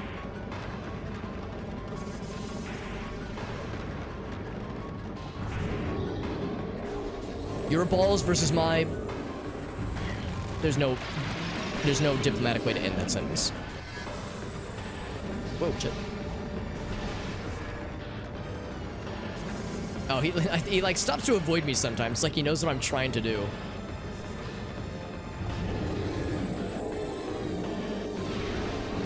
Got his ass. He's big mad now.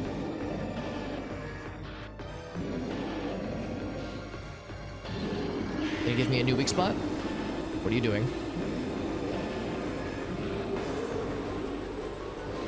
Oh my.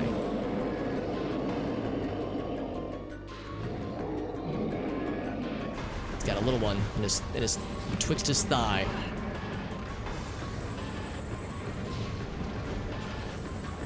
First Yakuza game through a giveaway. Oh, that's nice. I think I've gotten a few of them through some Humble Bundles, so I'm kind of in a similar boat. Oh god. Hurts my brain. Oh, Jesus. It is bright. Wow. My eyeballs. Holy moly.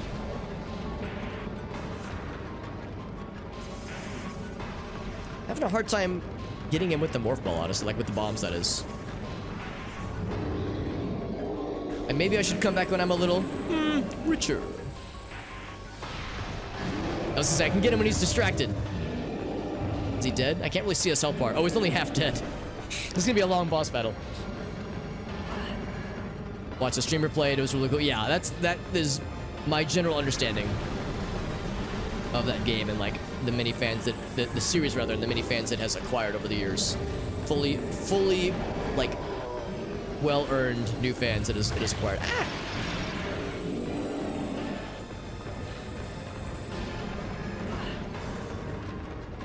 How do pirates even move this thing? I guess that's why they quarantined it. It's like, we can't deal with this thing. It's not even gonna try. This thing's a fucking nightmare.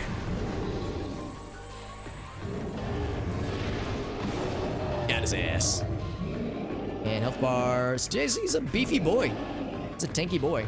And I've lost quite a bit of health, actually, to this thing, so I should maybe play with a little bit more tact.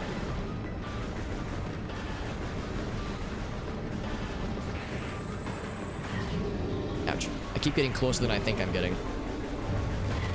God damn it. Take a drink every time Alex gets hit by the ice attack. Ouch.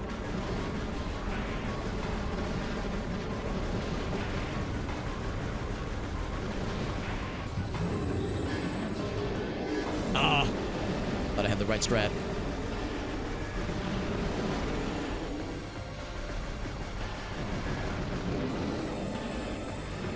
Oh, I haven't actually exploded it. Oh, it's overloading the sensors not because his weakness is open. Just because it's really bright. Hey, more health, thank you. Oop. Still I think it's that one right there, yeah.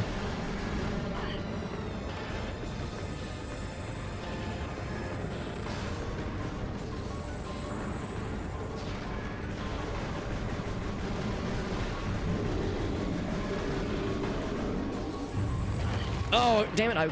I think there's a moment where you have to jump at the right time. If you jump too late, you'll get some airtime, but the spikes are so tall they can still hit you in midair. And then you'll drop down and you'll be a sad panda. Let's switch off to the wave blaster. Wave blaster master. I mean, he's a rock type, and rock type is usually pretty immune to lightning. Oh, there we go. See, there we go. Now let's get the shit done. Oh, okay. I wasn't expecting the double.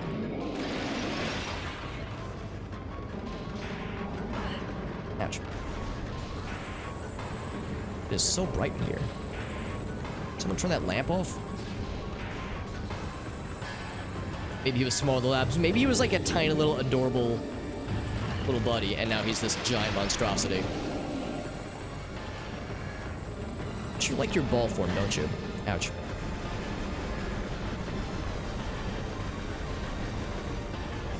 Like Samus is one to talk. She uses her ball form for lots of things anyway.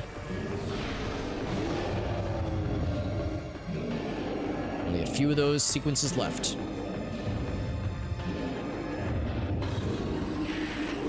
He's doing his lightning thing. Just back the fuck up.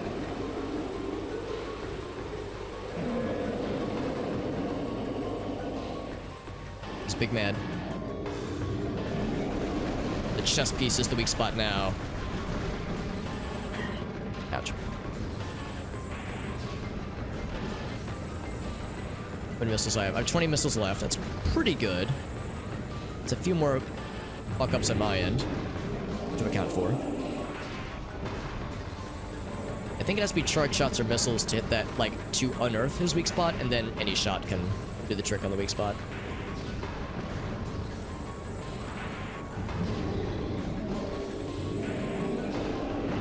There we go.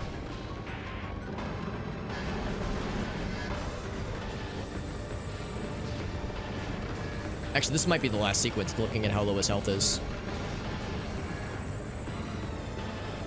Last one? Oh, his claws. His big, meaty claws. Oh!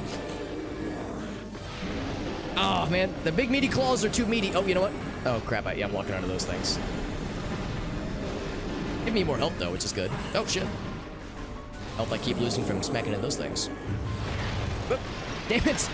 I only have a little bit of those left. One more of those left, actually. For the super missiles, at least.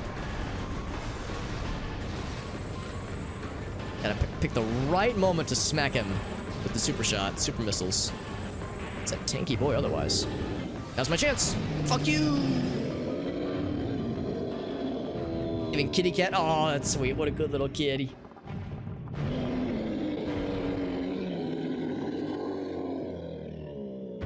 He's the one who drank all the coffee, and he's so mad because he didn't have, like, other food in his stomach. So, you know, it's like if you drink coffee on an empty stomach, you'll get, like, a little tummy ache. That's why he's so mad. And also, he was a spider ball thing, somehow. Yeah, I don't quite get it either. I'm not sure why he guards the spider ball.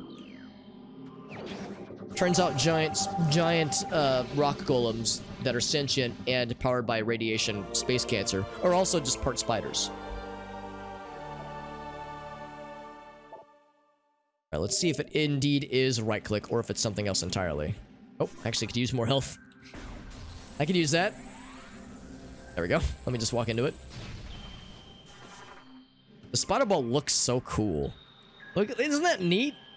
It's so neat. Like a marble. Ah, it's so cool. There it is. That's how you spider ball like a boss. So that unlocks all kinds of things, both in the main areas, like the intro areas, as well as the new areas. New research. Yes, please. Did I read the big boy research? I did. I did read the big boy research. So now, spider ball track. Very good. A morph ball bomb will briefly disengage the ball from the track. Yes, it will.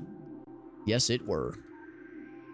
Excellent stuff, my friends. I think that might be about what we're going to call it. I'm going to guide myself to a save spot, and then I think we shall adjourn for the evening, because it is getting a little bit late. Getting a little bit hungry and a little bit tired.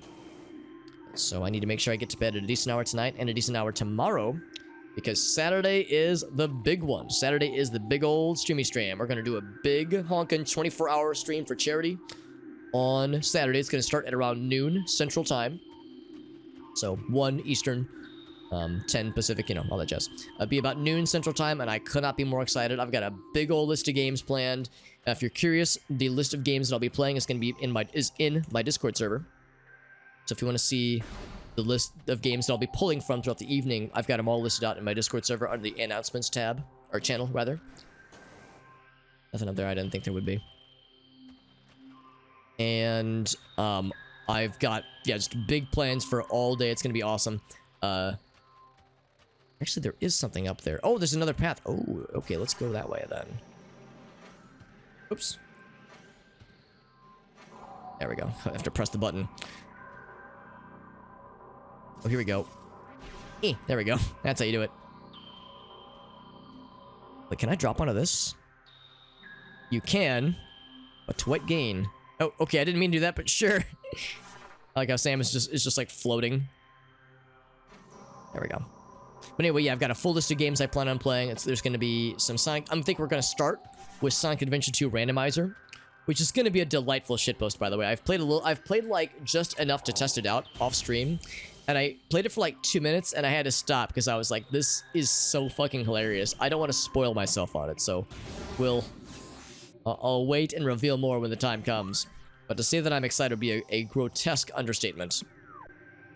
For Sonic Adventure 2 Randomizer, we're also going to be playing with Crowd Control, which is a nifty plugin that allows people to make donations to Extra Life, actually. And as they make donations, they can use, like, through the Crowd Control plugin, lets them purchase like little coins. It's basically like a Crowd Control fund money that allows you to redeem goofy effects that will alter the gameplay. So effects that can cause my character to get yeeted across the board, cause me to die instantly, cause super speed, cause confused controls, just all kinds of nonsense. Where's this go? Actually, hold on, where's this go? This goes back to Magmoor, right? Yeah, to Magmoor. And then there's a path back here even further still. So we're gonna start off with that. We're gonna do some Smash Brothers shitpost games. Oh, we need the Ice Beam to open up that door. Okay. Some Smash Bros. Shitpost games. We'll have some, There's a game... There's actually 2 games that are of the Supra Smash Bros. Series, so to speak. The first one is Super Smash Bros. For the Commodore 64. And the second one is Super Smash Bros. Ultimatum. The games look and sound completely silly and dumb, and I'm very excited to try them out. And then we'll also play some with a Smash Brothers Melee Smashbot AI that some genius mad scientist developed to be like the perfect, or at least the optimal AI bullshit to fight.